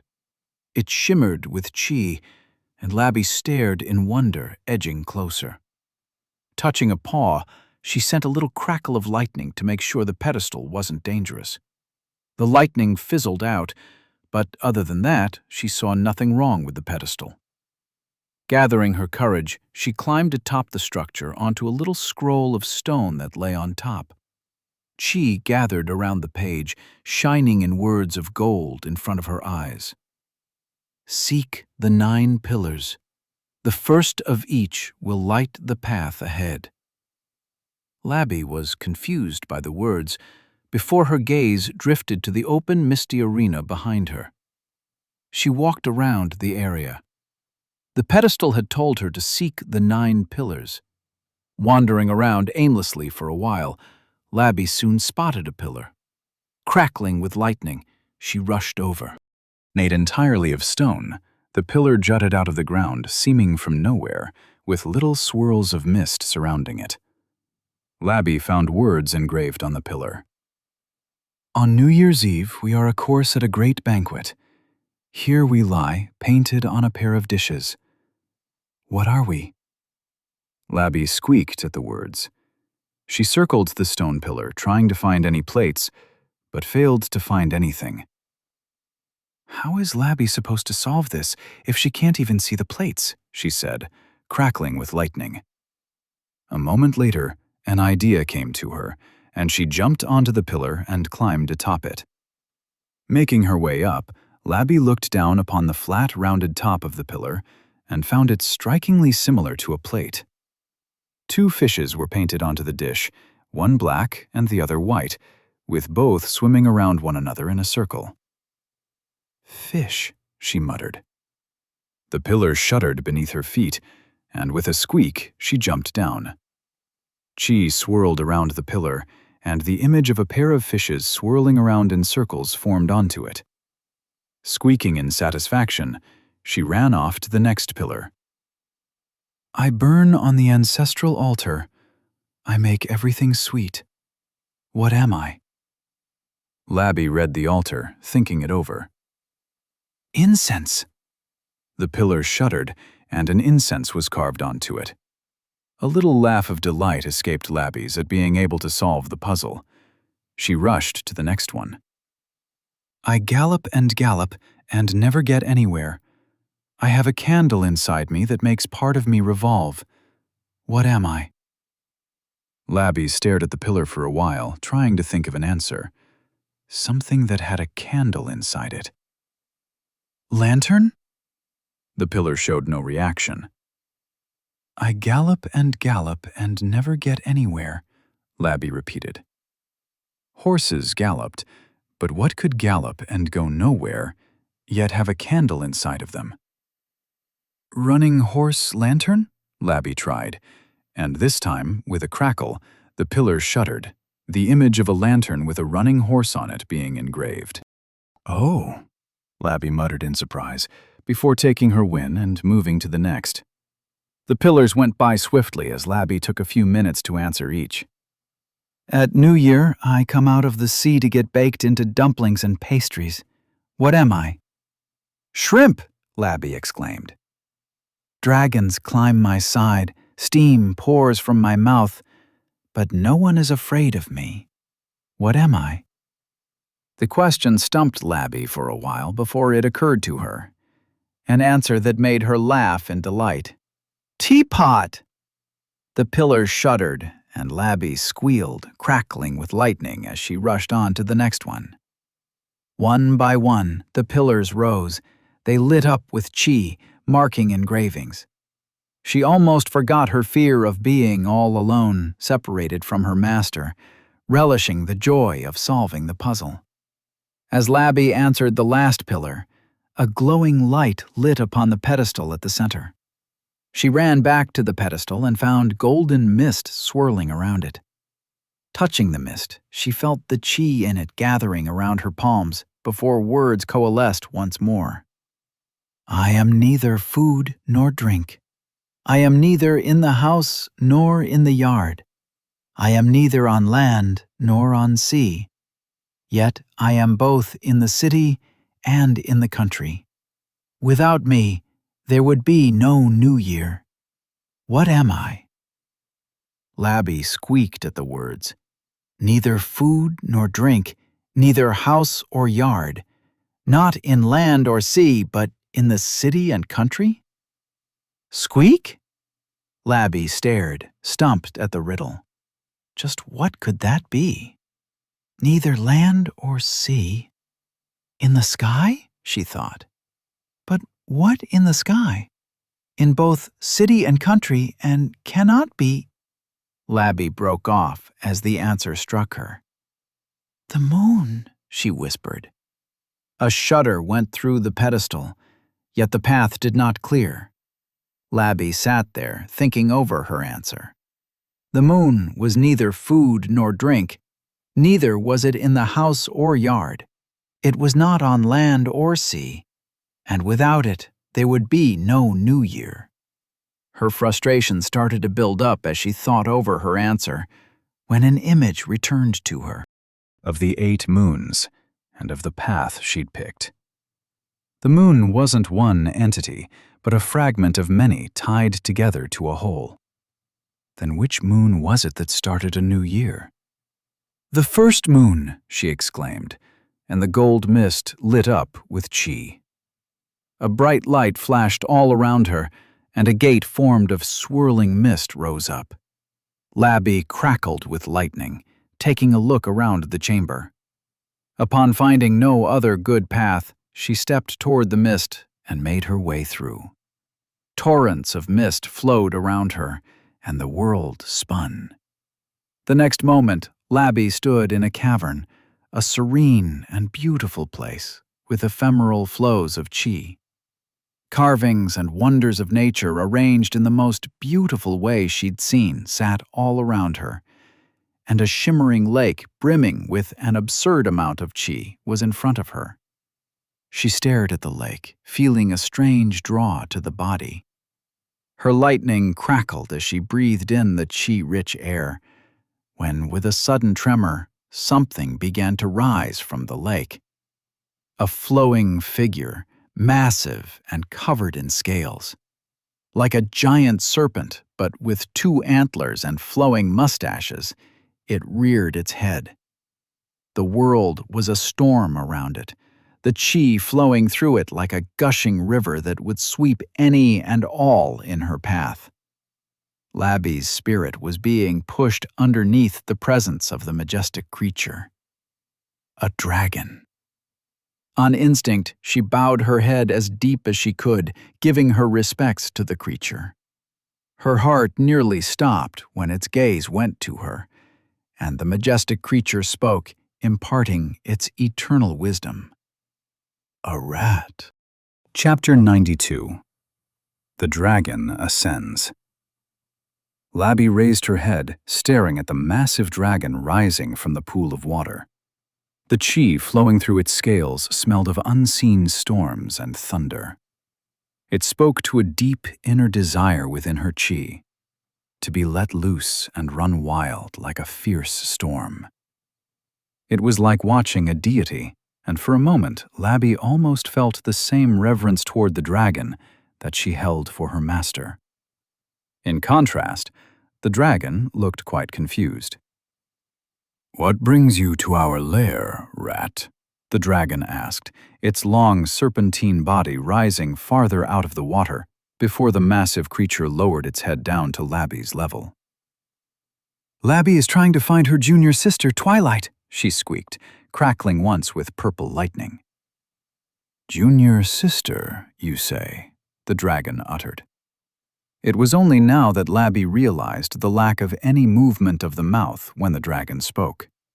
But rather than projecting its voice like she did, when the dragon spoke, the chi seemed to shudder and give voice to its words. "Ah, a bloodroot spirit, foul creature of rot and decay.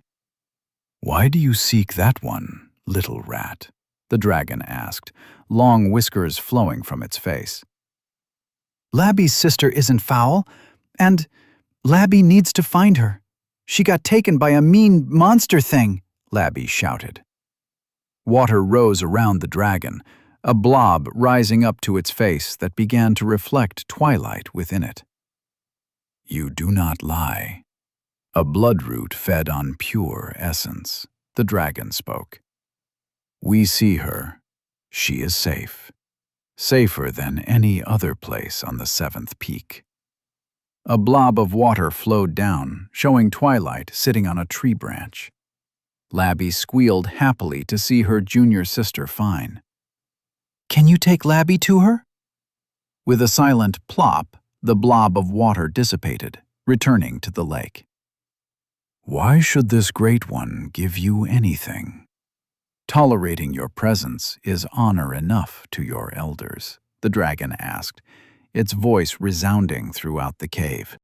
Labby almost recoiled at the power of the voice, but she held on, thinking over the dragon's words. "Great dragon, Labby just finished the trial. Shouldn't there be a reward?" she asked hesitantly. The dragon swirled through the lake. "Your words are not without merit." "Squeak," Labby said in agreement. Unfortunately, we cannot bring you to your junior sister. She is not within the 7th peak anymore, and neither is your master. Confusion boiled in Labby. Where are they? In the line that separates our realm from those of the spirits. You should know of it, child. The spirit realm is the domain of the lunar sisters, the dragon said. Labby let out an uneasy squeak. That did not sound good. Why is Master in that place? And how can Labby get there? Labby asked. The trial of spirits, that is where you stand. The trial brings each disciple to the locations they are most required. The water flowed up in streams, forming images. Labby saw a disciple with fire licking their clothes dancing among spirits of flame. A child of fire would be taken to the spirits of flames that live deep high above the peaks, the dragon said, and the image changed. A child of water would be taken to the misty rivers that flow deep within the 7th peak to learn from the spirits directly. The disciples swam underwater, moving currents through the river at their whim. With a plop, the image collapsed. The trial is the foundation of the sect we preside over now, a great place of learning for those that know to seek. And today, it has brought you to us, the dragon said. Labby's chi became unsettled within her core. There is a way to reach your master, but it would only serve to disrupt the trial that has been set out for him. Think carefully before you ask anything of us, child. Labby held the dragon's imposing stare, her heart beginning to pound and chi stirring inside her core.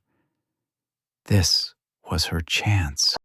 Labby wishes to take a human form, Labby spoke, crackling with lightning. A moment passed in silence before a rumbling shook the cavern. Labby jumped in surprise, sniffing her nose. It took her a moment to realize the shake to be laughter from the dragon. A rat that desires to take a human form. It has been years since we have heard such a fascinating tale, the dragon spoke, laughing once more. Labby thumped her feet angrily. Labby will do it, she shouted, crackling. It is not in your nature, child. To do so would be to defy the order of our world.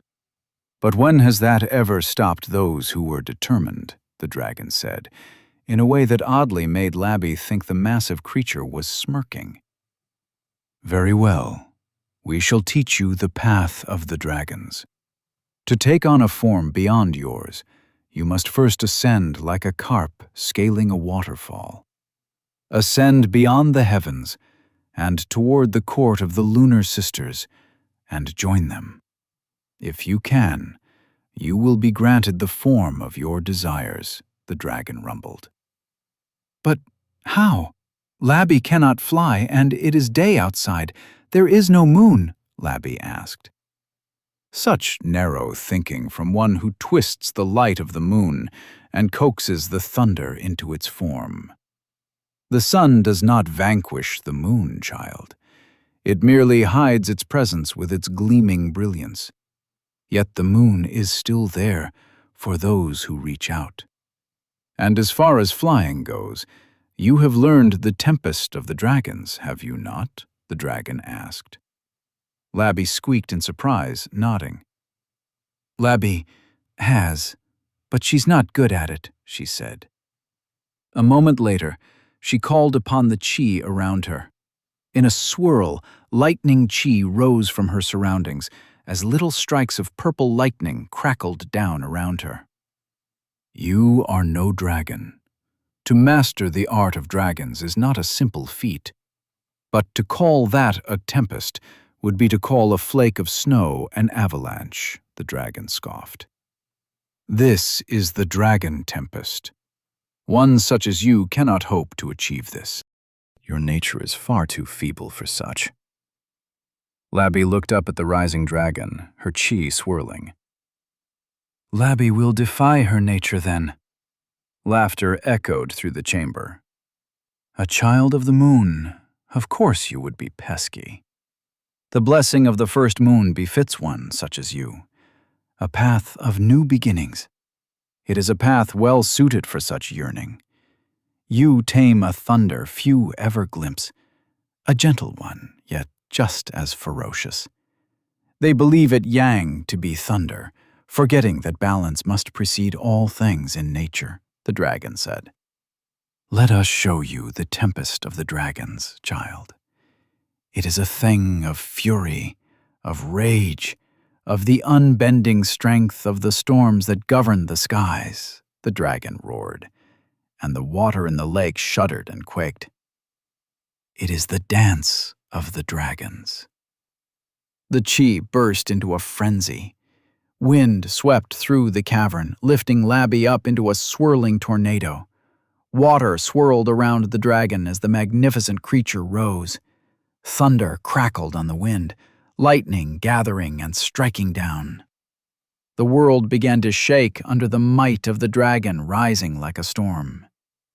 Our name is Shenteng, the dragon proclaimed, as rain poured from the skies. The cavern began to crumble as the dragon continued to rise. Watch our tempest, the tempest of the seventh dragon.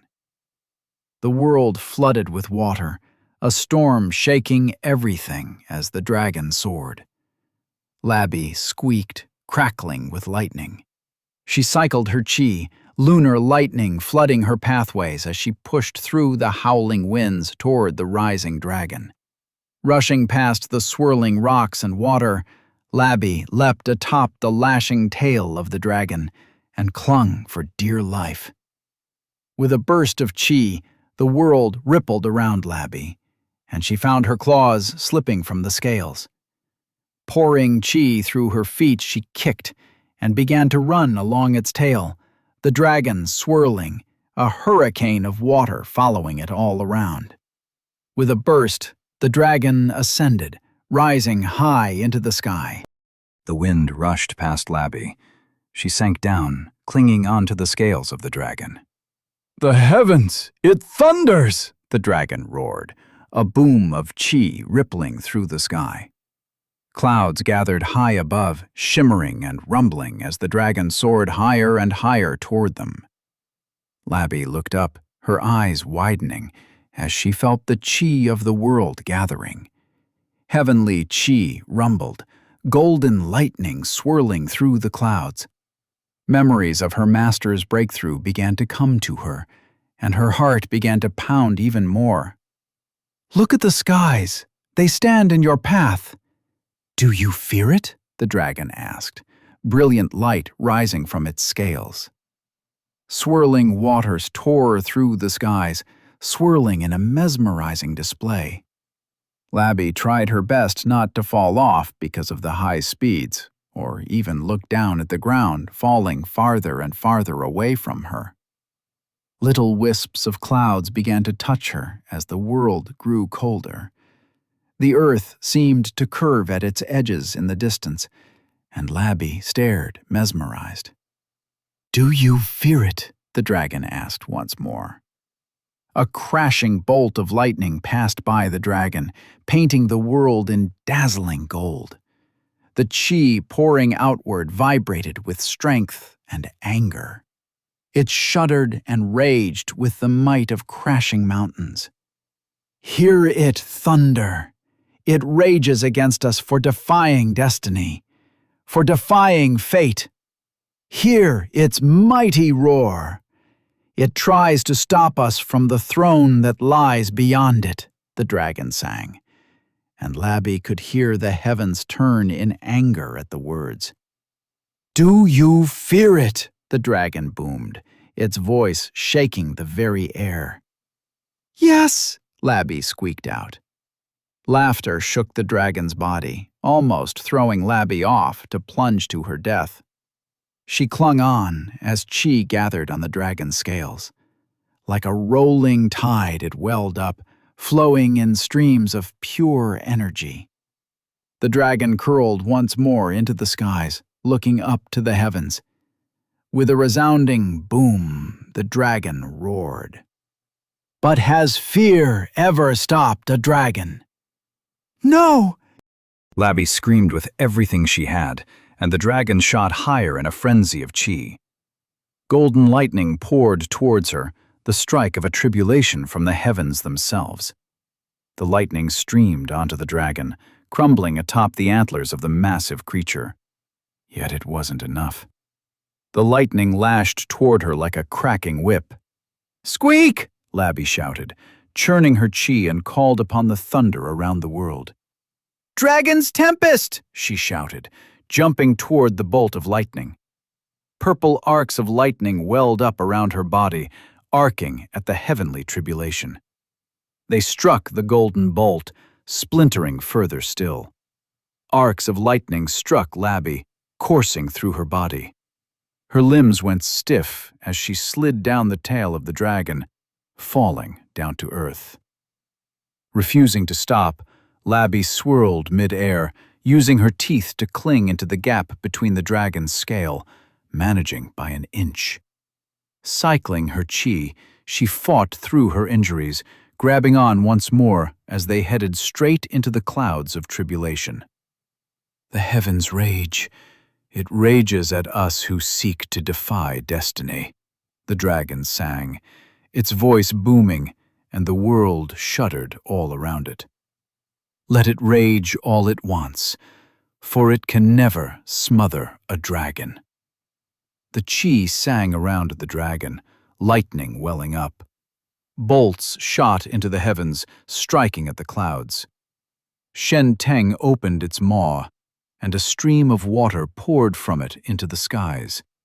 Rain and storm struck at the heavenly trial clouds, dissipating a little circlet. "Hold on tight," Sheng Teng spoke, before shooting forward like an arrow.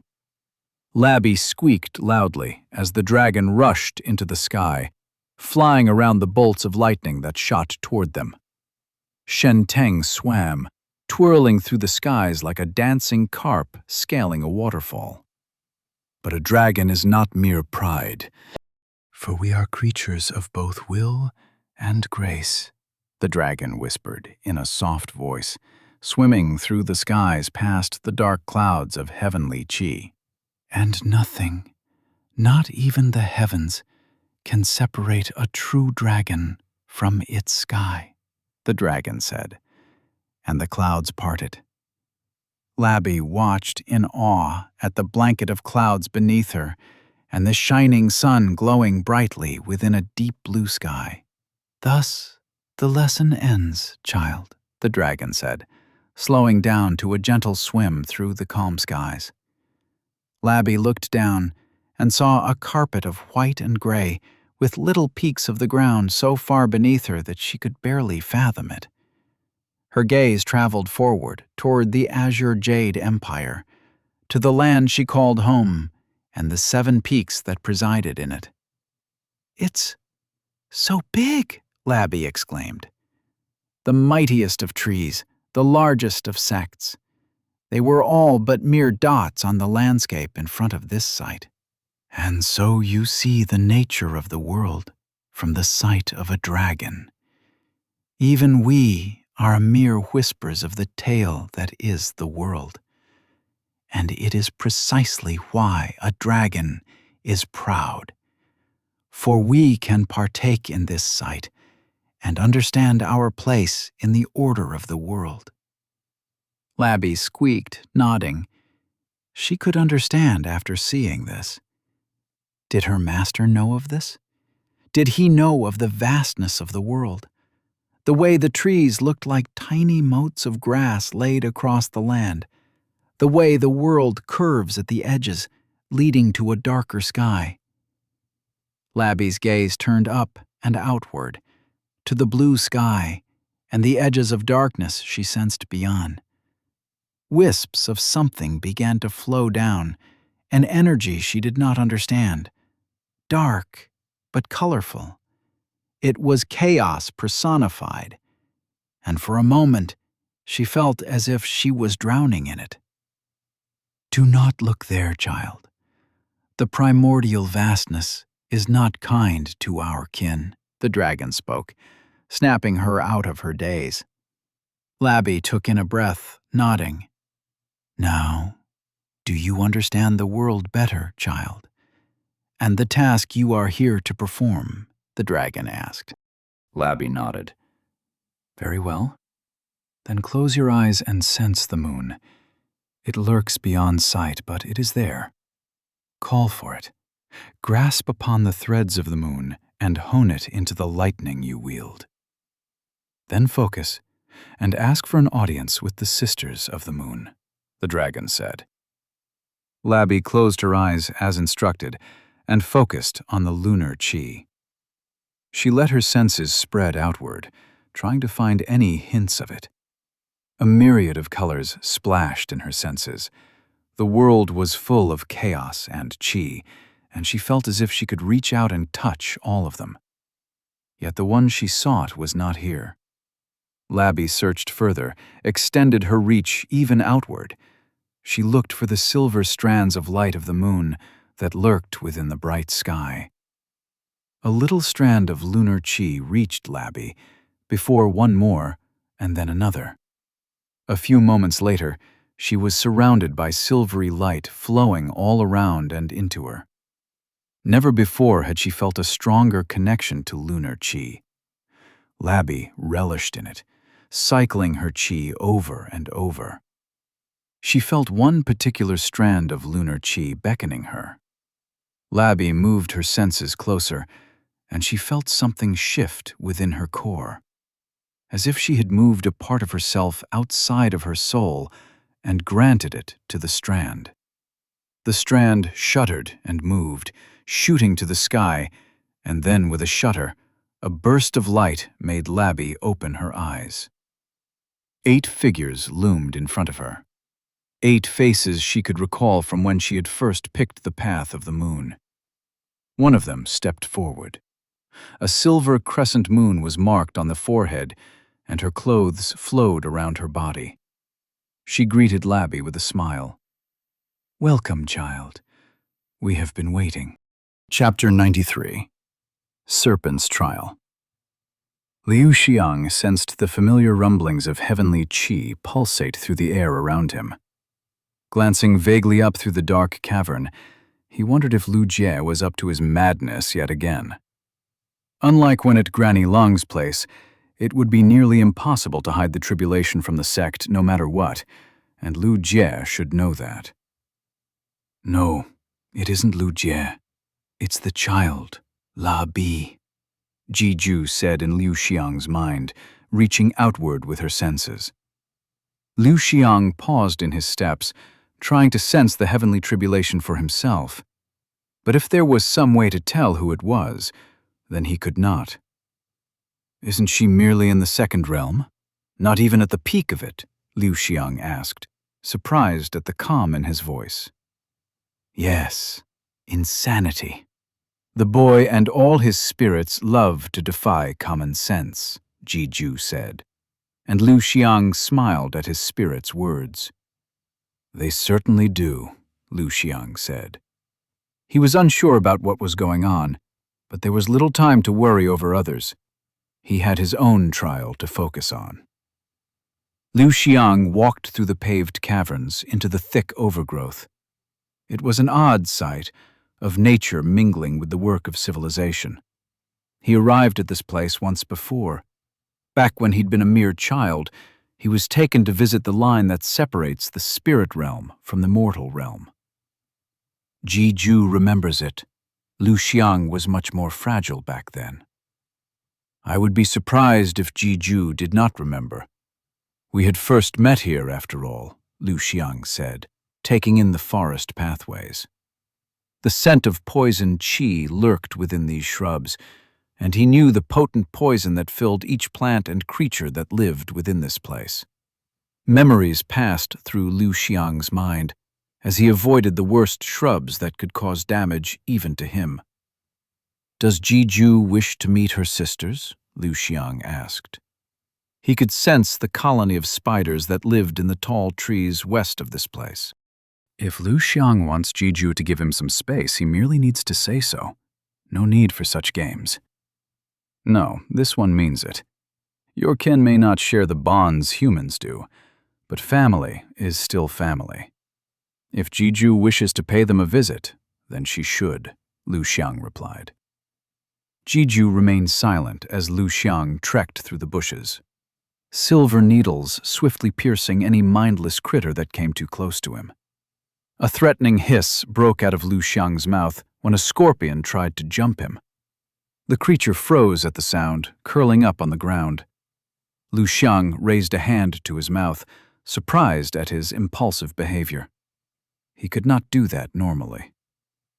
The shedding draws closer, and Lu Xiang's nature seems to be reverting back to what it once had been. No, that can't be, Lu Xiang said. Yet a part of him couldn't help but notice the changes for himself. His qi had shifted to be more yin, and he'd opened up the eyes of the xie as well. Jiju thinks Lu Xiang knows the answer to that. They proceeded in silence through the mist, following the paved path deeper into the forest. Dense fog began to fill the area. Lu Xiang recognized the area and the familiar aura of poison lurking. It has been a while since Jiju met the eldest. It has been a while indeed. I had wished I wouldn't have to do so until I'd obtained the rank of an elder, Lu Xiang said, heading toward an altar that was barely visible through the dense fog at the end of the path. Not much has changed about you, has it, child? A hissing voice rippled through the air. There was power carried in the words, sending a slight tremor through the ground. This one greets the Great Spirit, Lu Xiang bowed his head in respect. Jiju greets the eldest. A snake hissed, coiling around itself as it moved its head forward from the altar it slept on. The body of the spirit escaped the altar, twisting across the ground and coiling large trees and hills throughout the massive realm.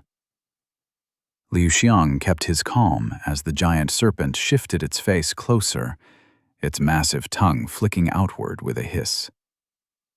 "We accept your greetings." Raising his head, Liu Xiang regarded the ancestral beast whose grandmother started their clan and entire bloodline. The origin of the xie and poison qi. "We seek wisdom, eldest. A trial has brought us to you in the spirit realm," Jiju spoke, manifesting upon Liu Xiang's shoulder from his dantian. The snake's massive eye turned to the spider, a single slit reflecting the two of them within it. Mist gathered around the snake, accompanied by a wave of qi that flowed toward the massive creature. Liu Xiang cycled his qi, struggling to hold his ground against the pouring winds that moved in. Soon, the serpent was covered entirely in a green fog. With a sudden pulse, the green mist collapsed to the ground, the serpent's body disappearing. "It has been decades since we had to take this form," a woman's voice spoke, sending a chilling wave of cold through her surroundings. A beautiful cultivator walked through the mist, skin whiter than snow itself, with eyes a pale yellow and emerald green. Her clothes seemed to be made of pure qi silk, refined and arranged in beautiful patterns of coiling serpents that moved all across her body. "We're honored to witness it, eldest," Jiju said, lowering her head slightly. "No need for such excessive courtesy here, my child. You should be well aware that the spirit world does not follow the pointless countries of the mortal realm, merely tolerates it," the woman spoke, a frigid smile on her black lips. Liu Xiang felt a strange attraction to the woman, as if he wanted to settle into her arms forever. He pushed the emotion down, finding his repulsion growing. This was precisely why he hated to be here. If the Great Spirit would show us a method to solve our current trial, we would be eternally grateful, Liu Xiang said. You keep referring to me as Great Spirit. Is this what one calls their great-grandmother? The spirit asked. Her aura brushed upon him. It was a murky thing, like the sickening smell of death and the frigid cold of a lifeless winter intermingled together. It would be disrespectful, Lu Xiang replied, trying not to show any agitation. The woman stood in front of Lu Xiang, her presence completely still and collected. The awareness that this spirit could end his life within a moment, if she so wished, lurked upon his mind. He'd sensed the power of the Great Spirit before, beings so beyond comprehension and strength that he couldn't even fathom their capabilities. You hide your nature beneath layers of skin. You cling to the yang aspect of your qi, hoping it would further push you away from your true identity. Tell me, child, do you truly hate our blood so much? Lu Xiang sucked in a breath, meeting the woman's eyes. 5 rings of immense power reflected back through the narrow slits, almost blinding his senses as he got to peer into the woman's soul. The 11th realm. She's reached transcendence. As you wish, grandmother, Lu Xiang replied, bowing his head. A smile reflected upon the woman's face when he looked back up to meet her eyes. We are pleased, child. It would not do for you to refer to us as Great Spirit in front of the Emperor. The Emperor? Lu Xiang asked. The Emperor. The Jade Court shall throw a celebratory feast upon our ascension into the ranks of divinity. It had been a century coming since the passing of our mother, and finally, the Xie clan have reclaimed their rightful place, the woman said, turning around. Lu Xiang stared at her back before walking behind her. Forgive me, great-grandmother. But this one is not accepted as a part of the clan, Lu Xiang replied, finding his nerves worsening. The woman paused in her step, glancing back. Your father is a fool, and our bloodline shall not be squandered for his weeping. He had been convinced that he would be incapable of awakening the heirloom abilities of our blood, and he has been proven wrong. She held her intense gaze on Lu Xiang. A moment later, a kind smile replaced the disdain, and she faced him again. We had been waiting for you to reach the 4th realm and realize your nature. But there is little time left, and we are tired of waiting. She appeared right in front of Lu Xiang, a black nail pressed directly against his face, her smile cold. Lu Xiang tried to move his body, but found it unwilling to listen to his commands. It is time for you to stop running from your bloodline, child. That is the trial which brings you here. We will have to thank the Sect elder for his service. We would have found it far more difficult to come fetch you ourselves, the woman said, a bright light beginning to shine on her fingertips, right on Lu Xiang's forehead. Qi flowed to the finger in a swirling torrent, the world twisting under the words of the woman. Eldest, Jiju. The woman raised a finger, and Jiju froze. Shh. We will not harm her. She merely needs to remember who she is, the woman whispered to Jiju. Lu Xiang gasped, his body frozen against his will as the qi poured into his soul. Darkness encroached upon his vision as he felt the poison in his body stir. Sleep, my child, and then rise anew. It is time for our clan to reclaim our rightful place. A blinding light consumed Liu Xiang, and his world turned white. Chapter 94. Xie Liu Xiang. The world spun around Liu Xiang. Stumbling, he struggled to find his balance as a strange energy permeated his body. Clutching his head, Liu Xiang glanced around. This was a different forest, with trees adorned by beautiful yellow flowers and little red blossoms that bloomed on the ground. His gaze drifted through the area, onto a dirt path cutting right through. Just where was he? Does Jiju remember? Lu Xiang asked. but he couldn't feel Ji-ju on him. Trying to hold back his frustration, Lu Xiang walked toward the dirt path. He'd just have to solve whatever trial had been set out for him by the Great Spirit and make his escape. The tournament would be ending soon, and he had better places to be in than the clutches of a whimsical grandmother he would rather never have to meet. Lu Xiang walked to the other side of the dirt path and into the rows of trees flowering with yellow blossoms. They were little critters and animals walking around the entire area, and Lu Xiang couldn't help noticing that none of them were showing any response to him. Normally, any creature close by would sense his aura and flee. That, or completely freeze where they stood. He looked down at his body, finding it transparent. Spirit projection, Lu Xiang hissed. The same thing Lu Jie's turtle had done to him, but at a far greater scale. His very soul had been taken out and sent to a different location.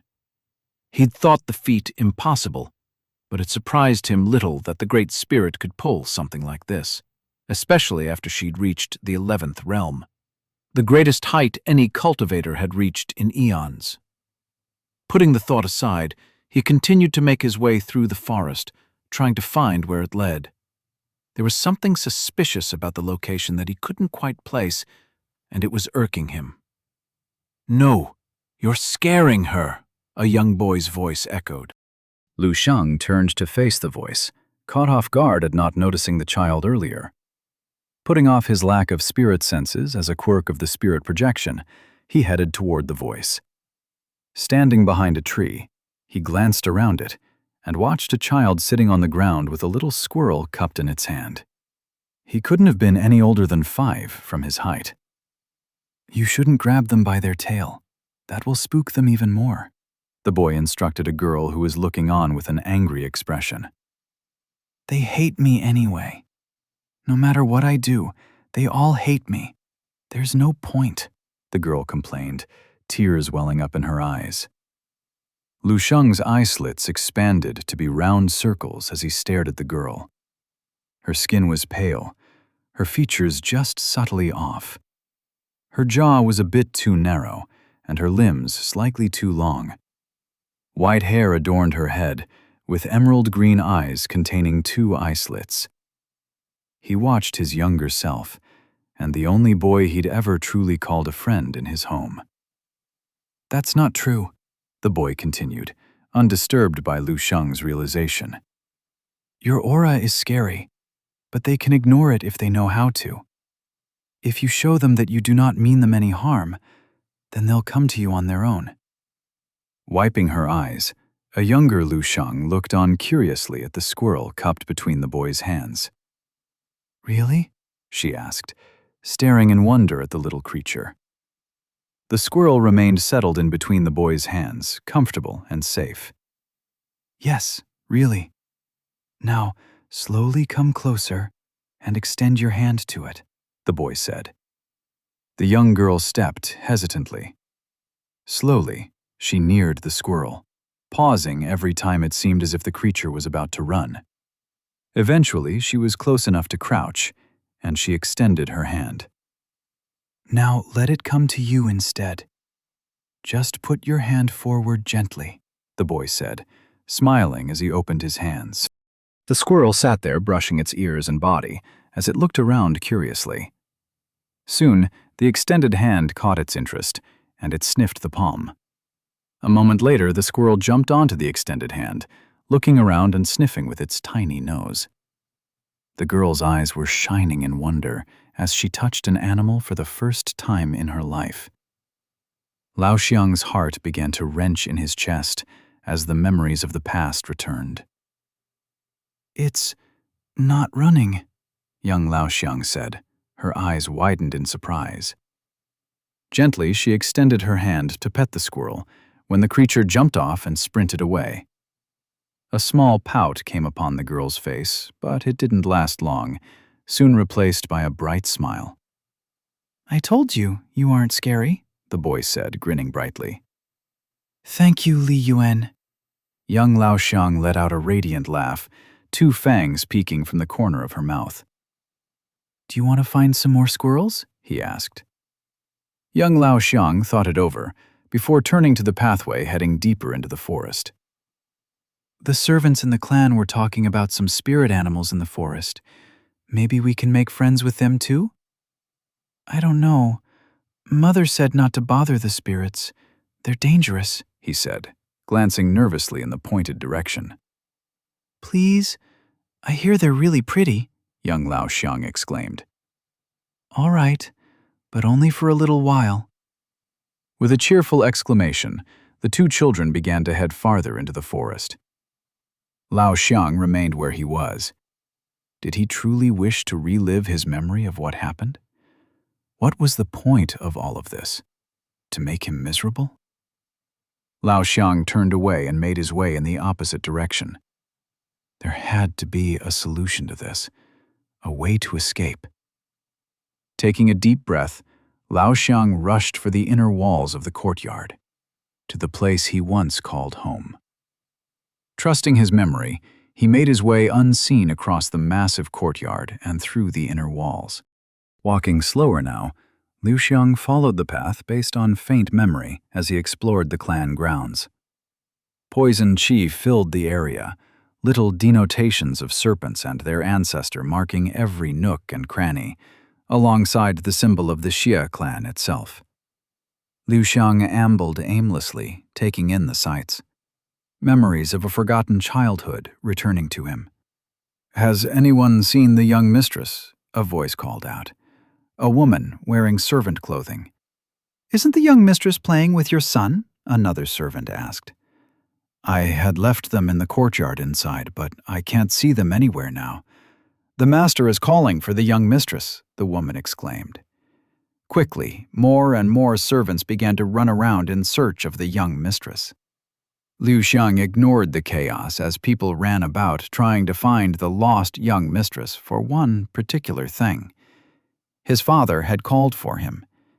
His father never called for him. He'd only met his father thrice in his entire childhood. Liu Xiang walked ahead through the corridor connecting the buildings together. He rushed past the people and into the building connecting the central halls of the clan. He went past chamber after chamber, unseen by anyone. His path brought him to an imposing set of doors barring his way. Even having just visited this place thrice, Liu Xiang could never forget the sight of the door to his father's chamber. Taking a deep breath, he touched the door and slid it open. A man sat inside, behind a desk. He was hunched, with graying hairs set within his hair, signs of age that were rarely seen in any cultivator, especially one of such strength. He wore the typical green robes of his clan, yet the color that had once accentuated his youthful visage now sat like a murky green of filth. "Who is it?" his father asked, looking up. The man paused upon seeing Liu Xiang, his eyes stuck onto him. Liu Xiang found his breath stuck in his chest. He was tempted to look behind him to see if there was someone who his father was reacting to in such a way. Yet something in his spirit told him that there was no one behind, that it was him his father saw. A defeated sigh broke out of the man's mouth. "Why have you come here?" Liu Xiang found words leaving him as he regarded his father. Just what was going on? This was a memory, was it not? A spirit trial.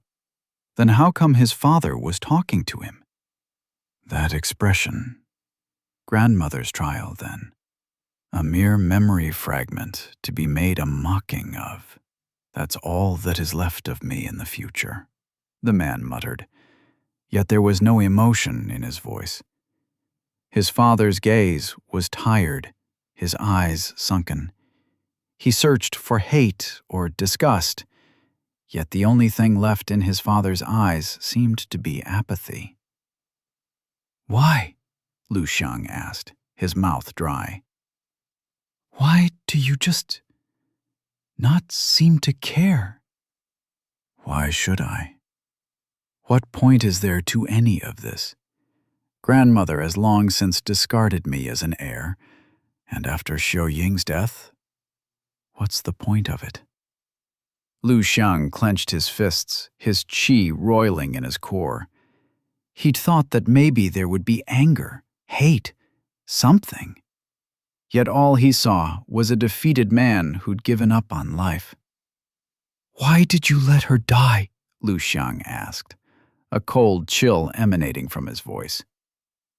"Why couldn't you even save her?" His father's eyes trembled.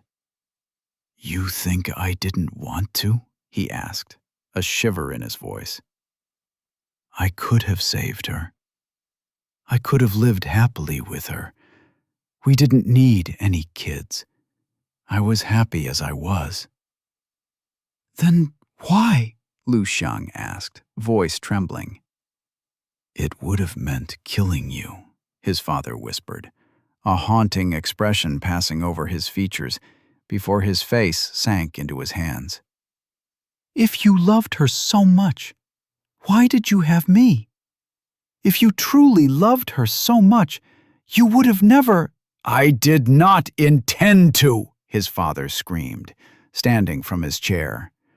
A wave of aura poured out and stunned Lu Xiang. "I did not intend to," the man said once more, sinking back into his chair. "We were not going to have any children. I'd prepared pills to make sure I would have none. I knew the risk and had no intention of taking any." Lao Xiang's heart pounded, qi rustling in his dantian. "Then why?" "Your grandmother needed an heir, someone who would inherit the bloodline. She convinced Xiu Ying to have a child and switched out the pills I'd prepared," his father muttered, clutching his head. Lao Xiang stumbled back. "I cannot bear to look at you, my daughter. I cannot. I see Xiu Ying in you, and I see her corpse as she cradles you in her arms. Far too often, I've considered taking your life and then my own. Far too often. I would merely kill you one day if you remain close to me. And if I do that, I would lose my last tie to Xiu Ying in this world," his father said, voice choking. A shout echoed from outside the chamber. Lao Xiang turned to the side, where the servant woman from before rushed in. The child his younger self had been playing lay in her arms, unconscious and pale, with dark poison coursing through his voice. Lao Xiang saw that his father's expression had returned to normal as he heard the woman's plea. Turning around, Lao Xiang walked outside the chamber, seeing his past self to the side, weeping. The child stared at her hands, at the poison that filled them. This had been the first time that Lao Xiang had learnt to use his poison. He'd been incapable of controlling it, as a spirit beast had attacked and it afflicted his friend. The clan had rejoiced at the awakening of the poison bloodline within the young mistress, while a young mortal boy lost the ability to walk for the rest of his life, and a young girl had lost her first and only friend. Lao Xiang's father looked to him for a mere fleeting moment before he turned away. Within a few moments, the world began to dissipate, plunging into unending darkness. "You are poison," a voice crawled upon his ears. "You try to hide who you are. You try to hide behind human skin. Each step you suppress your own nature, trying to hide the monster that you are. You change your hair, your qi, your face, your name. Yet the poison, you can never change. No one will love you. No one can. You are poison itself, meant to bring suffering upon everything it touches." Lao Xiang breathed heavily as something pressed itself in his chest. It was difficult to breathe. Was he truly a monster? "You're interesting, you know that?" Lao Xiang rose, a memory replaying in his mind. "Oh, wow. So you can use your fangs to inject poison as well. That's actually legit cool." "I can't say much, but I know that your mother loved you dearly." Lu Jie's voice echoed in Lao Xiang's mind. The acceptance he'd received, and the strange, curious friend he'd made. The voice changed. "I told you, you aren't scary." Li Yuan's voice echoed through the darkness, as the sensation of touching an animal for the first time filled Lao Xiang's mind. Tears flowed down his cheeks as he stared into the darkness and found acceptance. Qi stirred in his dantian as his skin began to peel. The color of his hair receded, turning a bright white, just as it had been upon birth. "No, I am not a monster," Lao Xiang replied to the darkness. For a brief moment, he felt the touch of his mother upon his back and the whisper of her voice as she uttered his name. The qi in his core shifted. Yang turned to Yin as the poison within his body changed and Lao Xiang began to break through into the fourth realm. "I am Xie Lao Xiang." Chapter 95. The Lunar Court. Yan Yun's breath tightened as she gazed upon the rising figure of the dragon and the crashing tribulation welling in the sky. Her clothes were drenched from the pouring storm covering all of Seventh Peak, and the mortals now stood behind formations meant to protect them from the harsh wind and lightning of the tribulations as they remained with their heads bowed. The past half an hour had been strange, as the entire arena had gone silent, losing track of everyone currently inside the trial. The scene had shifted to a display by the sect instead, as the participants went through the secluded enclosure.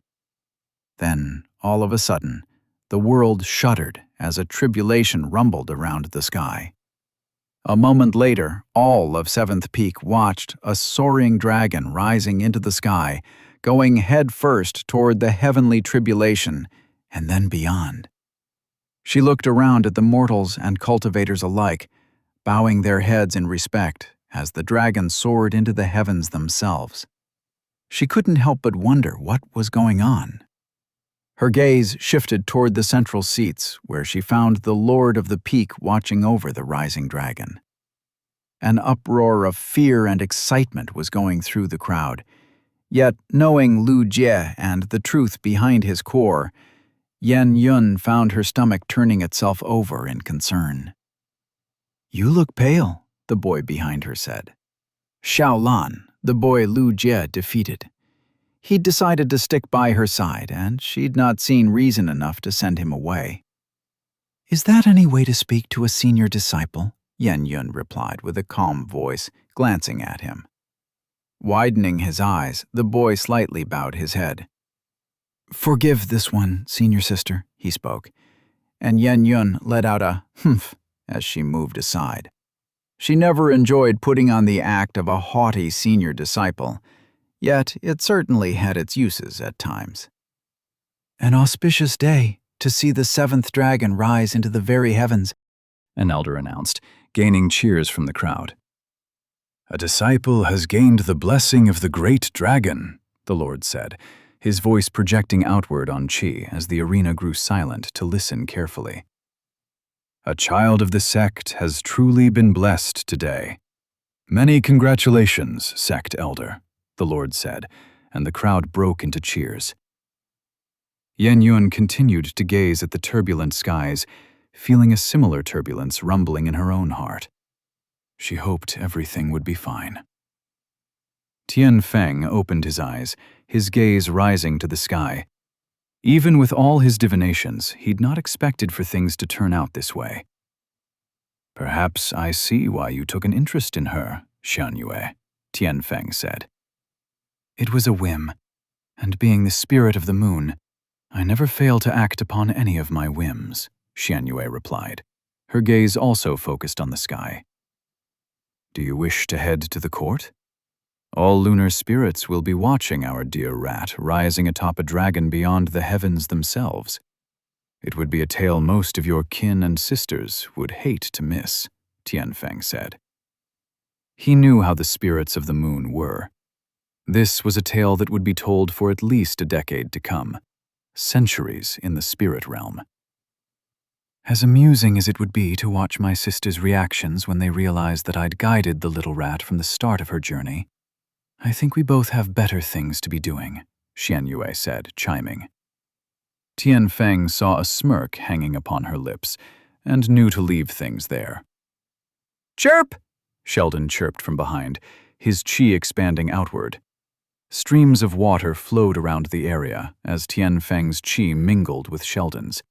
Streams of fate flowed through the air as mist filled the room, and Tian Feng returned to his divination. He could only hope now. Labby stood in front of the right moons. There was a strength to their form that she couldn't sense. It was a vast thing, vaster than the sprawling lands she'd seen when atop the dragon's back.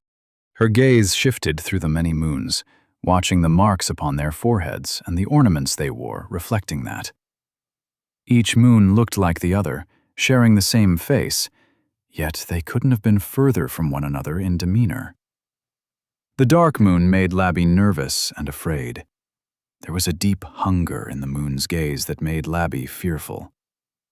The waxing crescent was like kin to Labby, and she felt a tie to the moon. The full moon glowed brightly within her senses, the brightest moon that reflected all, a moon of completion and fulfillment. And so she watched the faces of the moon, all the same, yet different. "Squeak," Labby said. The court of the moon held 8 thrones, arranged facing 8 directions. Each moon was marked upon each throne, with many branches extending out from all of them into a silvery white eternity. Never before had Labby felt this much lunar chi in her surroundings. The world was drenched in the scent of the moon. A gentle light filled the room, with starry curtains that rippled in and out of existence, decorating the chamber. Labby tapped her feet on the ground, feeling the clouds that formed the floor beneath her. She did not understand how she could stand upon them when they felt softer than anything, merely air. Murmurs spread throughout the court as little spirits moved and drifted. "It has been ages since our court has had a visitor like you," one of the moons whispered. "Millennia," a spirit shouted. "Not since the old stag." Delightful laughter spread through the many spirits as they danced and moved through the court. Labby looked on in confusion. Labby wants to gain a human form. She was told that you can help." The crescent moon laughed, a beautiful chiming laughter. "Impatient, are we, dear? First we shall hold a celebration. You are a guest of our court today, Labby. Come and join us," the moon said. Mist rose up around her. Labby was carried off by the mists, flying to a little seat.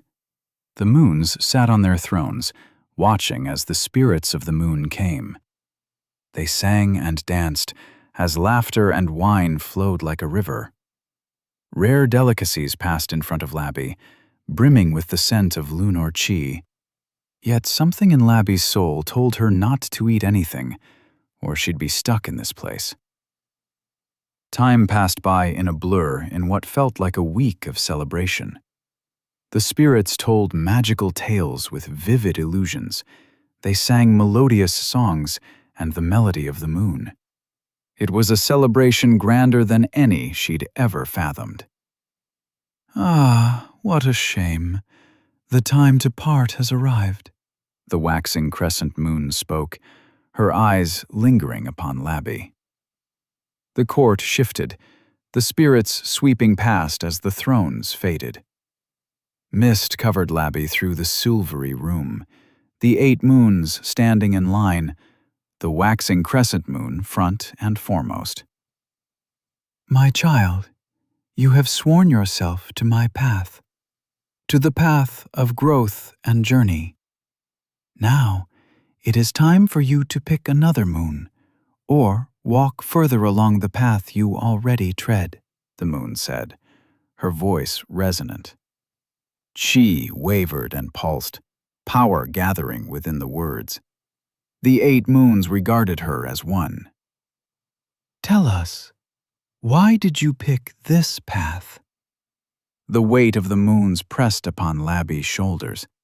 The court stilled, each spirit waiting in rapt silence. Labby wishes to grow. She wishes to keep up with her master, to learn about the cycles of the world, and to understand what lies beneath it, to help her master spread curiosity and knowledge, to journey beyond the little areas and explore the vast world around her. "Squeak," Labby replied. The lunar chi shifted, and something flowed within Labby. The crescent on her forehead lit up, flowing a bright silver. "You walk the path of the curious, a little rat that gazes upon the moon." The moons spoke as one, regarding her. Labby felt the weight on her spirit increasing. "Tell us, what does the moon mean to you?" "Change, and a cycle of the world. The moon is the cycle of the world, just like the sun. It is the cycle that changes constantly, yet is fixed in nature. It is a cycle of periods of time. It represents growth. It represents phases. The moon means change," Labby exclaimed proudly. "The moons are varied. We form a single whole, but are 8 and more. Like the ever-shifting faces of the moon, our domain changes as well," the moons echoed. Silvery mist formed around Labby, lunar chi forming around her claws. "Why do you walk our path?" Labby thought over her path, over her purpose. Why did she wish to follow her path? Labby was granted everything by her master. She wants to accompany him on his path. Labby wants to be the moon to her master's light, to follow him like the moon follows behind the sun, eternally reflecting its light, Labby replied. Labby wishes to take on a human form. We witness your path of thunder. You wield lightning few others possess. To you, we grant the blessing of the first moon, the moon of a new beginning. The moons leaned forward, their forms dark and starry like the endless void of celestial places, yet marked by the silver light of the moon. Together, in a joint form, the sisters pressed their finger against Labby's forehead, and a bright light lit upon her. Lunar chi swirled, flowing in toward Labby. Her crescent grew larger and larger as the second moon imprinted itself upon her forehead, forming above the crescent. Like the shifting faces of the moon, you can shift into the form of your desire. The lunar wisps flooded Labby as her dantian was filled to the brim. For a moment, she felt like she was going to pop, but she controlled the chi and channeled it to her body. Lunar light gathered on her fur, rising to be a glowing, blinding shimmer. Closing her eyes, Labby sat as the chi flowed into her and began to change her body. The heavens rumbled beneath the court, and the air vibrated around her as she pushed past the second realm within moments, breaking into the third. A spirit of the moon played the flute, laughing. This shall be a tale to tell of the rat that rode upon a dragon's back, crossing the very heavens to reach the court of the moon, all to take the form of her master. And so, the court of the moon sang the tale of the rat that rode a dragon to defy fate, of the moon that followed behind her master's son. The story of Labby. Chapter 96. Tree of Unity. I wasn't sure what the correlation was with endless dark spaces and life-changing revelations, but there certainly was something in there. The last time I was in an endless dark abyss, I learned I had a soul twin, aka the previous inhabitant of my body. This time, I got to know that the previous inhabitant was cut off during childhood. And we're the same person. Does this officially mean I have a personality disorder now? My other half even fits the criteria for a murder hobo. Though I let random stray thoughts distract me, it wouldn't last. I could sense my other half stirring within my soul as I stared nervously at the flowing fog in front of me. The images hadn't ended, and I wasn't sure I had the courage to face any more. Taking a deep breath, I closed my eyes. It would be strange to do this alone, not after everything I'd seen. I focused my senses inward toward my core. Gently, I tried to call forth Lu Jie, and with surprising ease, the goo-filled core in my body left me and manifested in a slightly darker-haired version of me.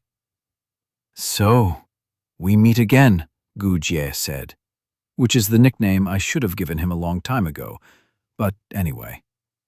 "Strange circumstances and weird spirit places, as per usual," I replied with a smile.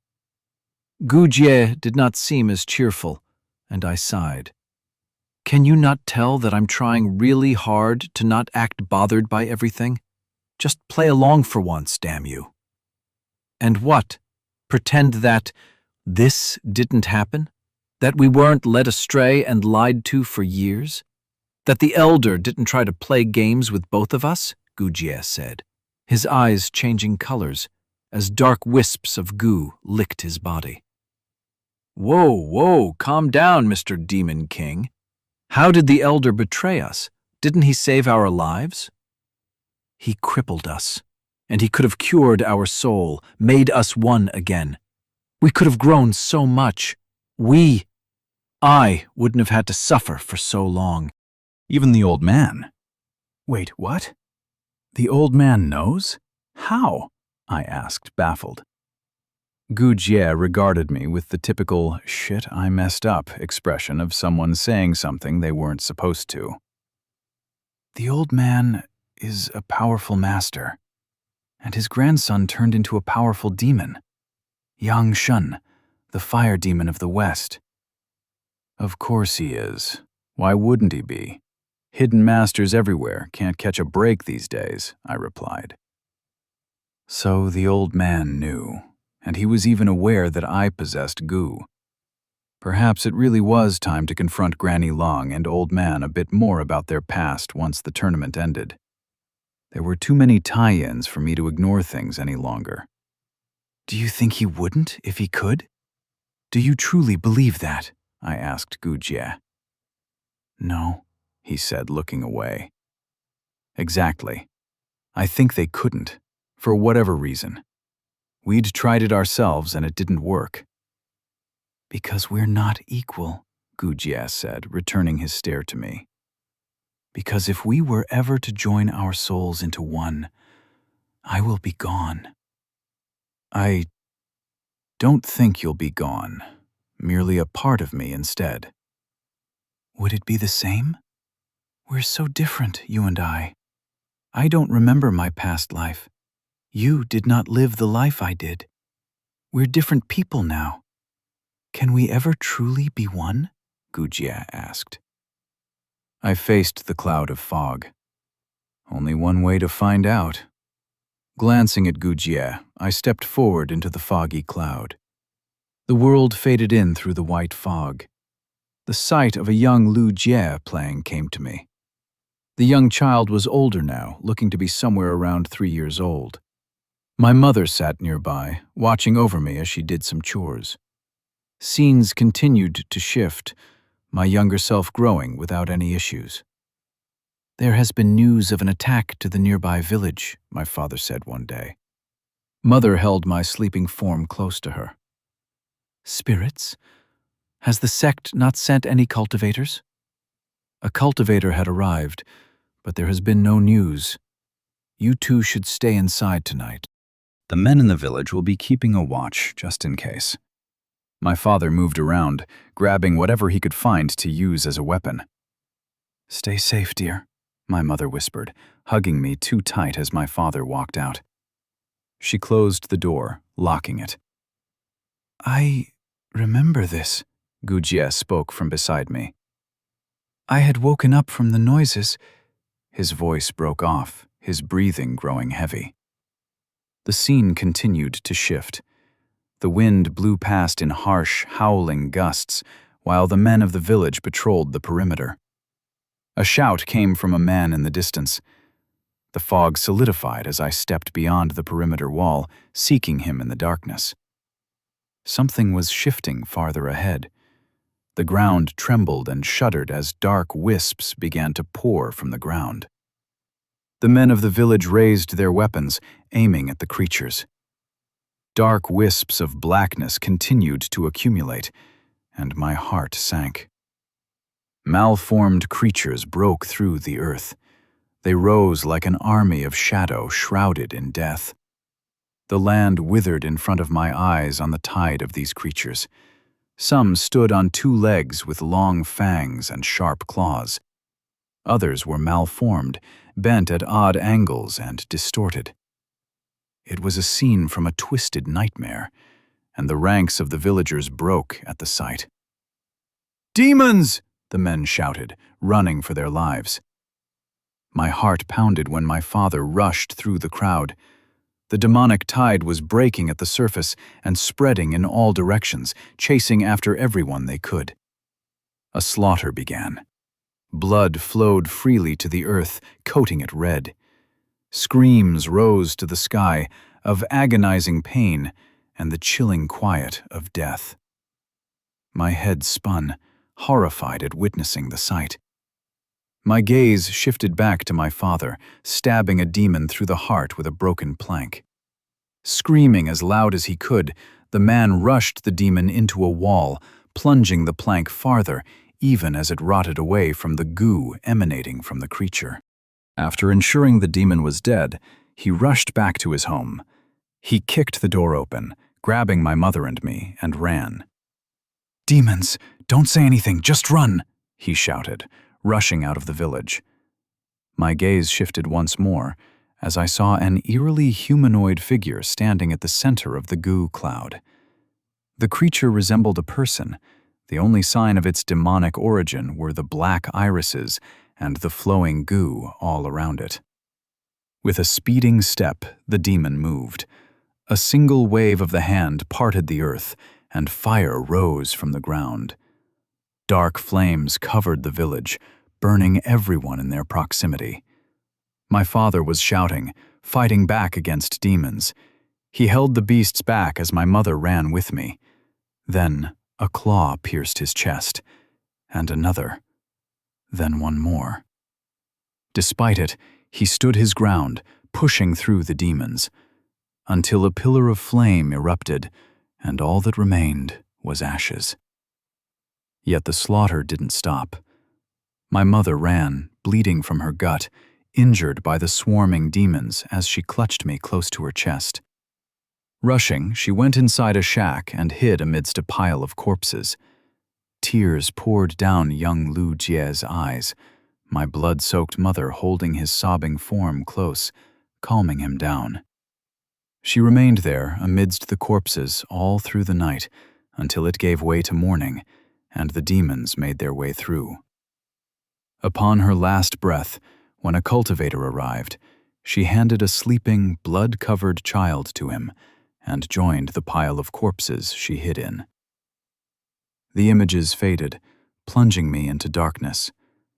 There were no words that could do justice to what I'd just seen. I could understand why Lu Jie didn't remember this. Anyone would suppress a memory like this. "I remember," Gu Jie whispered. Unable to hold myself back, I rushed over and hugged him. Tears soaked my shoulder, wisps of goo touching me from his body as he wept. I consoled him, keeping him close as he processed whatever emotions he was going through, ones I couldn't share. I didn't know these people, yet my heart ached nonetheless at the tragedy. "So, you see the truth," a voice rumbled through the darkness. A figure in the distance moved toward us. Something reached me, a presence that I'd been looking for. Twilight! I exclaimed, my bond to her snapping back in place. Chi! Twilight exclaimed. The creature looked as if a dragon had been merged with a deer, a strange yet magnificent creature that neared on clacking hooves. A powerful aura of life emanated from it. And there was Twilight, riding upon its antlers. Twilight jumped into my arms and I cradled my little flower spirit, happy to see her again.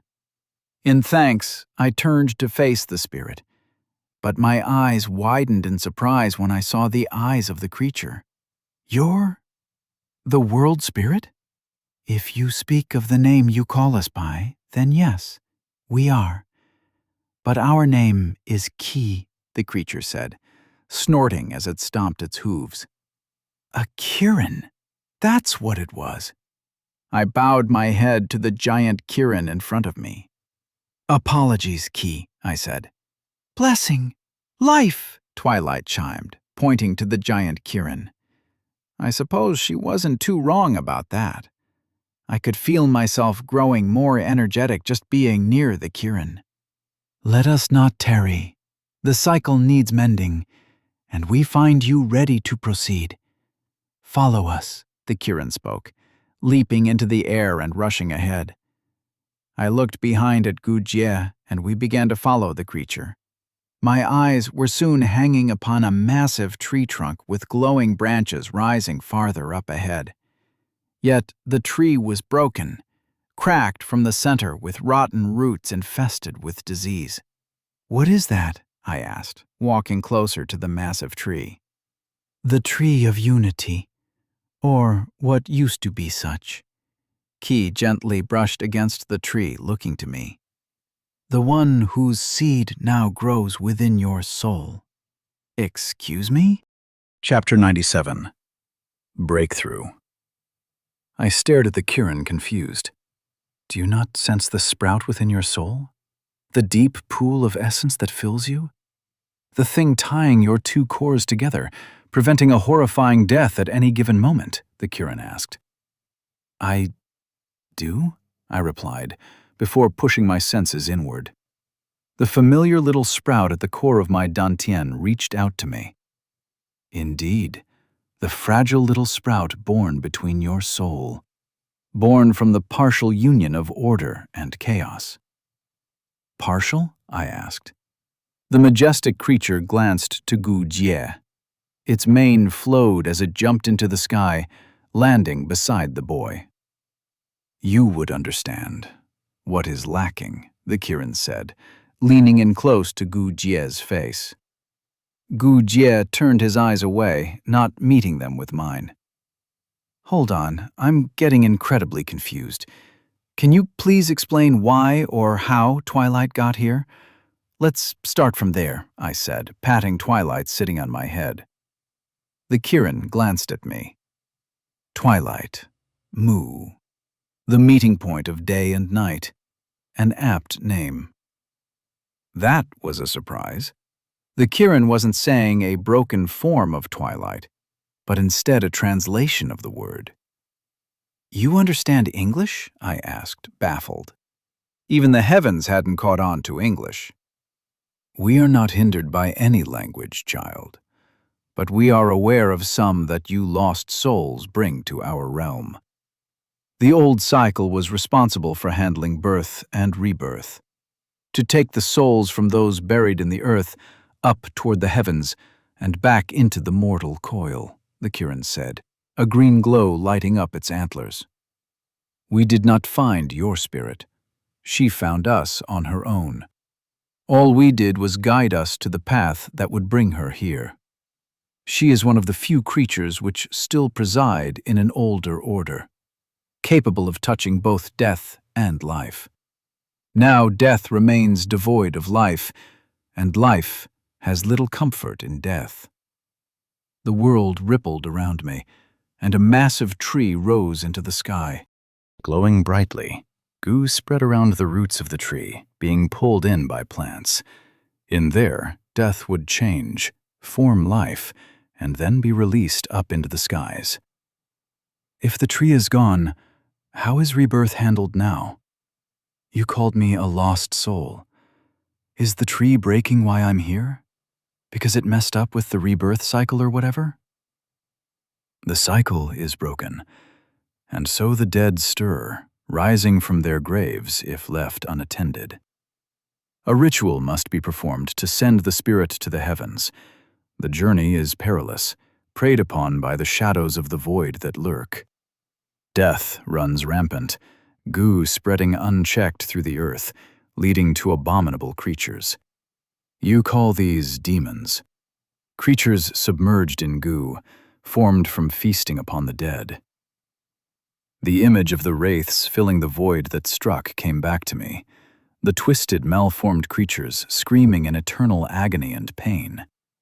Were those people? People who had lost their way? You would know, wouldn't you?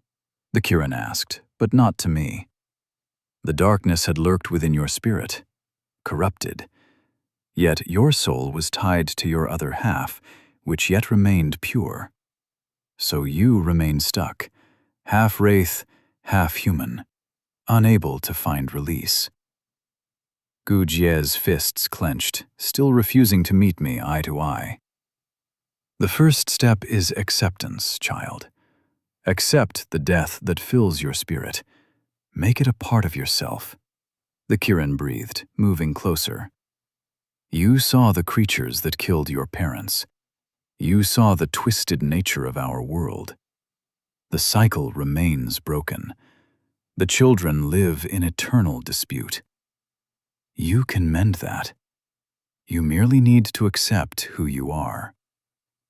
I do not want to be this way, Gu Jie said, looking up, tears pooling in his eyes. I do not wish to be lost. I'm mired in death and suffering. Just a touch of goo breaks down my body. I cannot exist within myself for even a moment. I am anathema to life. How could I ever? I don't wish to be a demon. You are not a demon, the Kirin said. It lowered its head and brushed it against Gu Jie's cheeks. Demons are not death. They are a defiance of the cycle, a product of the wraiths that plague death. The very same exists in life. The whispers of those who passed, they form the heavens. They speak of secrets in mortal ears. They fear the wraiths lurking in death, and they despise the goo they inhabit. And so they lash back against the cycle.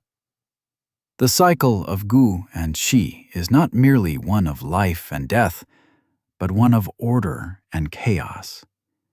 To cultivate both heaven and earth, one must step beyond the restrictions of the 12 steps. A ripple went through the space around me. Let us show you. The world changed as I saw the world from the skies. Vast, sprawling lands and soaring skies. Time passed by in a blur as the seasons passed beneath me. People tilled farms, moving with purpose, together as one. They reared animals, fought spirits. It was fascinating, and slowly but surely, I began to notice something. These people, they never cultivated. Yet they were strong. A man lifted a boulder and threw it over the trees. Another man practiced the swings of his sword, until one swing lashed out with intent and power, parting the earth in front of him. The path is devoid of the concept of cultivation. There is no need to sit down and focus solely on gathering the energies of the world within oneself when one is focused upon their path. The order of the 5 circles was all that existed, of the 5 stages of the path toward the pinnacle of existence. It was only later, when the 12 realms would be separated, upon the breaking of the cycle. In the old era, everyone would walk a path. There were no such things as an innate ability to cultivate. The lives of mortals, when honed, would form a path that would bend the energies of the world to their whim. It is the cultivation of the heavens which discards and picks people suited toward its path. By creation, the cultivation of the empire is meant to pick only those that fit into its mold, leaving all the rest behind as mortals.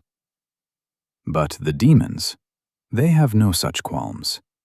The demons do not cultivate through realms, but live instead in awakenings. 5 awakenings of the 5 circles constituting one's soul. They progress by walking their path of chaos. And today, we need you to awaken, to form the first circle of goo missing in your soul, and become equals. I glanced to Gu Jie. I know, Gu Jie replied, meeting my gaze. I've known this for a long time. I was unsure of what to say.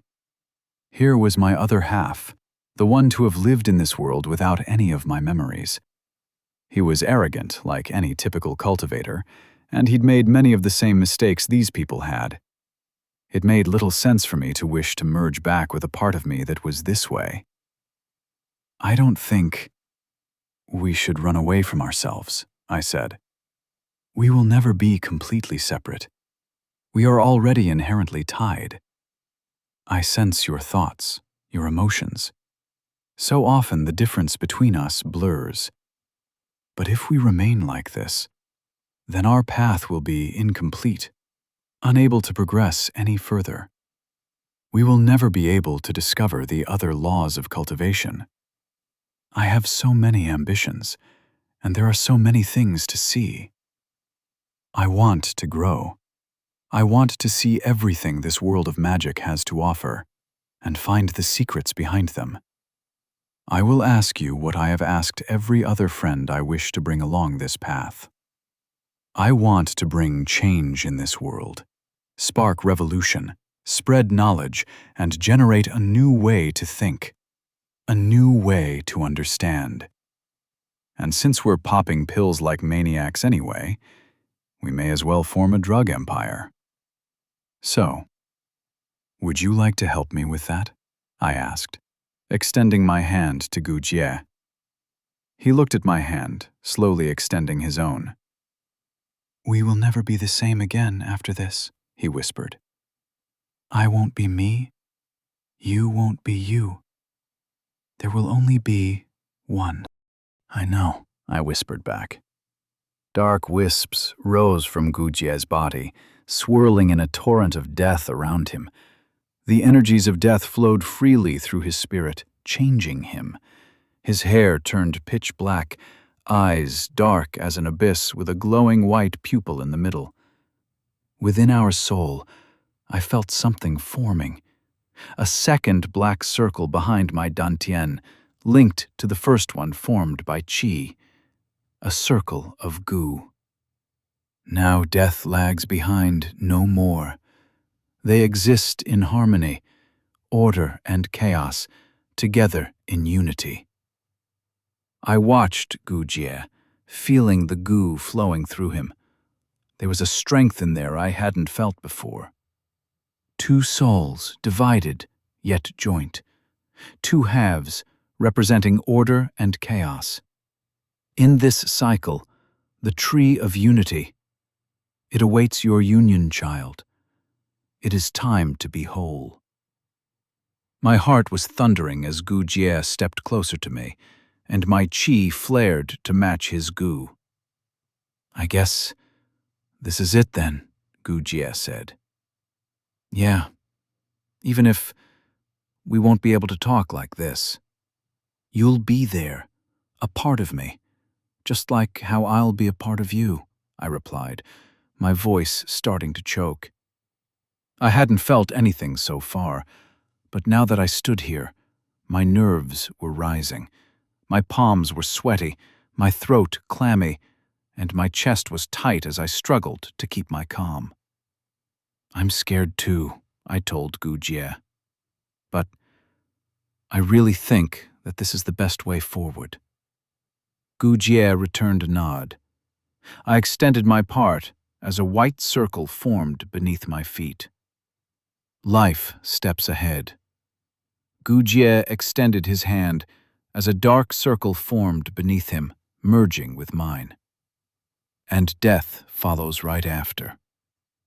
I pressed my palm against his, and Qi raged against Gu. A dark circle formed beneath my feet in the area of light, and a similar circle formed beneath Gu Jie, except white. Yin and yang, order and chaos, and now they unite, to be whole again. The yin and yang beneath our feet began to revolve, mingling together like my qi and gu. Something began to flow out from me as I held Gu Jie's hand tight. Our souls began to revolve like two stars orbiting each other. From Gu and Qi, a new form is born, one of unity, one of peace. The world vibrated, shuddering. It sang a harmonious tune born of the collision of two opposing forces. Our souls collided. Blinding light consumed me. My senses were lost amongst the merging of our souls into a singular. And so, Qi was formed. The knot within our soul unraveled, the equilibrium of our two cores broken. I sensed the first law change. The foundation of my soul, the first step of my cultivation. It shifted to represent the duality more accurately. I'd been wrong before. We'd been wrong before. The law was born of incomplete understanding.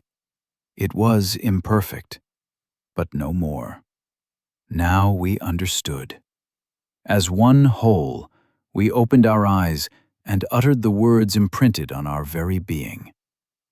The first law of cultivation, duality of Qi. The two circles in my souls fused into one, of Gu and Qi combined, not in destruction, but in harmony. The energy of both heaven and earth, a circle of Qi. A plant bloomed within my soul. There were no tribulations from heaven this time, no breakthroughs. I merely stood upon the line between the realms and took a step across into the fourth realm. And so I was more. Chapter 98. Dragon and Phoenix.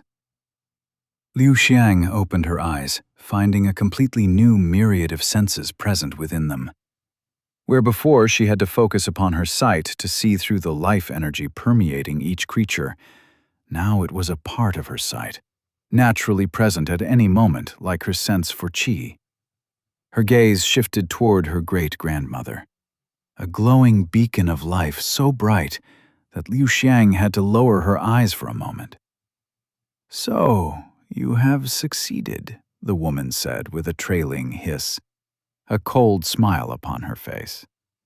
Liu Xiang looked up at the woman as the words her father said played in her mind.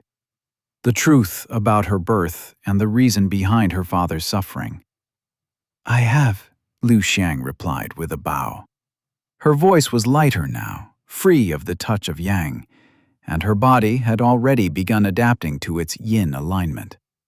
It had been years since Liu Xiang had taken upon a yin form, and the womanly features she was expected to gain upon puberty had always been lacking with her. Yet, with her recent transformation, she started to notice a change begin to appear. Frustrating, but nothing she couldn't deal with later on. Her poison could stymie her growth if she wished now. She had that much control. "Ah, I'd missed your hair. I'd always been envious that I hadn't inherited my mother's hair," the serpentine woman said, brushing her fingers through Liu Xiang's hair. Liu Xiang's eyes drifted onto the white strands flowing past from her pins. The color she'd abandoned in her last shedding to try and pull away from her past. "There is much left for you to learn, my child, and little time to do so. Come, we will be meeting with some of your cousins who possess some hints of our bloodline. They will form good vassals," the serpent said, grabbing Liu Xiang's hand. "Will I not be going to the sect? There is a tournament going on, Lu Xiang replied, trying to pull her hand back. There is no point to the facade anymore. You will train with me before we head on to the capital, the woman said. Liu Shang, Zhu trailed off. I am fine. This had been a long time coming. Merely unpleasant that it came in this manner, Liao Shang said to her spirit. Let us go now, the woman said.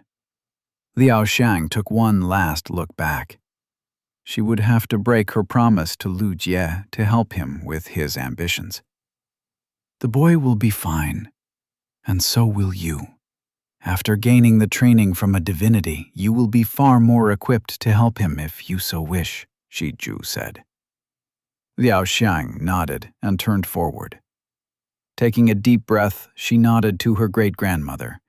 Light flared all around her, and with a blink, they were gone. A myriad of sensations assailed Labby. The qi had flowed into her, pulsing at a steady rhythm as the blessing of the first moon coursed through her body. There was a warmth encapsulating her, like the hold of a loving mother. It felt as if she were being born anew. Labby let the qi flow in her dantian. Her qi was vast now, vaster than it had ever been. She could sink into her dantian, in the lunar lightning that filled her core. As a rat, her qi had been meager, but no more. She'd broken past, learned the tempest from the dragon, and met the moon itself. She was still weak, but she wouldn't be helpless. She could fight alongside her master and protect him. Powerful crackles of lightning licked her body, rumbling with the promise of violence. Labby took in all her senses and opened her eyes. A cavern came into her sight, finding herself lying on the ground with her hands tied behind her back. Hands? Labby tugged at her limbs. She was higher from the ground, far, far higher than she was used to. Her body wasn't the furry, small thing she was used to. It was tall, and instead of fur, unknown garbs of the moon draped around her new body. Labby tried to free her bound hands, but the restraints wouldn't budge. Panic rising, she flailed and tumbled face first, face planting onto the hard ground. Ouch, Labby said, startling herself. She'd just spoken. Not from her qi, or with any bond. She'd spoken through her mouth. Emotions welled up in her chest, but she forced her attention back. How had she come here? She'd been in the court of the moon before. She noticed the large gate closed tightly. It was the door she'd entered, which had taken her to the dragon. She was back at the entrance. But then who had tied her up? She is awake, brother, a voice sounded from nearby. Labby looked ahead and saw two children. She recognized them as Yan Yun's cousins, the ones her master had been trying to defeat. The boys walked closer, and Labby inched a bit farther away, glaring at them. How had they trapped her? What is a child like you doing here? You can't be more than 8, one of the boys spoke, looking at her in fascination. She's in the 3rd realm, brother. At such a young age, too. How come we've never heard of her? The other boy said, glancing sideways. Labby tried to wriggle her hands from behind her back. It's pointless to try. The ropes have been soaked in qi. Even we would struggle to break them, one of the kids said. She had not been in the chamber with the participants. Do you think this is some sort of trap or trial? I'm not sure, brother, but it's best to keep her asleep for now. She has no spirit herb treasures regardless, the boy said. He had an apathetic expression, lightning crackling between his hands. Don't resist, and it won't hurt for long. Labby scooted back, and even that was awkward. She was unfamiliar with this form. Her feet were too long, she had no tail, her body moved completely differently from before. If she had her claws, she could have cut through the ropes and... Claws. She did have claws. She kicked the ground, pushing her up and against the wall. Pouring chi to her feet, Labby jumped through the air, twisting. She flooded lunar chi to her hands. Silver crescent arcs.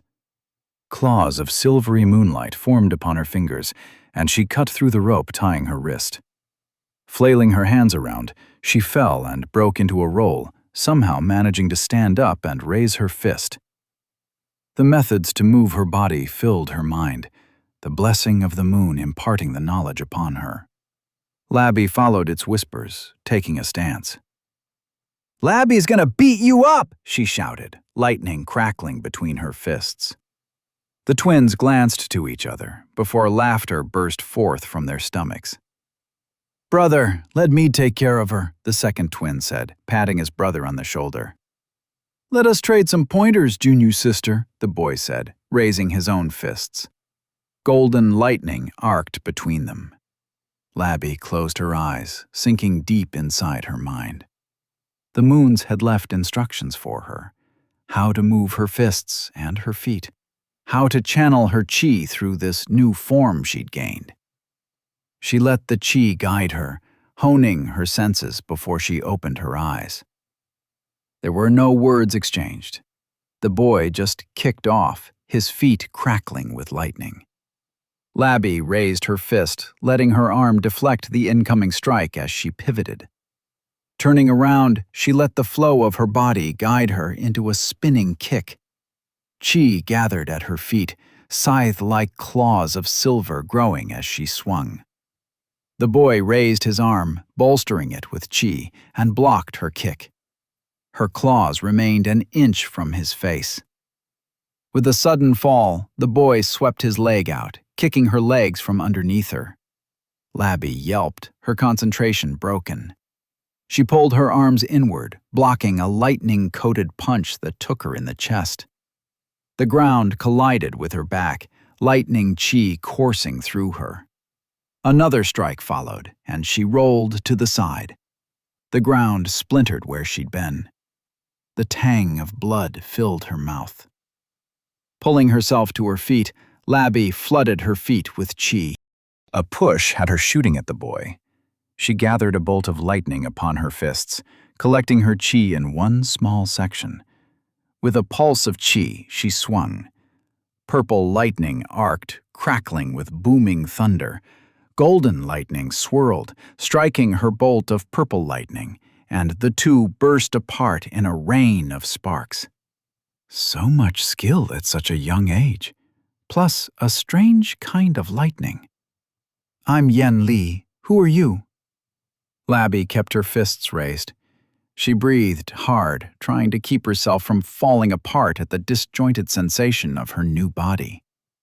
"Labby," she replied, trying to catch her breath. "Labby, a strange name. So be it, Labby. You are a worthy opponent. Let us show you what the lighting of a phoenix looks like," Li said. Chi swirled around his fists as they moved in a mesmerizing arc.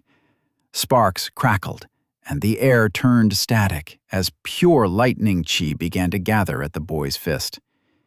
In a steady rhythm, his fists moved through the air, plucking bolts of lightning that swirled around him. One by one, they gathered into a spear formed of pure energy, crackling madly between his fists. "Thunder Phoenix's breath." Lightning pulsed out with a blinding flash. Labby moved on instinct. Lunar chi flooded her pathways.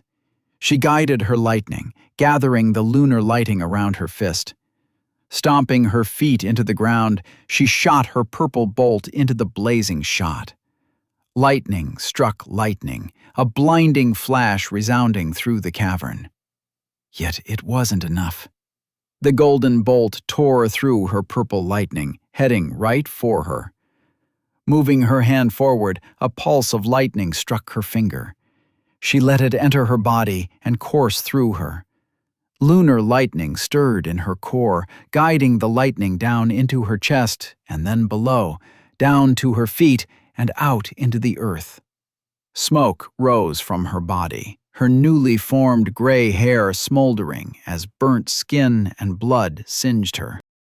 How? The strike didn't work. What did you do? Lee blurted out. Labby coughed, stumbling as her vision began to spin. She clenched her teeth, fighting against the disorientation. Labby's master taught her, Labby said, her eyes meeting Lee's as purple lighting sparked in them. Lightning seeks the earth. It seeks balance. So she gave it balance. That makes no sense, Lee said, fear briefly flashing on his face. Now it is Labby's turn, Labby said. She raised her fists, and lunar lighting flowed through them. Her body still burned with pain, but she pushed through. The wind stirred around her as bolts of lightning began to crackle down from the sky. The wrath of dragons, the rage of storms. Labby has learned to capture it, she spoke, her feet briefly parting with the ground. Golden lightning shot at her and crashed into the air around her before breaking apart. Her chi pulsed, following the rhythm of a soaring dragon as she called upon the chi of the world. There was electricity in each corner, in each section of the world. All she had to do was form an imbalance. Chi poured out from Labby's body. Heat rose around her in a cloud. The wind howled with increasing intensity. Labby pushed, letting the air crackle with fury. She fueled the rage of the dragons, the sight she'd watched as she rose into the very heavens to chase the moon. The world rippled, a blinding light rising as a bolt of pure energy manifested. With her soft hands, Labby cradled the lightning within her palm. And then, with a silent look of rage, she let it loose. Dragon's Tempest. Purple lightning crackled, tearing through the air as it shot forward. Wind howled with fury, and bolts of lightning struck toward Lee, one after the other. The boy screamed, golden lightning flashing, striking back. But the barrage didn't last long. A powerful bolt of purple struck true, drawing a scream from Lee as he stumbled back. "Brother!" Lei screamed, turning to Labby with vibrating fury. A powerful bolt of gold rose from Lei, his fist lashing out at Labby's back. Labby turned, raising her hands as the bolt struck true. She tried to channel the lighting, but her feet were parted from the ground. The lightning tore through her body, rushing into her dantian. Something cracked, chi pouring outward in a wave. Labby crashed to the ground, losing all sensation in her limbs. Lei rushed to his injured brother, who stood bleeding yet conscious. "I'm okay," Lee spat, coughing out blood, yet if he said anything more, Labby couldn't hear the words. The world spun around Labby, an agonizing throb rising from her dantian. Her chi rapidly poured out of her body, her dantian starting to crack. Agony tore through Labby's spirit, watching through a dimming gaze as the twins stalked toward her. Labby closed her eyes, shame filling her chest. She'd lost. Even after gaining the form of her desire, the strength she'd chased so desperately, she lost nonetheless. Lightning chi gathered near her as the twins moved closer, and she knew what was to come. "Master!" Labby cried out, tears flowing down her cheeks as her world turned dark. Chapter 99. A New Era. A dissonance had plagued me throughout my life. There had been something missing in my interactions and memories, a strange wrongness that permeated me through every waking moment. My path had been incomplete, fractured. Memories flashed through my mind, a joint, fractured mess being stitched together. Anger, frustration, fear, hate, love, passion. Memories being tied together into a singular whole. Two sites, two people, split between two minds that existed in one body. But not anymore. Now I was complete in an indescribable way. I'd been suffocating my entire life, crushed under the tangle of my own soul. And finally, I was allowed to breathe for the first time in decades. Qi flowed from the world around me. It flowed into the little tree within my dantian as little leaves sprouted. They lit up with a green shimmer, energy distilled to its purest form. Two rings of qi floated around the tree. One was solid. Words of gold were marked upon it, shining brightly. The first law, duality of qi. I'd solidified the first step in my path. I opened my eyes and took a deep breath. Everything felt different. More energy than I had ever felt brimmed within me. Each smell was distinct, each color more vivid. All my sensations were enhanced as unrestrained energy seeped through my body. Yet the whispers of neither qi nor gu reached my ears as they did on previous breakthroughs. "Qi! Complete!" Twilight chimed, jumping atop my head. I smiled, grabbing my little vampire girl and carefully putting her on my shoulder. "The cycle mends itself. The first step has been taken," Qi said, stepping closer. The Kirin's antlers lit up with a green glow, basking upon my skin. "How do you feel, child?" I looked down upon my hands, clenching them as if I had just gained them anew. "Ashamed to have treated you without due respect," I said, bringing my hands together and bowing respectfully. "And better than I've ever felt." I raised my head, grinning. "That is to be expected, child. You had been living with a soul fractured in two. Your self was fractured upon itself and tangled into a knot. But your suffering has not been without reward. Qi flows through you, purer than it would have been had you not gone through life in two halves." I nodded at Qi's words. My dantian now housed a singular core, larger than I could have fathomed.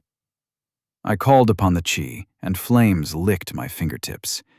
They burned bright gold, surging and flickering. With a silent tug of my will, the flame expanded into a floating ball of fire over my hand. I grabbed half the flame with my other hand and let the qi split. Qi formed on my right arm and gu upon my left. The flames shifted, one turning red, the other a violet black. This was far from the extent of my newfound abilities. I had used a drop, a mere single drop from the vast lake that stirred in my soul. "You will have time to learn about your path, child. But for now, we have tasks to finish," Qi said. Its hooves clicked as the Kirin stepped into the air. I followed behind, heading toward the giant tree. "Press your hand against the tree. You will know what you need to do." Taking an uncertain glance at the flying Kirin, I stepped ahead. Qi pulsed between my feet as each step covered large spans of distances. An evolution of my wind step that manifested on its own. The tree rose in front of me. Its stump was vast and all-expansive. Even when broken, the tree was larger than any structure I'd ever seen, in either this world or the previous one. I marveled at the energy flowing through it. Pure qi coursed within the bark, moving through little streams that were rising up above. It was alive, even in this broken and hollow state. Gently, I pressed my palm against its bark. Essence permeated my body, flowing into the sapling within my core, nourishing it. A vision rose in front of my eyes. Of my little sapling, growing into the gigantic tree that was in front of me. Somewhere deep in my soul, I understood. This too was a cycle. The tree would die, the cycle would break, then a new one would arise from its dead branches. A new order, shaped by the people of a new era. My senses mingled with the tree, and for a moment, my spirit drifted as the world around me came into view. I watched decades fly past in a moment, the sun and the moon moving in an eternal cycle. My roots were spread throughout the continent, my branches extending into the sky and touching upon the realm of spirits. Life began from my branches, and death ended within my roots. All life and death joined within my cycle. But all cycles must come to an end, and so the tree fell, withering as its era came upon an end. The world splintered. Death was cut off from its lifeful place, where it now festered, preying upon the weak. Qi and Gu were thus formed, where life existed without death, and death without life. And so rose a new empire, an empire of immortals. And of the immortal heavens came a defiance of the cycle of nature and a corruption of life. My branches continued to wither, and my roots began to die. In silence I waited for a new seed to arrive. A snap pushed me out. I opened my eyes, breathing heavily as my spirit parted from the tree. Sweat dripped from my forehead, and my body shivered as if I'd run a marathon. A brief image remained in my mind even upon the separation. Upon my death, the tree within my soul would blossom, marking the end of an era and the rise of another. Now you see, my child, the tree, it is our husk. We remain as its spirit, tied to an old era that has ended, awaiting a new one to arise. My lips parted, but the words remained stuck in my throat. I gulped. Why me? I asked. We do not know. Fate, perhaps a simple chance, but it is only you who heard our voice. It is only you who saw the divide within the cycle and accepted both halves within your soul. Perhaps the split of your soul too was preordained, meant to form two cycles that could then recombine, to form what you are today, Qi said, stepping down from the sky. Her golden emerald eyes glimmered as they met mine. My lips trembled. How are you so calm? If I do this, then you'll die. The Kirin let out a snort. We do not fear death, and neither will be gone completely. We will merely change form, be reborn anew in the plant you house within your soul. And within her, the Kirin said, glancing to Twilight. Qi? Twilight tilted her head in confusion. Twilight? I asked, surprised. You have much to learn, Lu Jie. She is the most suitable spirit to harbor us. She hears the whisper of the living and of the dead. She exists upon the line of union, the twilight of this world of divide, and she carries the essence of your soul. Our blessing will suit her best. I glanced down at the little plant girl on my shoulder, then looked back up to Qi. The Kirin's eyes reflected my face. I watched a golden circle spinning inside my pupil, a second silver one right outside it. Your path will guide this world forward, Lu Jie, or you will fail, and we will wait once more for another seed to arrive. We do not know. Totally not a lot of pressure for a random 20-year-old guy, I smiled. Qi returned a sensation of amusement.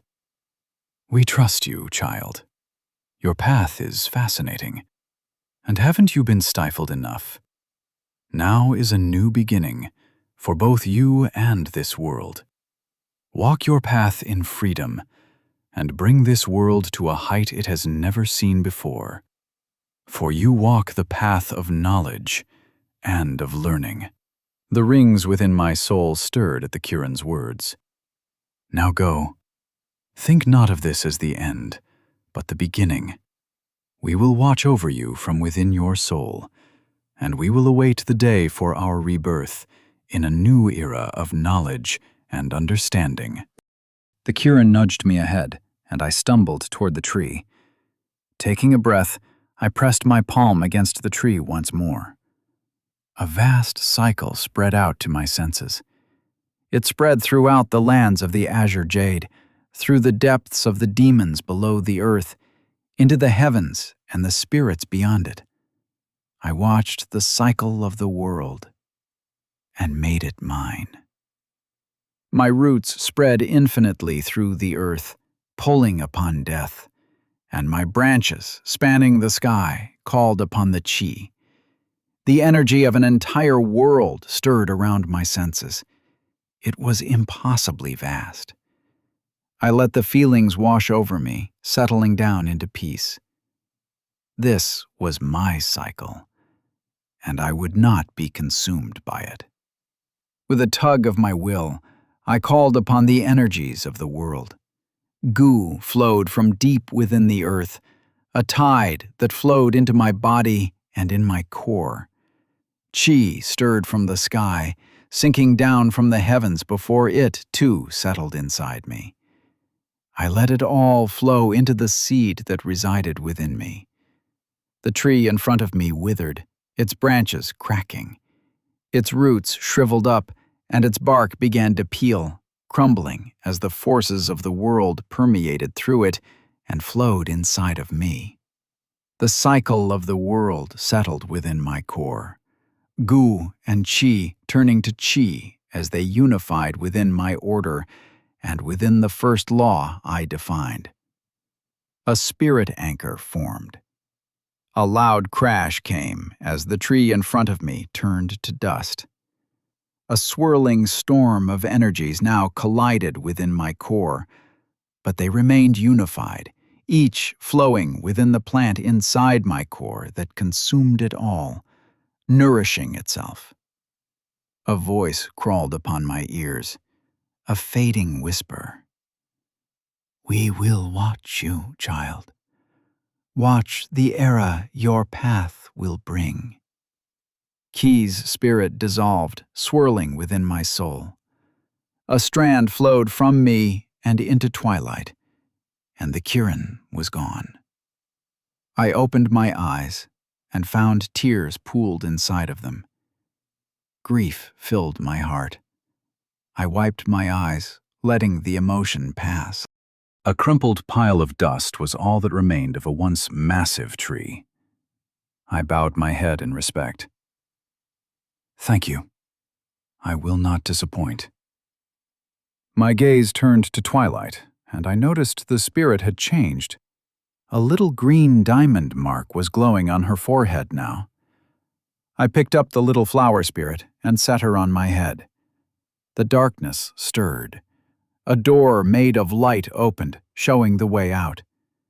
With a silent look back to where the tree had once stood, I faced the light and stepped outside. Chapter 1: Retribution.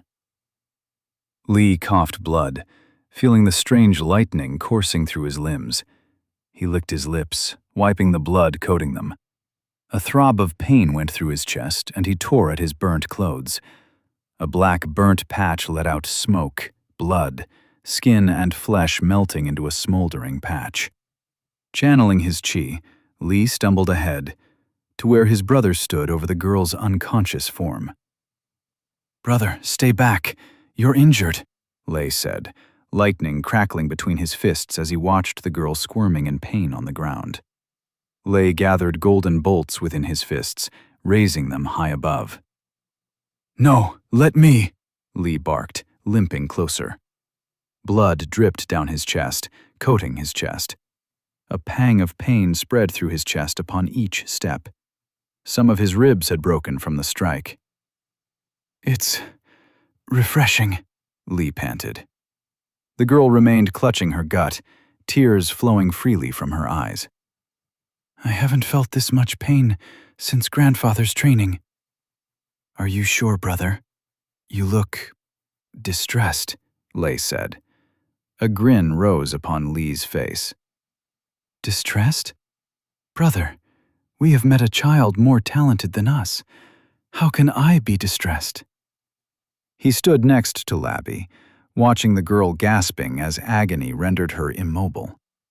Qi flowed outside her body now, as her dantian failed to keep it all contained in. Li bent down and grabbed her chin, lifting her face up. A pretty face, unnaturally so, as if crafted to be human. And that symbol of the moon. You're a spirit, aren't you? Labby pulled her eyes open, tears flowing out from them.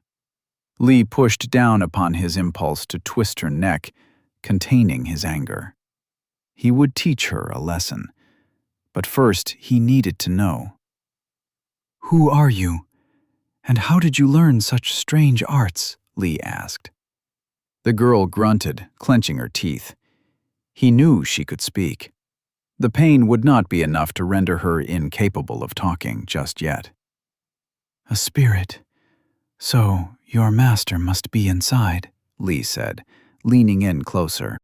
Do you know what he'll look like if I cripple you completely in front of his eyes? The girl shifted, yet she refused to talk. Li continued, undeterred. Oh, the despair. Maybe he won't care. Spirits are a dime a dozen. He'll merely get a different one. A pulse of purple lighting crackled around the girl, and for a moment Li feared she'd regained her strength. Yet the bolt fizzled out before it could even reach her, and the girl let out a painful sob. It's pointless. The more qi you use, the faster your dantian will collapse, Li growled. She opened her eyes. Anger swirled inside them, mixing with purple lightning. Li sent a bolt of lightning through her arm, and she cried out in pain, collapsing once more. Do not look at me like that. You are not worthy, he spat, clutching her hair. If you want to live, tell your master to give every treasure he has to us. Do that, and I will spare your measly life. Tears flushed down the girl's eyes as she glared.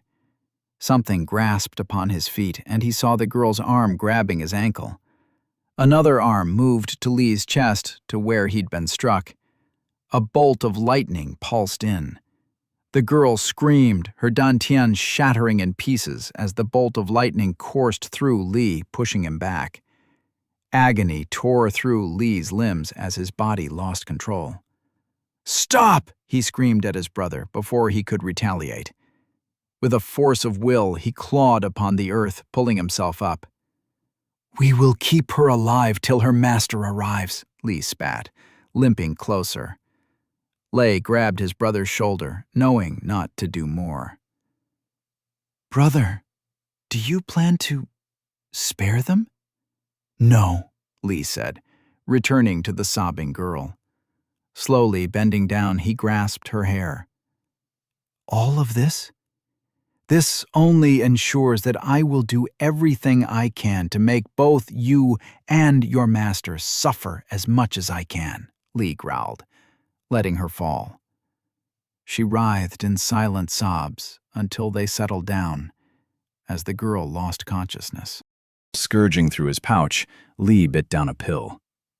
Qi flowed through his body, healing his burnt pathways and skin. It would be far from enough, but for now it would have to do. We need to prepare, brother, for when someone comes out. A tremor broke off Lei's words. Li turned and watched the gates shudder open. A blinding light poured as a tall figure stepped out. Li raised his fists, gathering his qi. Lightning crackled between his fists as he prepared his arts to strike. What did you do? A voice echoed in the silence. Li turned to his brother and nodded, ready to jump upon the figure. Yet something inside his gut held him back. A shiver went down Li's spine when the figure stepped forward, and his gut sank. To train in the Yan family, the brothers had honed their instincts. Throughout their life, Li trusted his instincts to assess the threat of any fight and his own strength. It was an instinct that had allowed him victory many, many times. And right now, his gut was screaming at him to run. There was a state beyond anger, a state I hadn't entered very many times in my life. It was a calm place, a silent place, like you were staring in the deep void of your soul, ready to inflict it upon the world. I was in that place, beyond that place. My eyes remained rooted to the prone form upon the ground. A voice had crawled upon me. A cry from Labby, mixed with the most heart-rending fear and pain I'd ever sensed from her. My lips trembled. She wasn't the tiny little rat I knew. Instead, she was a small child of about 8, with gray hair covering her face. Yet I felt no chi from Labby. Our bond led into an empty void, a void I was intimately familiar with. I stumbled forward, my mind unable to think of any other thought. Chi gathered nearby, lightning lashed toward my back. I let it, soaking in the strike. I felt no pain, no agony. All I felt was the creeping edges of despair. I fell to my knee before Labby. The strikes of lightning lashing out on my body were a fated thought as I wrapped my hands around her small form. A storm of chi swirled around me, shielding her from any stray strikes as I cupped her body, pushing her gray hair aside. The crescent moon was marked upon her head, followed by a full moon right above. Yet, unlike before, it held no light, no chi within it. With a groan, Labby stirred, opening her eyes. It took a moment for her eyes to focus on my face, and my heart shattered. "Master," Labby whispered. "Labby is so sorry." My throat clammed up. "She failed, Master. She failed to make you proud." "Shh." I pressed my finger against her lips, fighting against my choking voice to form the words. "You're beautiful, Labby. The most beautiful spirit, and the most loyal junior sister I've ever had. I'm proud of you, Labby." A light smile reached her face, and she closed her eyes. Gently, I reached my hands upon her dantian and extended my senses. The tree within my soul expanded, a root reaching within Labby from our bond to her dantian as a spirit anchor manifested within. Chi flowed from my hand to the cracked pieces of her dantian. Like strings, I pulled them along, bringing them back together. The tree spread its roots, binding to the broken ring. Digging in my pouch, I grab a chi gathering pill that I soaked in my vitality before dropping it into Labby's mouth. She pursed her lips, stirring. I sensed my vitality flowing through her body and healing her wounds as her dantian began to fix itself. I gently put Labby back on the ground. "Senior sister, okay?" Twilight asked, jumping down next to Labby. "She'll be okay," I whispered. "Stay with her." I stood and turned to face the twins. The two boys stood with their arms extended, chi swirling in their cores, and lightning crackling between their fists. Something snapped inside of me. I was fine when your spar nearly crippled me. I stepped forward, chi boiling in my core, hissing and frothing. I was fine with the arrogance you had displayed. Flames burst from my hand, dark violet and bright red, licking my skin with a promise of agony. I was fine with the suffering you had inflicted upon others with no thought. The wind swirled around me in a frenzy, howling with fury. I was fine with forgiving you after all of that. I reached upon the first law carved within my soul. A golden ring flashed in my eyes. But hurting Labby?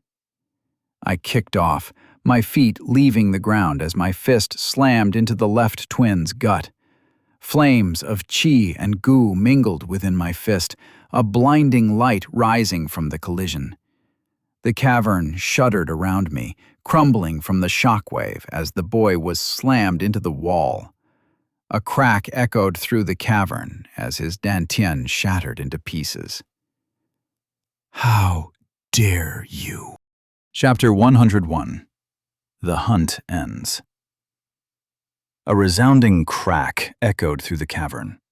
The ground cracked underneath, a blinding ray of light flashing through the darkness. Lee stumbled from the impact, his body frozen stiff. The outpour of chi from his brother's dantian as it shattered into pieces reached him. A single strike. All it had taken was a single strike to destroy years of training and cultivation, to shatter everything they'd been working toward. His eyes remained pinned upon his brother's form as the boy slid down the cracked wall and slumped to the floor. Lee turned slowly to face the boy, and the flames swirling in a dancing inferno of death. 2 golden rings swirled inside the boy's pitch-black eyes, the fury inside scraping raw terror from Lee's soul. "Demon," Lee hissed, unable to hold himself back. There was no goo that he could sense, yet the sheer terror inflicted upon him by the boy's gaze alone had no other description he could give. The boy stepped forward, wisps of white and gold swirling around his fists. Lee reached within his chest to the terror that stemmed within his heart and drowned it in rage. The lightning chi in his core seethed. It wished to lash out, to incinerate everything within its path. And today, Lee would let it. With a pulse of thunder chi, Lee kicked off. "I'm going to kill you," Lee roared, lightning coating his fist.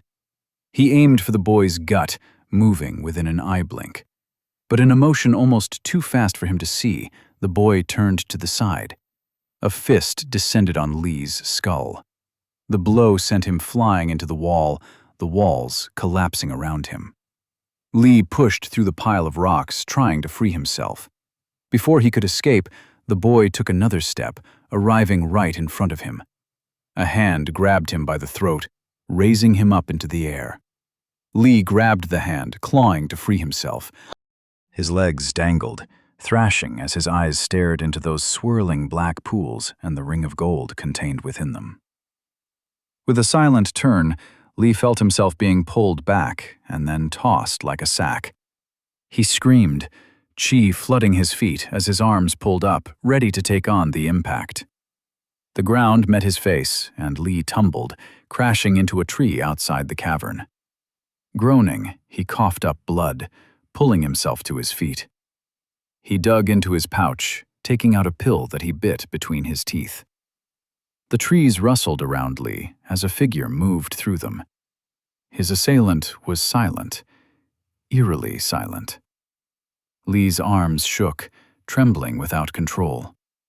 Pain racked his body, the world spinning in his vision. "You will regret this," Lee snarled, spitting out a broken tooth. "Hurt me all you want. Elder Yan is going to kill you for crippling Lei. He will lash you till you die, crying like a pig for slaughter in front of the whole sect. Then he'll kill that spirit of yours and your entire family." The boy stared upon him, unmoved. A moment later, an almost distant voice echoed from his mouth. "Is that all?" "What?" Lee muttered, taken aback at the remark. In a blink, the boy moved, a hand slamming his chest and knocking him into a tree. "Is that all?" the boy growled, his voice rippling with a crack. Lee gasped for air, tears filling his eyes. The boy's intense gaze held him place. "Because I'm going to do so much more." Wisps of white and black flame gathered around the boy's hand, and Lee screamed. A blast had him shooting through the tree, flying through the forest. "Stand, junior brother," a voice echoed amongst the trees. Lee groaned, turning over. "Stand and fight me. It has been months since we last sparred. Let us trade pointers," the boy said, moving ever closer. Lee coughed, the hairpin on his head dislodging, and a disarray of hair strands covered his vision. His eyes widened as a forgotten memory returned. A spar where he'd fought a weakling to practice his new technique aiming at the head. How did you grow so much?" His voice shook, fear now fully entrenched in his heart. "All thanks to your pointers, junior brother. If it wasn't for you, I would have never woken up." Lee almost sensed a kindness in the voice, yet the boy's expression was as empty as ever, his dark eyes burning with raw fury. A shudder ran down his back. You will regret this," Lee stammered, gathering his chi. His body was aching, bones broken and insides bleeding. There was no way for him to win this match. All he could do was try to buy some time. "Make me," the boy said. "Make me regret my choices, Lee. Avenge your brother. Or do you not care for him either?" A strand of fury passed from Lee's chest as the image of his brother came upon him, but the fear for his own life won out, rooting him motionless. Strike me with everything you have.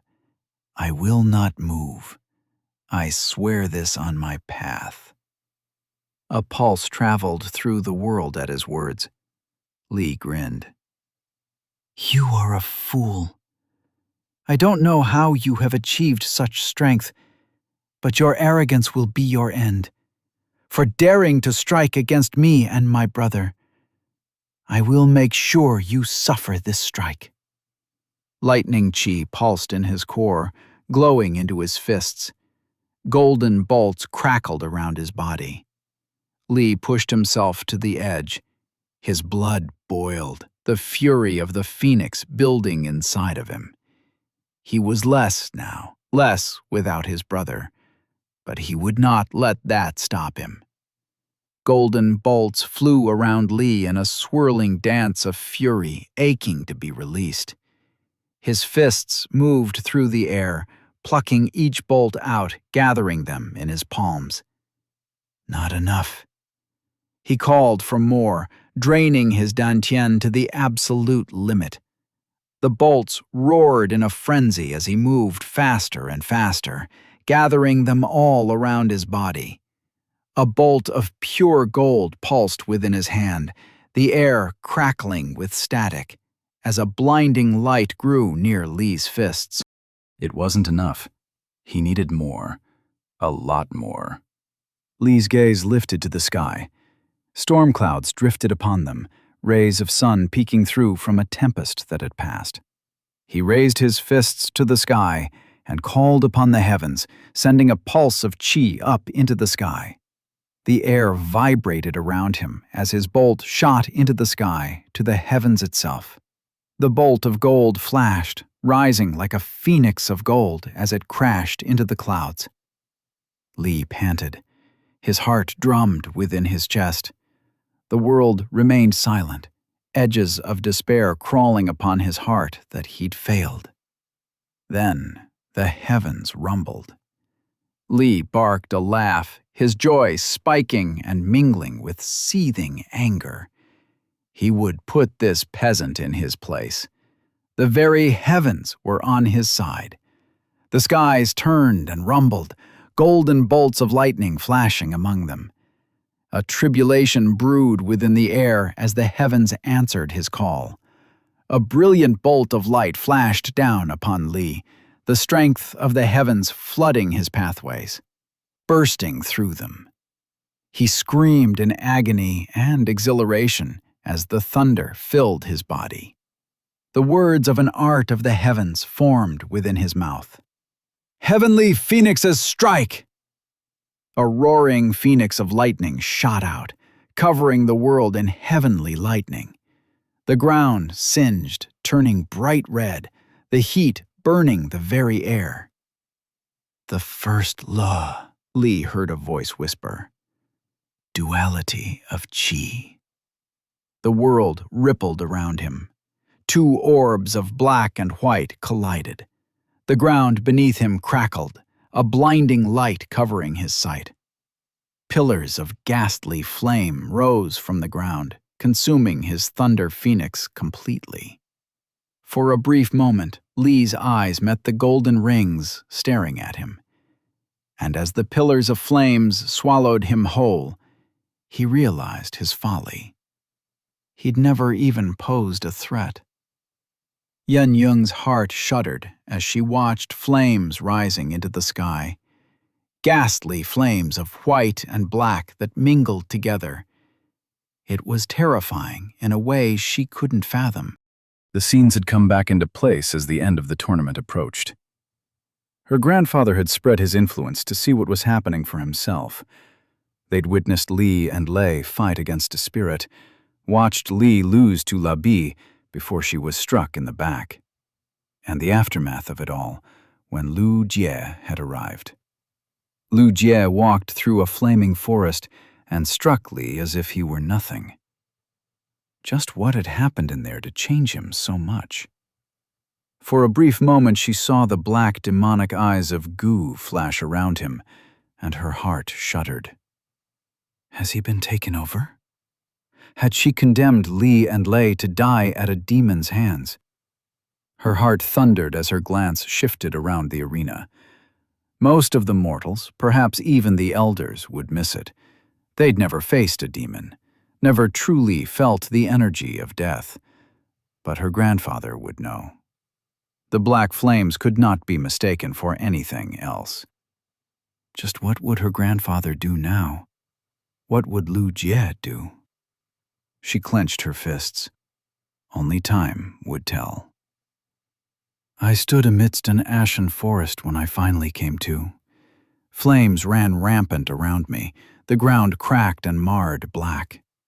The influence of the first law retreated from me, the golden rings within my eyes fading. I sensed strength leaving my body as my dantian and pathways began to ache. I stumbled, continuing forward. I'd been in a trance of fury and singular purpose. A part of me was surprised I hadn't killed the twins right then and there, but another was also glad I hadn't. Despite how much I seethed with hate, despite all of that, I could not justify killing children. Li twitched on the ground. He was still conscious after everything, which took me by surprise. His body was burnt, half of his head of hair completely gone from where the flames of goo and qi struck him. "Demon," the boy rasped, his eyes unfocused. I kneeled nearby. Many words filled my chest, many things I wanted to say, yet nothing felt right. Nothing after what I had done would mean anything. I set my hand to his dantian, and Li's eyes widened. You will not speak of anything that has happened here, I said, pressing my hand against his abdomen. Li nodded. Qi spread from my body into his core, and a chain formed around his dantian. There was a crack within his core, as the flames of goo and qi had infiltrated his spirit and wreaked havoc. But he could still recover over months, unlike his brother. I retrieved the boy's pouch and searched for any herbs that weren't completely destroyed. I only found a single one. Any care for the boy was gone from my heart by that point, as I stood up and turned. I made my way back to the cavern where I'd left Labby, and to my surprise, I found Twilight sitting on her head, the little diamond on her forehead glowing. I took in the girl now sitting on the ground, clutching her abdomen, a gaze of wonder leveled on me. Master, Lab... I swept Labby into a hug before she could say anything. I'm sorry, Labby, I whispered, holding her tightly. I'm sorry I wasn't there. Labby's arm gently pressed itself against my back as she leaned into the hug. "It feels good, Master," she whispered. "Labby can hug you now. It feels good." I let Labby rest in my arms a moment, and I took the opportunity to assess her core. Her dantian was fractured, but thankfully, unlike Zheng, it hadn't been ripped out nor completely broken apart. I sensed strands of qi binding together the broken-off pieces, the roots of the tree within my soul slowly healing the cracks. I smiled, relieved to know she would be fine. "Qi!" Twilight exclaimed, feeling my relief. I laughed, happy to be surrounded by my spirits. A strange sensation tugged at me. I stood, surprised at what was happening when a blinding flash of light covered me. Shouts and cheers slammed me from all directions. I stumbled, finding myself standing in the center of an arena. Chapter 102. Trial. Whoops and shouts echoed, forming a blanket of noise. The people cheered with a mad fervor, and names were chanted. My gaze shifted through the crowd before they settled onto Yan Yun. There was a look of concern in her gaze. My heart sank as I realized what happened. They'd seen the fight, perhaps even the trial. I had no idea how much, but they'd definitely seen something.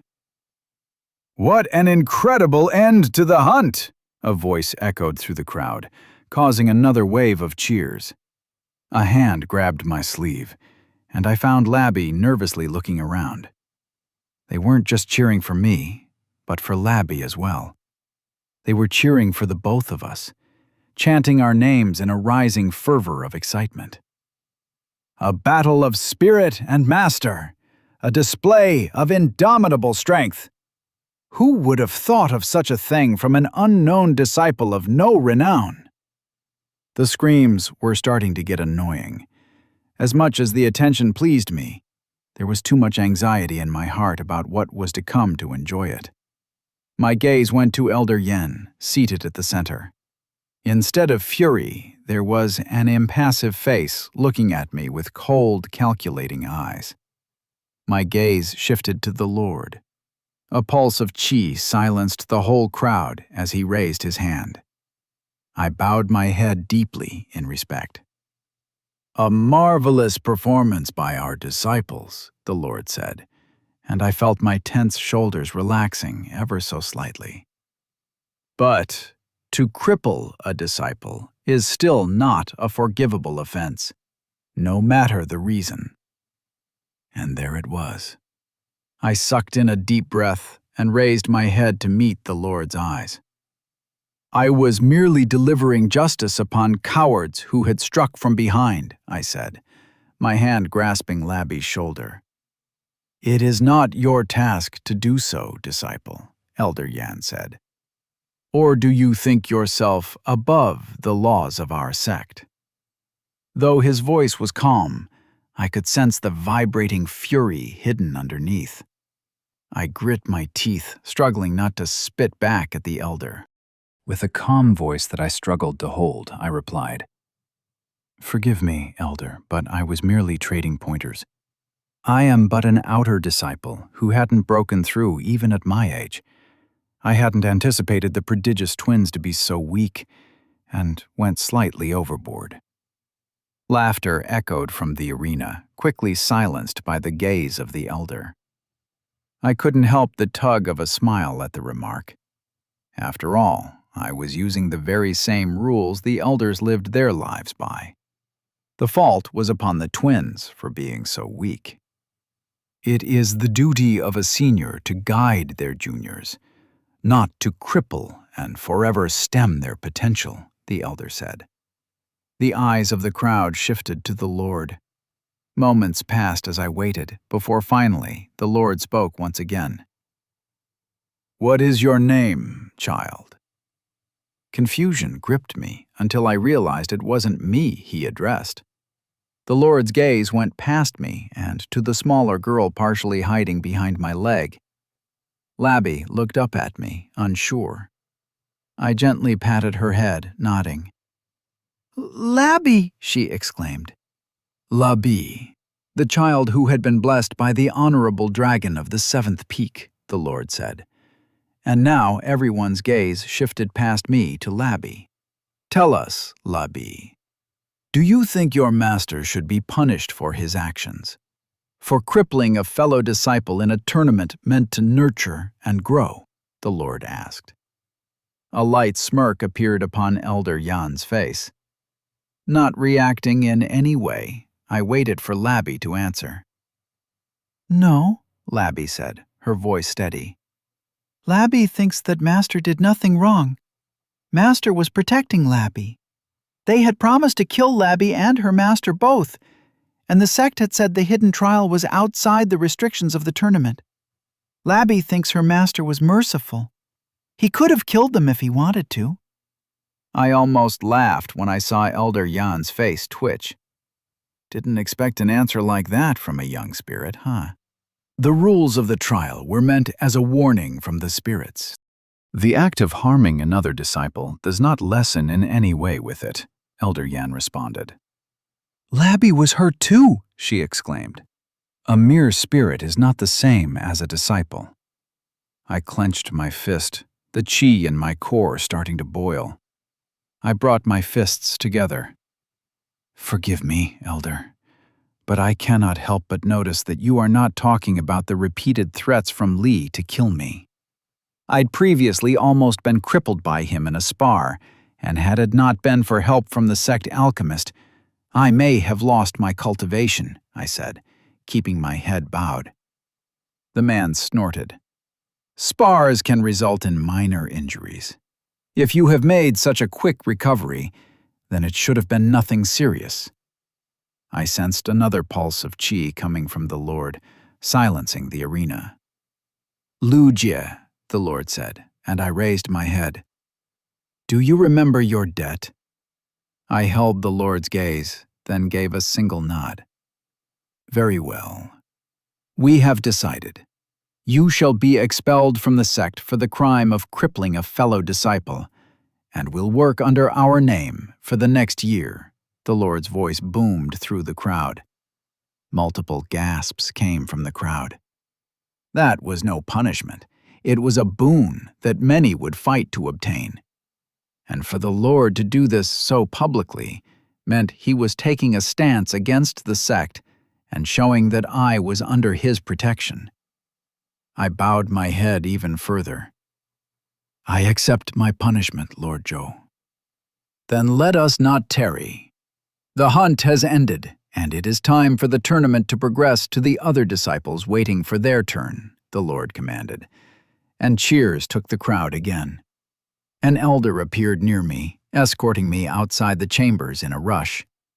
The world rippled as I was teleported into a dark chamber. This is the last favor I will be doing you, Tianfeng, the elder who'd escorted me muttered, teleporting away. Chirp! Sheldon called, rushing up to me and bumping his head against my feet. But my gaze was fixated upon the man standing in front of me. A thin smile set upon his lips. We need to talk, Elder Tianfeng said. Yeah, we do. Yan Yun walked through the halls of the inner sect. There had been a small intermission after the hunt, given the many unpredictable activities that occurred. Her grandfather had called for her in that time period, and she found her gut twisting in anxiety. Reaching her grandfather's chamber, she sensed the lightning chi swirling within in a raging storm. Yan Yun need not worry. Things should go fine, Lei Yu consoled her. She returned a nod. Gathering herself, she slid the door open. Her grandfather stood with his hands behind his back, lightning crackling around him in a furious display. Black burn marks from stray lightning strikes marred the ground. Li shivered nearby, half his face covered in bandages. Lei was nowhere to be seen, likely still being treated for his shattered dantian. You have brought shame to our name, he said. Li kowtowed deeply, his head set upon the floor. He is a demon, Li whimpered, and her grandfather scoffed. There is not a single mark of miasma on you. If he truly is a demon, then he at least possesses more cunning than both of you combined," her grandfather spat, fury boiling from his body. "And if he truly is a demon, then I could not just bring it up in front of the entire city. What name would be left of our sect if it was ever found out we'd been nurturing a demon?" Elder Yen said, his eyes set upon Li's shivering form. No, we must proceed with caution. Those flames of his were abnormal, demonic. Yet for some reason, not a single trace of either goo or qi remains from his arts. Nothing but an empty void.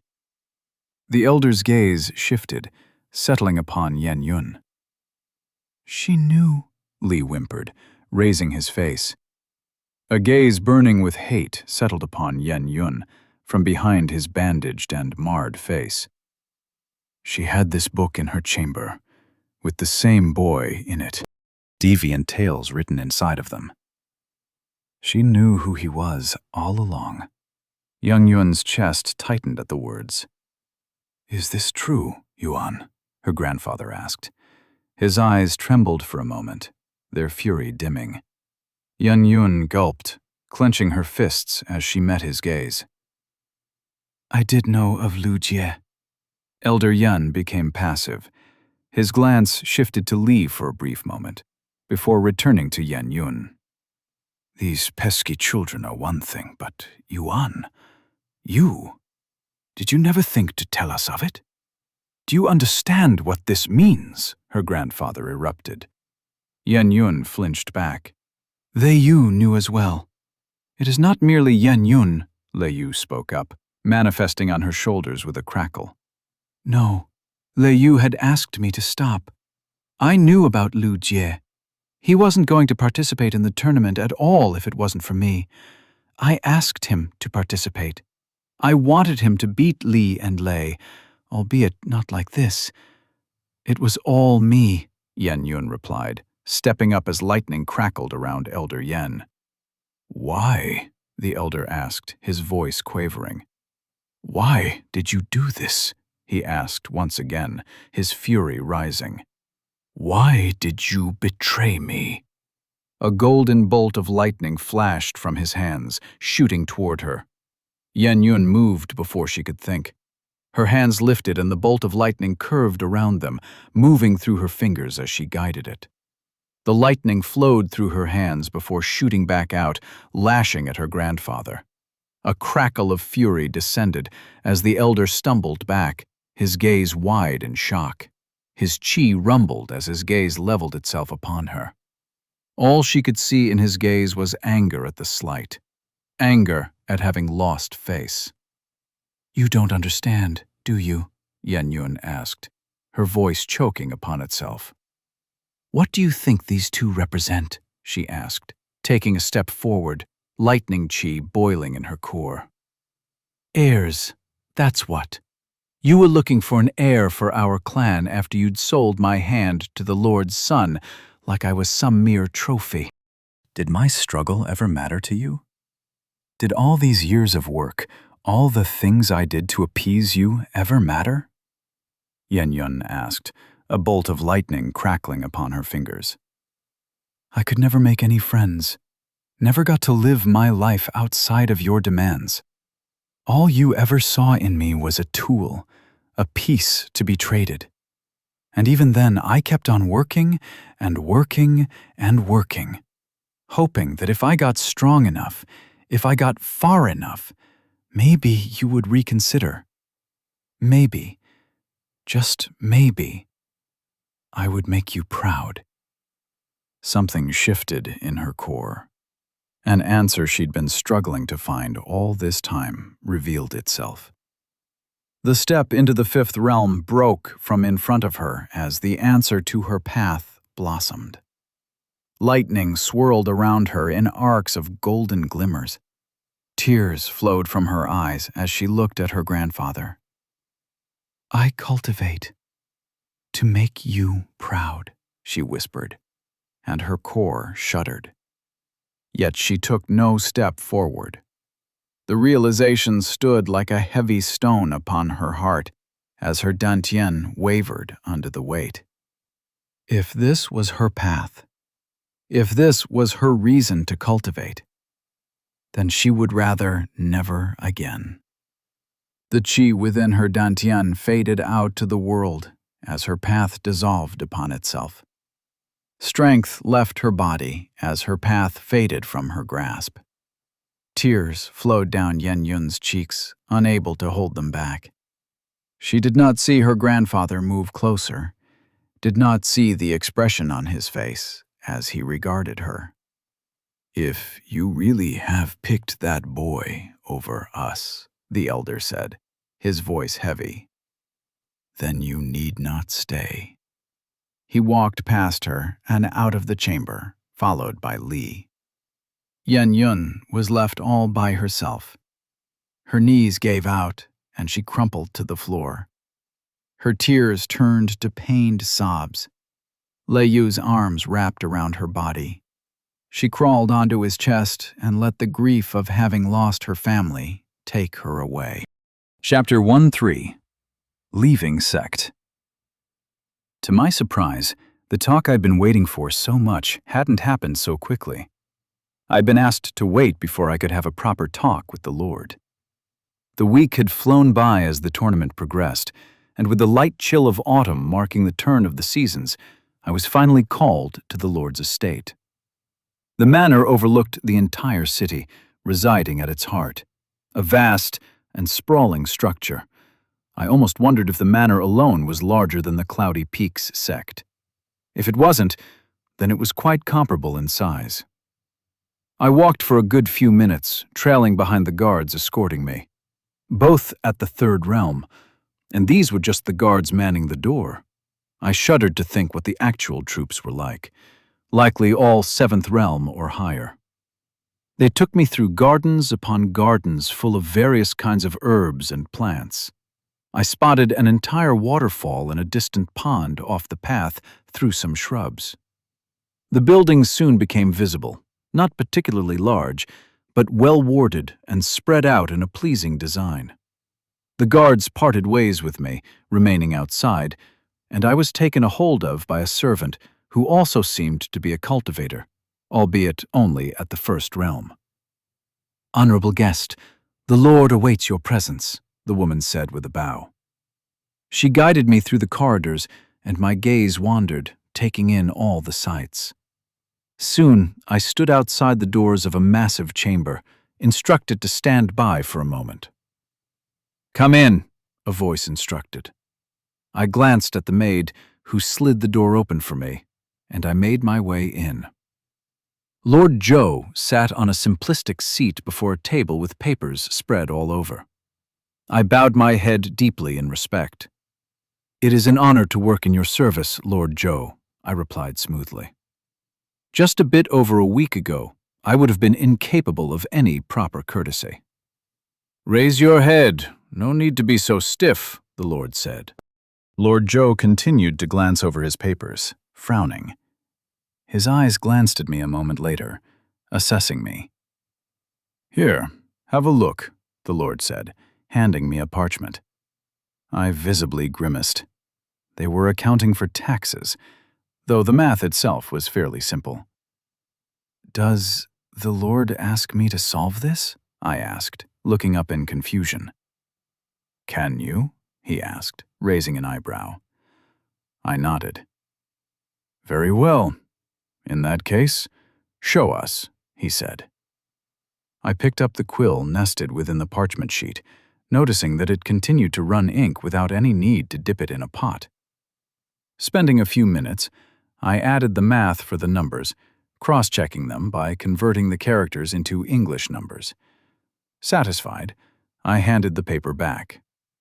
The Lord took the sheet, glancing over it. A moment later, he looked up at me and nodded. "We know what your task will be here, Lu Jie." "Math teacher?" I asked, unable to hold myself back. The Lord laughed in reply. "That and more. We are aware of the lost souls and their penchant for these kinds of tasks. more in recent years than before. I'd like for you to tutor my sons." I definitely didn't mind and gave a nod of acceptance. Before I could ask any questions, though, the Lord continued. "We will provide a chamber and everything you need if you wish to stay at our manor. If not, we will still provide for arrangements elsewhere. You will be expected to arrive here every weekend to teach our sons. Afterward, you will be learning from instructors on key martial arts. You will also continue your study of alchemy from a master you are likely already familiar with." I was unsure of what to say. He'd gotten the old man to agree to teach me, even after I left the sect? That sounds like a lot to provide as a punishment, I managed, utterly bewildered. The Lord smirked. "We shall see if you say that once your training has begun. You walk a mysterious path, Lu Jie, one that needs to be nurtured and explored carefully. We have plans, and from the message that arrived from the Xia clan, not much time to act upon them." My ears perked up on hearing the name. I hadn't seen Lao Xiang even once since going to the trial. The Lord, apparently having already known something, extended a letter that appeared in his hand out of nowhere. "Your friend sent a message, but the sect has refused to accept things in your name, so we decided to keep it instead. Here," the Lord said, extending the letter. I took it, and after an indication from the Lord that it was fine to read it, I broke the seal. "I'm sorry for vanishing without a word, Lu Jie. The trial had taken me to my great-great-grandmother. She'd just reached the 11th realm, earning the status of divinity. A feast will be held in the Jade Court in her name. She pushed me to get through a breakthrough and progress my cultivation faster than I'd planned, so I could be named heir. I can't explain too much, but your secrets are safe with me. I'll take a while before I can help you with our promise, but I will be there. Don't worry about me, and take care. If luck has it, we'll even get to meet before long. Xie Lao Xiang."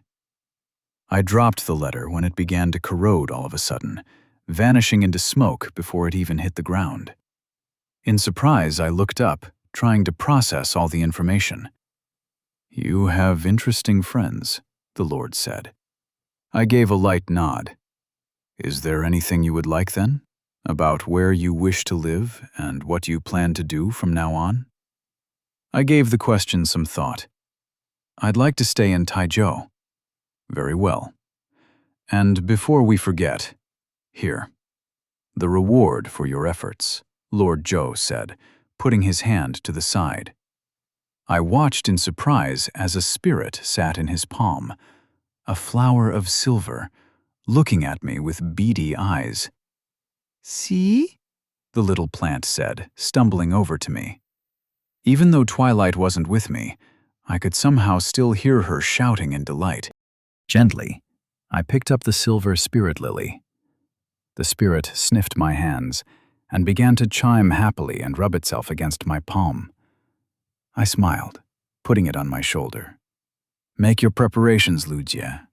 You have till tomorrow morning to leave the sect premises and reach your new home," the Lord said. I bowed my head in respect. "I hope you are ready for things to be different, Lu Jie. The actions, and to some extent, your very existence will be bringing change to this world. You have been given a seed for a new era. It is our duty to help you nurture it." I glanced at the Lord, bowing once before I stepped out, my heart racing in a mixture of nervous excitement. Things were changing. Only time would tell if for better or worse. "Why the hell do you have so much junk?" Su Lin asked, making a disgusted face as he carried out another pot filled with spirit herbs. Su Lin and his brother, Cao Chen, both arrived at the sect to help me move out. Without even a letter or any other method of communication for the task, Zhang had stayed back at Taizhou with Granny Lung to take care of the old women and the shop. "How's business been going?" I asked Su Lin, hauling a bundle of pointless notes from my desk. I would have to stack them one day, but that day was certainly not going to be today. "Better than we'd ever expected. Things have changed down there. Y'all see when we get there," Su Lin said. As we passed by a pair of disciples, they looked at me as if they'd just seen a fish with legs. Su Lin started to snicker. "You sure went and became famous, though." "It's not funny," I grunted, putting my bundle of notes onto the cart standing outside the Sect. "Sure is for me," Su Lin replied, stacking his bunch of items into the cart. I elbowed the snickering boy and laughed when he actually stumbled from the impact, making me realize I was a fair bit stronger than I'd been before. Our banter continued, a light back and forth as we gradually emptied the room. I stood in the empty chamber now, the sun soon to be rising. A melancholy filled my heart. I've lived here for years now, but the past few months of my life spent in this place had been something else entirely. There was a strange sense of loss at having to leave, but I also knew I had to one day or another. "I can't say I'll miss you, but it was good while I was here," I said.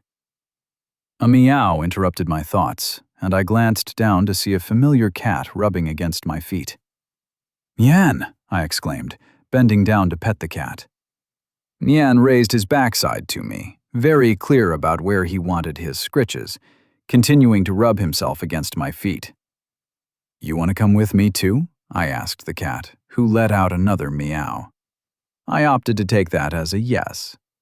With one last look at the chamber, I turned and walked outside, making my way through the Sect with Nyan in my arms, ignoring the glances and whispers. "Definitely left a mark, didn't ya?" Su Lin said. "Did you hear what they're calling ya?" "What? They gave me a name?" I asked, surprised. "Sure did. The Twin Flame Demon, they call you. Not the most flattering name, but it sure is terrifying."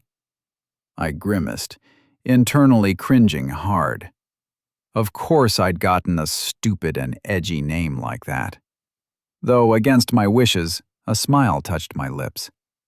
I couldn't deny being pleased. "Master, Labby is ready!" Labby waved from the cart ahead. She sat amidst all my things, which was a lot more than I'd anticipated, but definitely not too much for the big cart. Sheldon sat on the cart as well, sleeping contently with Twilight napping on his shell. I smiled, setting Nian in the cart before I hauled myself up. Together with Su Lin, I glanced to the Sect. "Time to go, huh?" Su Lin asked. I nodded, and the cart rocked forward, Cao Chen pulling ahead. "Lu Jie!" a figure screamed. My eyes widened in surprise. Yan Yun, her face flushed and coated in sweat, ran to catch up to me. I need to go with you too," she panted, catching her breath. I frowned, unable to sense any form of cultivation from her whatsoever, as if she'd somehow become immortal. I decided not to comment, waiting for Yan Yun to gather herself. "I need a place to stay. I can work too, and I promise I won't be a burden. So can I please?" "Sure," I interrupted, extending a hand. A smile crept on my face as I watched Yan Yun's eyes go wide in surprise. "Hop right along." Hesitantly, she grasped my hand, pulling herself over and seating herself next to me. "Do not expect Lei Yu to do any chores. That only applies to Yan Yun," the eagle said, manifesting and perching nearby. I laughed. And with that, it was time to head to our new home. The road passed us by as the Sect pulled away. The sun hovered over the horizon, rising into a brightening sky. Trepidation beat in my heart at everything that was to come. But one thing was certain. I was no longer walking my path alone.